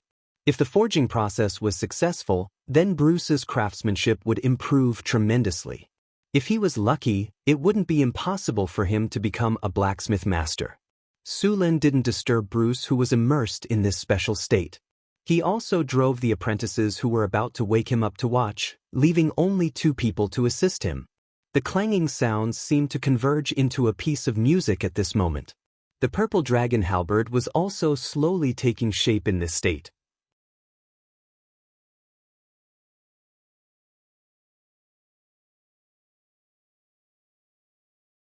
Chapter 137. It was not easy to create a high-grade rare weapon. Without enchantment, the blacksmith master's work was the limit. Any higher would require magic enchantment. Magic enchantment was a very magical thing. It had the ability to turn something rotten into something magical. It could add some magical power to the weapon. There were many monsters and powerful creatures in this world. Ordinary weapons could not hurt them. For example, a real dragon. Ordinary weapons could not leave a mark on the scales of a real dragon. There were also some elemental creatures. Ordinary weapons were also ineffective. Take the fire elemental elder for example. Ordinary weapons would turn into molten iron as soon as they got close. Only rare weapons could hurt them. Bruce's eyes became more and more bloodshot, and his spirit became more and more excited. Sulin was worried that his body could not take it, so he asked Hathaway to make him an energy potion and a strength potion. Although Bruce's blacksmith skills were extraordinary, his strength was not strong. He was only a low-grade warrior. Continuous high-intensity work without sleep for several days was likely to cause serious damage to his body. Maybe after he finished forging the weapon, he would exit that strange state and become a cripple. He did not want a blacksmith master to become a cripple. Soon, 5 days had passed. Bruce did not sleep for 5 days. Although he had the potions provided by Hathaway, he still looked thinner. However, he still looked excited. The blacksmith apprentices had already taken turns to help here. Even so, these blacksmith apprentices looked a little dispirited. Sulin came here every day to check. Finally, on the 6th day, Bruce's face showed a trace of satisfaction. Clang! The hammer fell. A single-sided crescent halberd covered with cloud patterns and shimmering with purple light appeared on the workbench. The halberd's body was simple. There were only some decorations like fish scales, which were used to prevent slippage. The crescent blade on it had been sharpened. The cloud patterns around it made it look very mysterious. Sulin took a look at it and fell in love with it at once. He reached out and grabbed it. The weight was just right. Sulin skillfully brandished the spear and directly hacked at the black iron stone used to test his saber. A section of the black iron stone was directly cut off. The cut was as smooth as a mirror. This kind of black iron stone was used to test the saber and was extremely hard. Ordinary sabers and swords would only be able to leave a shallow mark on it, but this purple dragon halberd was actually able to easily cut through it. Sulin held the halberd horizontally and looked at the crescent blade. He saw that there were no marks or gaps on the blade. It was still shining with cold light. Sulin looked at the purple dragon halberd in his hand with satisfaction.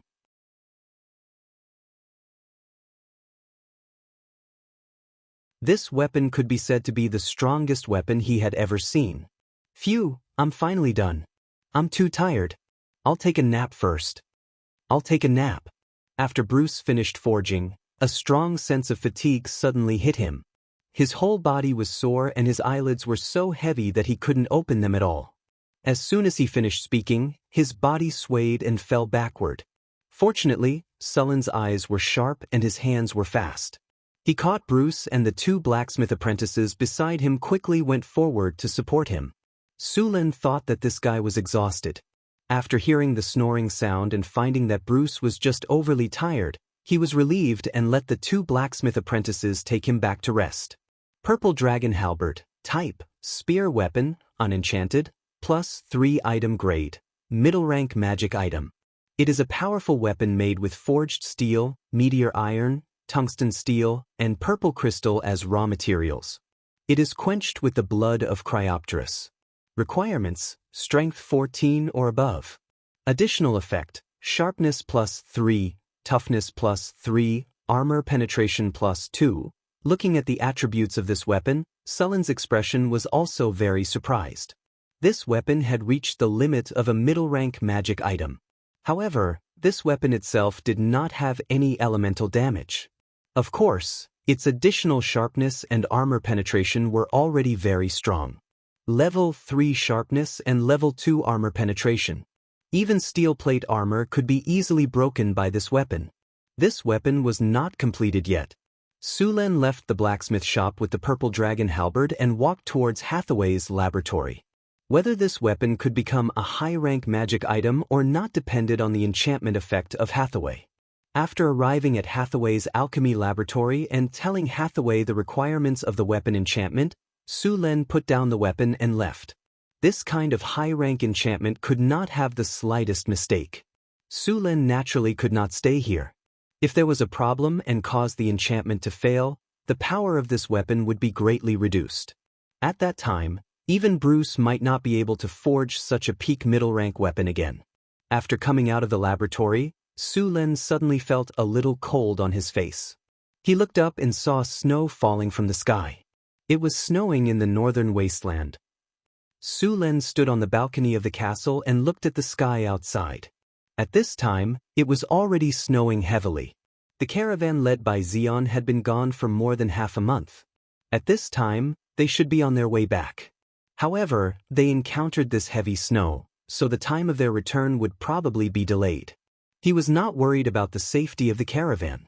He was worried about the slaves that he bought this time. If the snow was too heavy and Xion did not prepare enough cotton-padded clothes, many of the slaves would definitely freeze to death. The territory's population was not enough to begin with. He did not want to lose any more people. Have the winter supplies in the city been distributed? Sullen asked casually. According to your instructions, it has been distributed, Chris said. I've already made sure that everyone has cotton-padded clothes. At the same time, every household has been given charcoal to warm themselves. Moreover, the houses we built have good insulation.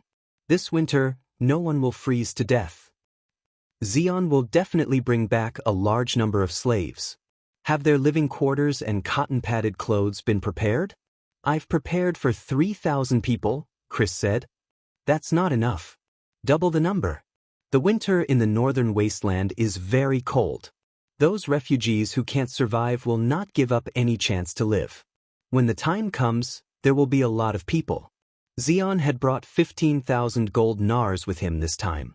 A slave of the lowest grade would cost around 2 gold nars, while a slave with a certain skill would cost between 50 to 100 gold nars. He must have bought a lot of slaves this time. I'll have someone arrange it. Chris nodded and prepared to leave. However, at this time, a series of hurried footsteps came from the corridor, followed by a knock on the door. Come in, Chris said. Monsignor, there's an urgent military report. A man dressed as a scout walked in and said. Sullen's heart tightened. The scouts he sent out had been investigating the movements outside the territory. It seemed that another tribe was about to make a move.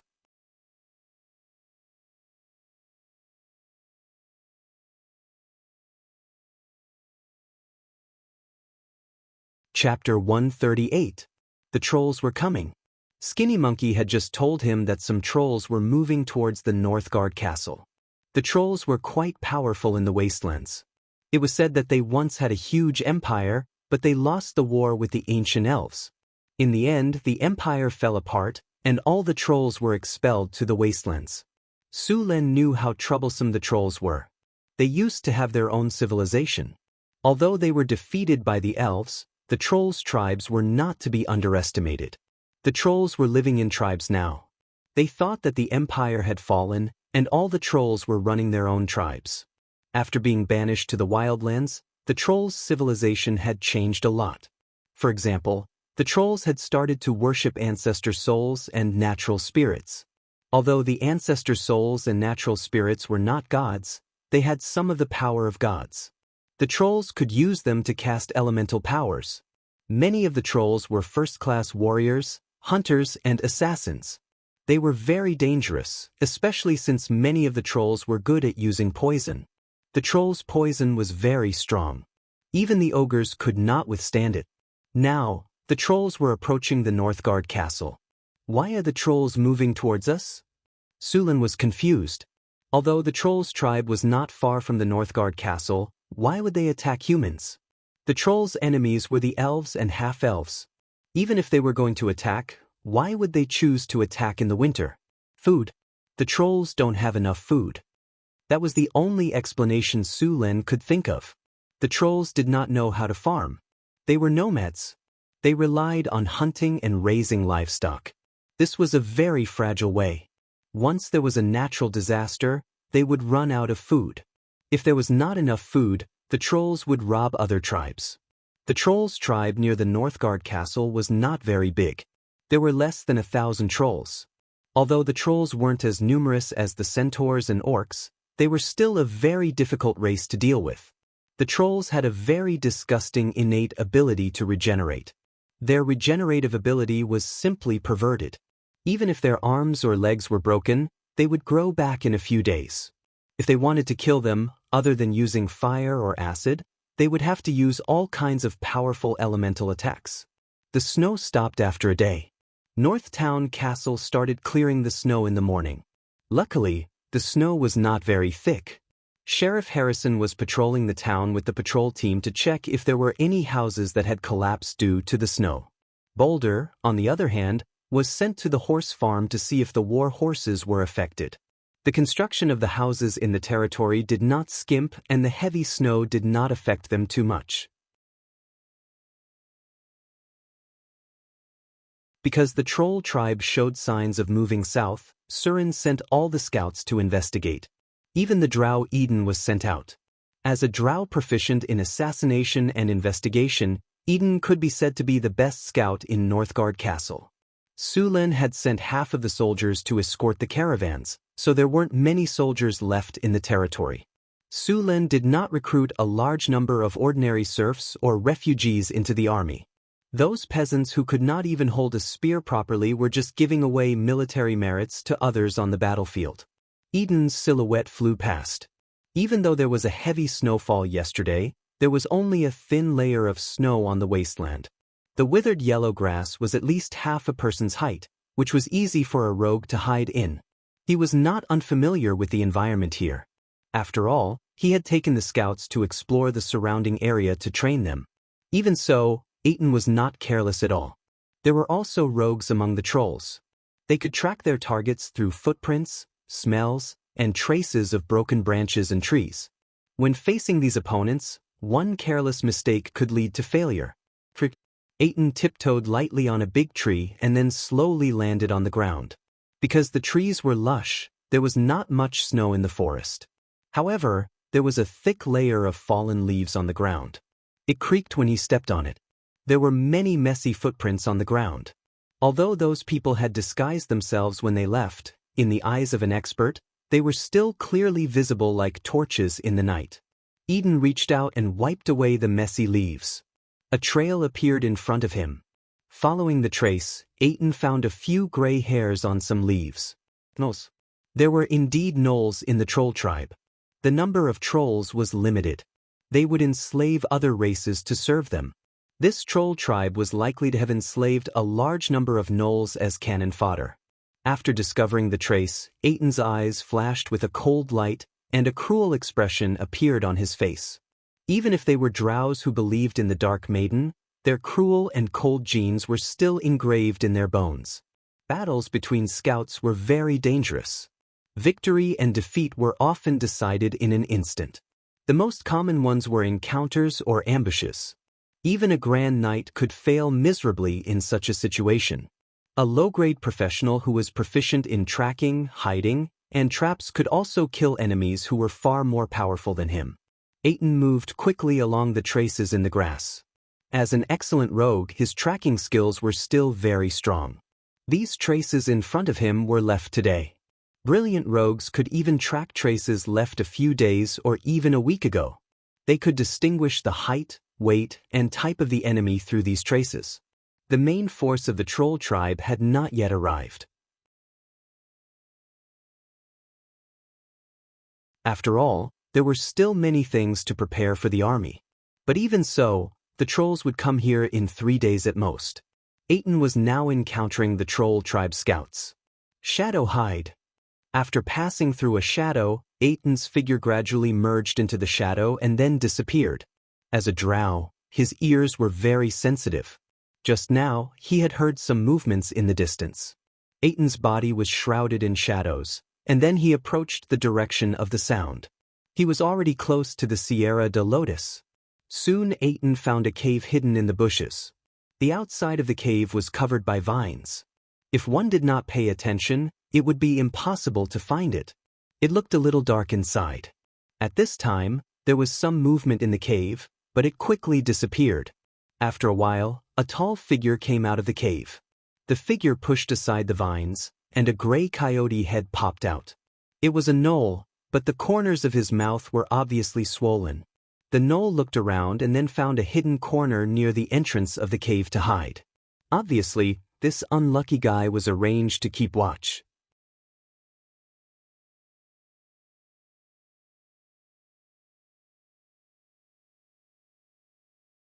Chapter 139. They carefully avoided the traps and made sure that they didn't make any noise. At this distance, any mistake would alert them. After spending some time, Aiton bypassed the traps and began to approach the gnoll.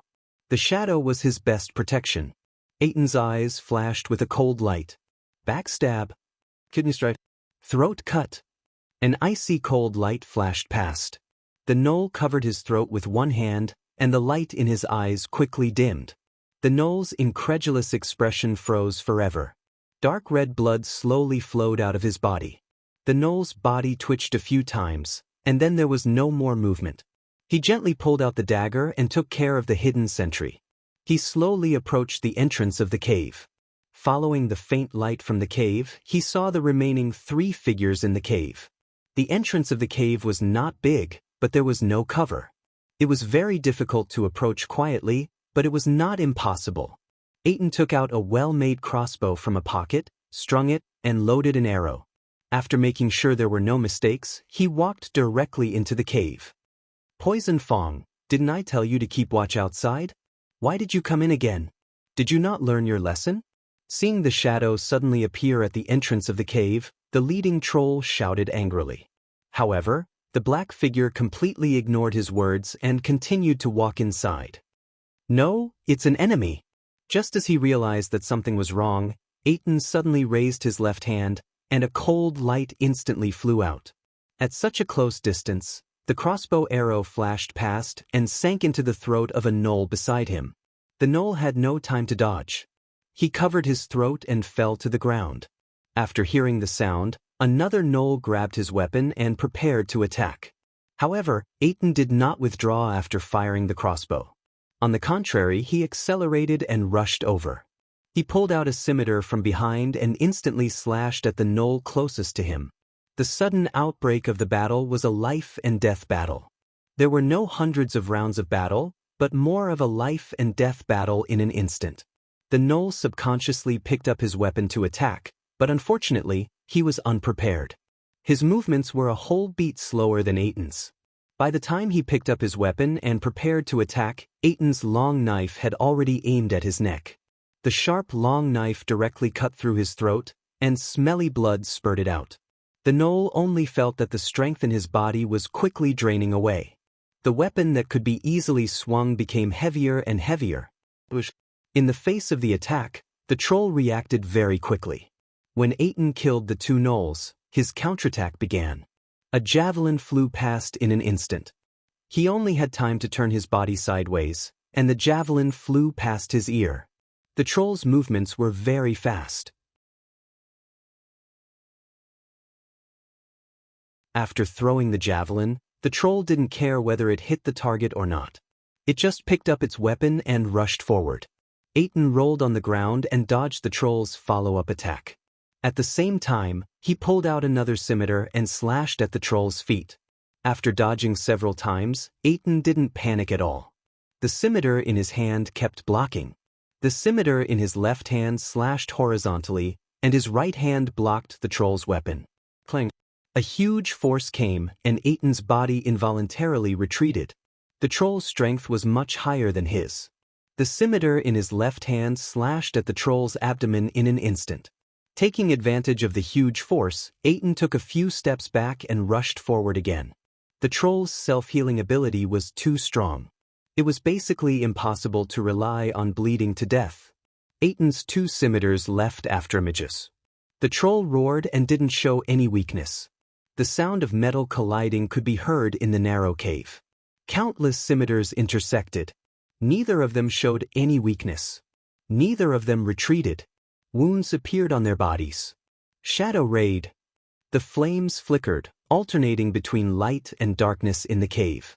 At this time, Aiton's figure instantly merged with the shadows and appeared next to the troll.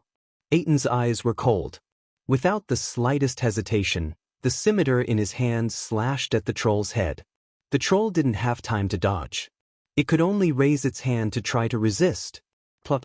A severed arm fell, and smelly blood spurted out. After losing an arm, the troll was no match for Aiton. After a short while, the other arm was also cut off. Aiton didn't directly kill the troll. After taking a breather and recovering his exhausted strength, he began to interrogate the troll. As a drow, Aiton was also proficient in all kinds of torture. It didn't take him much effort to get what he wanted. He cut off the troll's head and then threw the troll's body directly into the fire to burn. The troll's self-healing ability was very strong. In the absence of elemental spells, fire was the best way to kill them completely. In the dark night, the drow's figure moved quickly in the wilderness. The night gave him the best camouflage. The drow with night vision completely ignored the night. According to the information from the troll's mouth, the drow continued to investigate ahead. Bruce finally woke up after sleeping for a day and a night. Sulen personally pardoned his slave status. As a blacksmith, after experiencing the outbreak a few days ago, Bruce also successfully advanced to a master blacksmith. After gaining the status of a freedman, Bruce also wanted to express his loyalty to Sulen. Then he became a new hero under Sulen. As a reward for Bruce's extraordinary weapon, Sulen gave him a house and 100 acres of farmland. With the property, Bruce's loyalty to Sulen directly rose to 90%.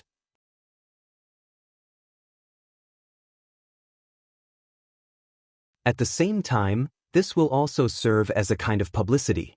Let the slaves work harder, and at the same time tell them that only hard work will change and they will get a better life.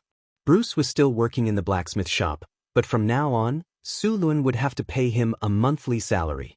Of course, if he could forge an extraordinary weapon, he would be rewarded accordingly.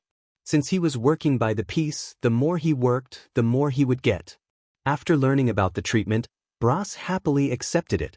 With a master blacksmith in charge, Sulen can continuously obtain extraordinary weapons. After arranging Bruce's matters, Sulen went to Hathaway's laboratory. According to the time, the purple dragon halberd will be officially completed today. When he arrived at the laboratory, Hathaway has already prepared the purple dragon halberd. After enchantment, there are many more runes on the purple dragon halberd. The whole purple dragon halberd doesn't look as sharp as yesterday. Len reached out and picked up the purple dragon halberd. It was slightly cold to the touch, and at the same time, there was a flash of lightning. Purple dragon halberd. Category: Spear +4, Item Grade: Advanced Magic Item, 100 refined steel, meteor iron, tungsten steel, and amethyst as raw materials, carefully forged with Cryopterous blood quenching, and then enchanted by an alchemist to become a powerful magic weapon. Equipment requirement: Strength 14 or above, additional effect, Sharpness +3, Toughness +3, Armor penetration +3, Enchantment, Thunder Power, Slow, Thunder Power. Each attack will deal an additional 20 thunder damage. Damage can be stacked. When the damage is dealt, the target will be paralyzed.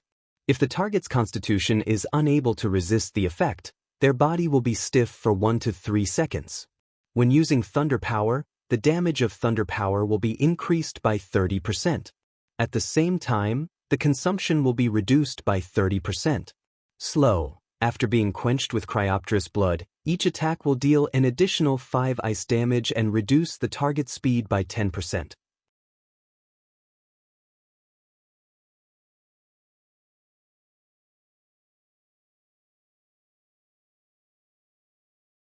Chapter 140.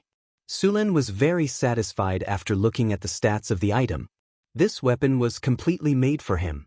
Sulin's thunder territory had been combined with the power of thunder. He was even more powerful now. Now he had to face the troll tribe. What surprised Len was that Xian had returned with the caravan. The snow from 2 days ago did not cover the entire northern wasteland. At least, Xian and the caravan did not encounter it. As for why they were late, it was because there were too many people in the caravan. They had spent too much time arranging everything for the caravan. This time, the caravan had spent 15,000 kinar and brought back more than 2,000 slaves. Other than the normal slaves, Xian had also bought more than 300 artisan slaves with various skills. These artisan slaves were bought with the help of the caravan that was working with the northern fortress. Otherwise, they would not have been able to buy them at all. A large number of refugees had also followed them here. After a few months of advertising, the northern fortress had become quite famous. Many refugees who could not survive were willing to follow the caravan to the northern fortress. Since there were too many people in the caravan this time, Xian had also spent a lot of kinar to hire more than 200 mercenaries. He did not ask them to be good fighters. He just wanted them to help manage the refugees. In the end, the entire caravan had reached 4,000 people.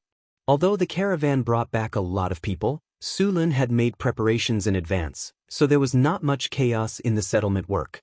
All the slaves had been divided into groups, and each group was headed by a mercenary. Under the leadership of the group leader, the slaves were taken to the designated residence to rest. The refugees were divided according to their family. If they did not have a family, they would be divided into groups and assigned to their respective places. All of a sudden, there were 4,000 more people. The North Town Fort, which was spacious, immediately became crowded. The population of the North Town Fort tripled. However, Len would not complain about having too many people. The northern fortress would need at least 10,000 people to develop into a northern fortress city. Right now, it was only a large town at most. Because of the huge increase in population, many things had to be recalculated. For example, they had to divide more canteens. The 6,000 people were divided into 6 canteens according to where they lived. At the same time, they also needed to prepare the necessary facilities.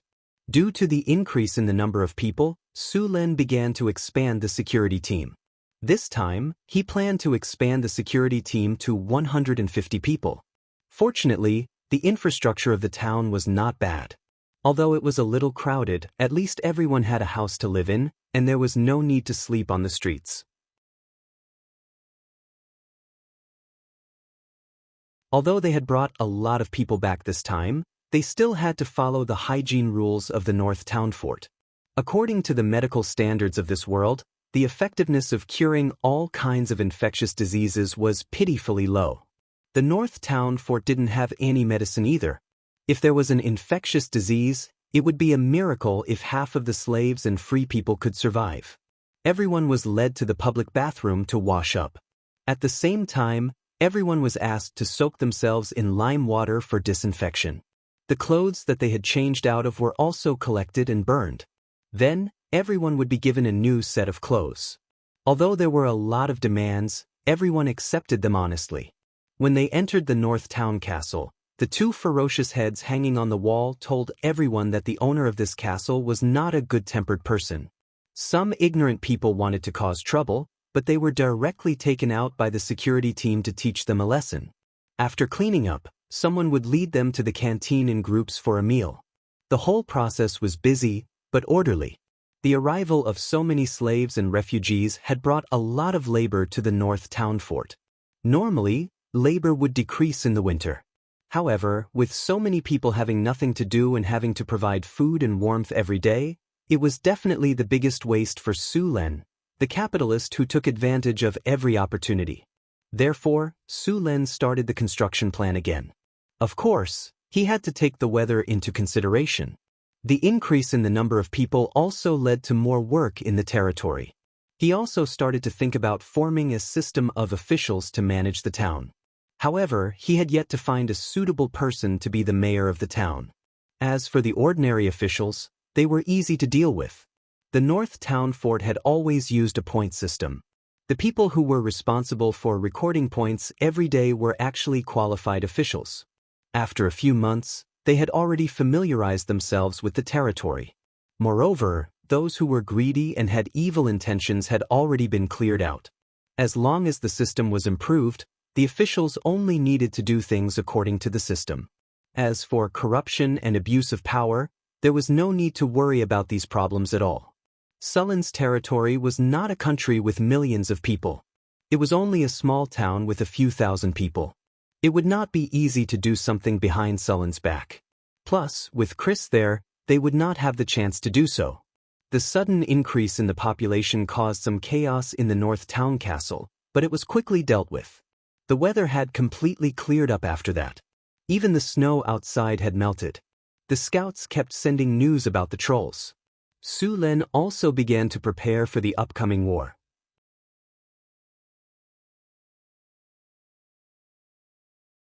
Because of the trolls' powerful regenerative ability, it was very difficult to kill them with normal physical attacks.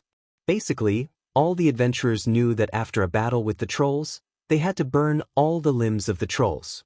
This was because with enough time, even a small piece of flesh could be regenerated into a complete troll. Of course, there was a limit to this regenerative ability.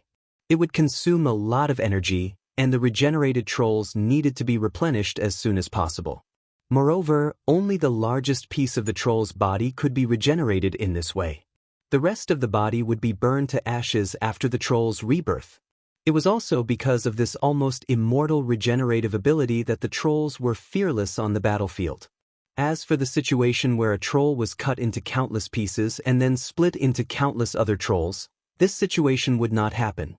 The troll's reproduction was also through viviparous reproduction, not fission reproduction. Su Len was preparing to fight the trolls, so he needed to prepare a lot of things to ignite the fire. There were many pine trees outside the territory. This kind of plant was rich in oil and only needed a little fire to ignite it. Many native tribes used it to make torches. Su Len had people cut down a lot of pine trees and took out a lot of animal oil at the same time. There was no kerosene in the North Town Castle. Kerosene was mainly produced in the Desert Kingdom, so he had to use animal oil as a substitute. There was not enough animal oil, so Su Len had people distill the rum a few times to get high-purity alcohol. This was all used to ignite the fire to deal with the incoming trolls. It could be said that for the sake of this war, Su Len had already lost a lot of materials.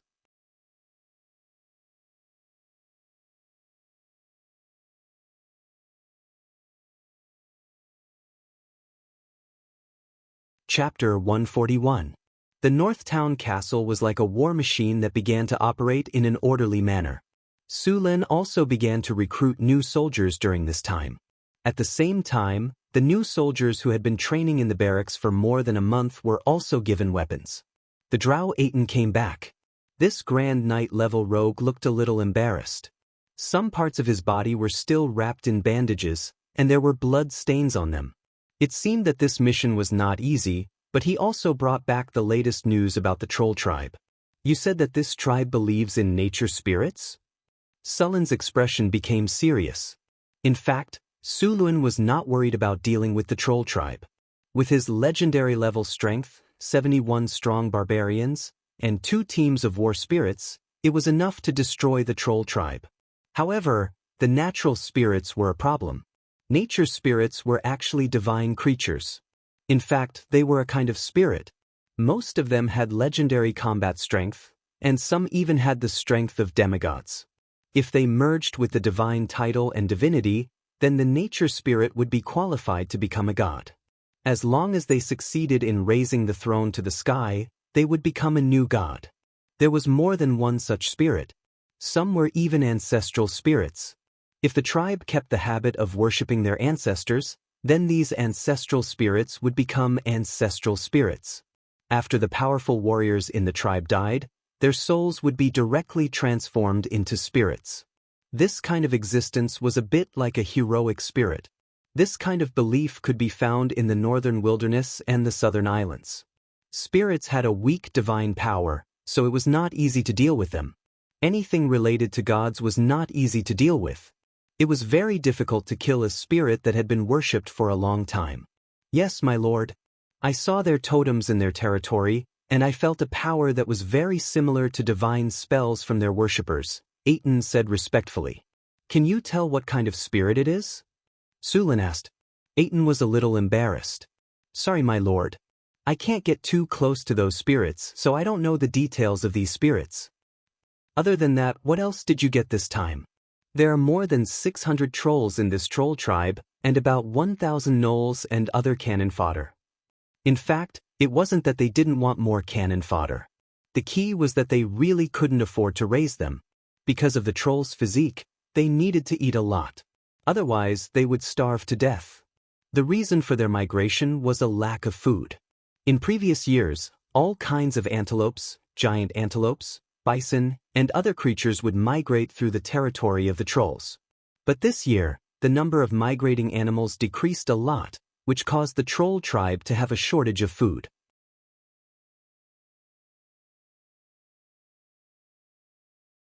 Su Lun was a little embarrassed when he heard the real reason for the lack of food. After all, he was the one who ordered the capture of the deer and antelopes. It was just that they were too ruthless, and in the end, the troll tribe had no food to eat. In the end, the trolls, who lacked food, turned their attention to Sullen's Northgard castle. After learning all kinds of information about the trolls, Su Lun casually cast a healing spell on Aiton. A green light shrouded Aiton, and Aiton's injuries quickly began to heal. In just a few seconds, Aiton's injuries were completely healed. Thank you, my lord. Feeling the pain in his body disappear, Aiton's eyes flashed with a hint of surprise. Aiton, how have you been in the Northgard castle? Su Lun said with a smile. He hesitated for a moment, and a hint of struggle flashed in his eyes. Then, he said with determination, It's good here, but Aiton, I think you and your tribe should understand the danger you are facing. Su Lun interrupted Aiton's words. Without the protection of the gods, facing the pursuit of other drows, and the priest losing the ability to cast spells, and at the same time facing other monsters in the wilderness, your tribe will eventually decline. I know you drows don't trust humans. In fact, you are wary of all the races on the ground, but you must learn to change. During this time, you should know more about me and my territory. I hope your tribe can join my territory. As long as you can serve me and fight for me, I will promise you an endless supply of supplies, and even a normal life in my territory, Su Lun said to the drows in front of him. Aiton was a little silent. In fact, for him, he was inclined to join the Northgard castle and pledge his loyalty to Su Lun. After all, he had seen the Northgard castle develop from a town of less than 1,000 people to what it was today. Later, he even killed a Cryopterus. It could be said that as long as he did not die prematurely, Su Lun would soon become a famous figure on the continent. Joining his camp when he was not so strong was a very good choice for their tribe. However, the problem was that he was only a martial arts master. It was not up to him to decide the future of the tribe. Moreover, the drows belonged to a matriarchal society. Although the female drows had lost many of their spellcasting abilities, the traditions of their race were still maintained. They did not want to be controlled by a human. When Aten came to the Northgard castle as a military instructor, the drows had already had an internal discussion. In their imagination, maintaining independence and cooperating with the Northgard castle was the limit they could accept. However, Sulin would not accept this plan. Those drows had all kinds of power struggles and schemes all year round. They would not trust the promise of a human like Sulin. In fact, the group of female drows did not trust him at all.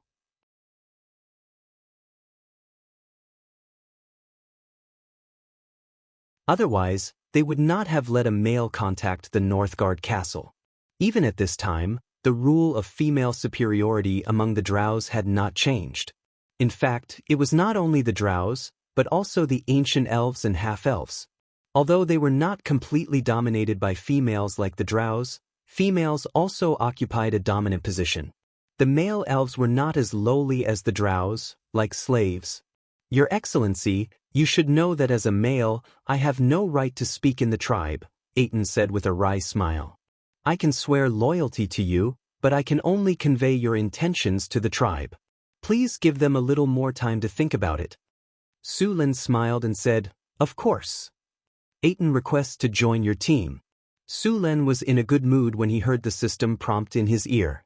"P.S. I've become an evil dragon, the king of the sewers." Pretty good. Also, please subscribe. My subscriptions are dropping too quickly. Please subscribe. I'm rolling on the street begging to subscribe. You're tuning in to the Wandering Hero YouTube channel. Don't forget to subscribe and join us on this journey to catch the most captivating stories.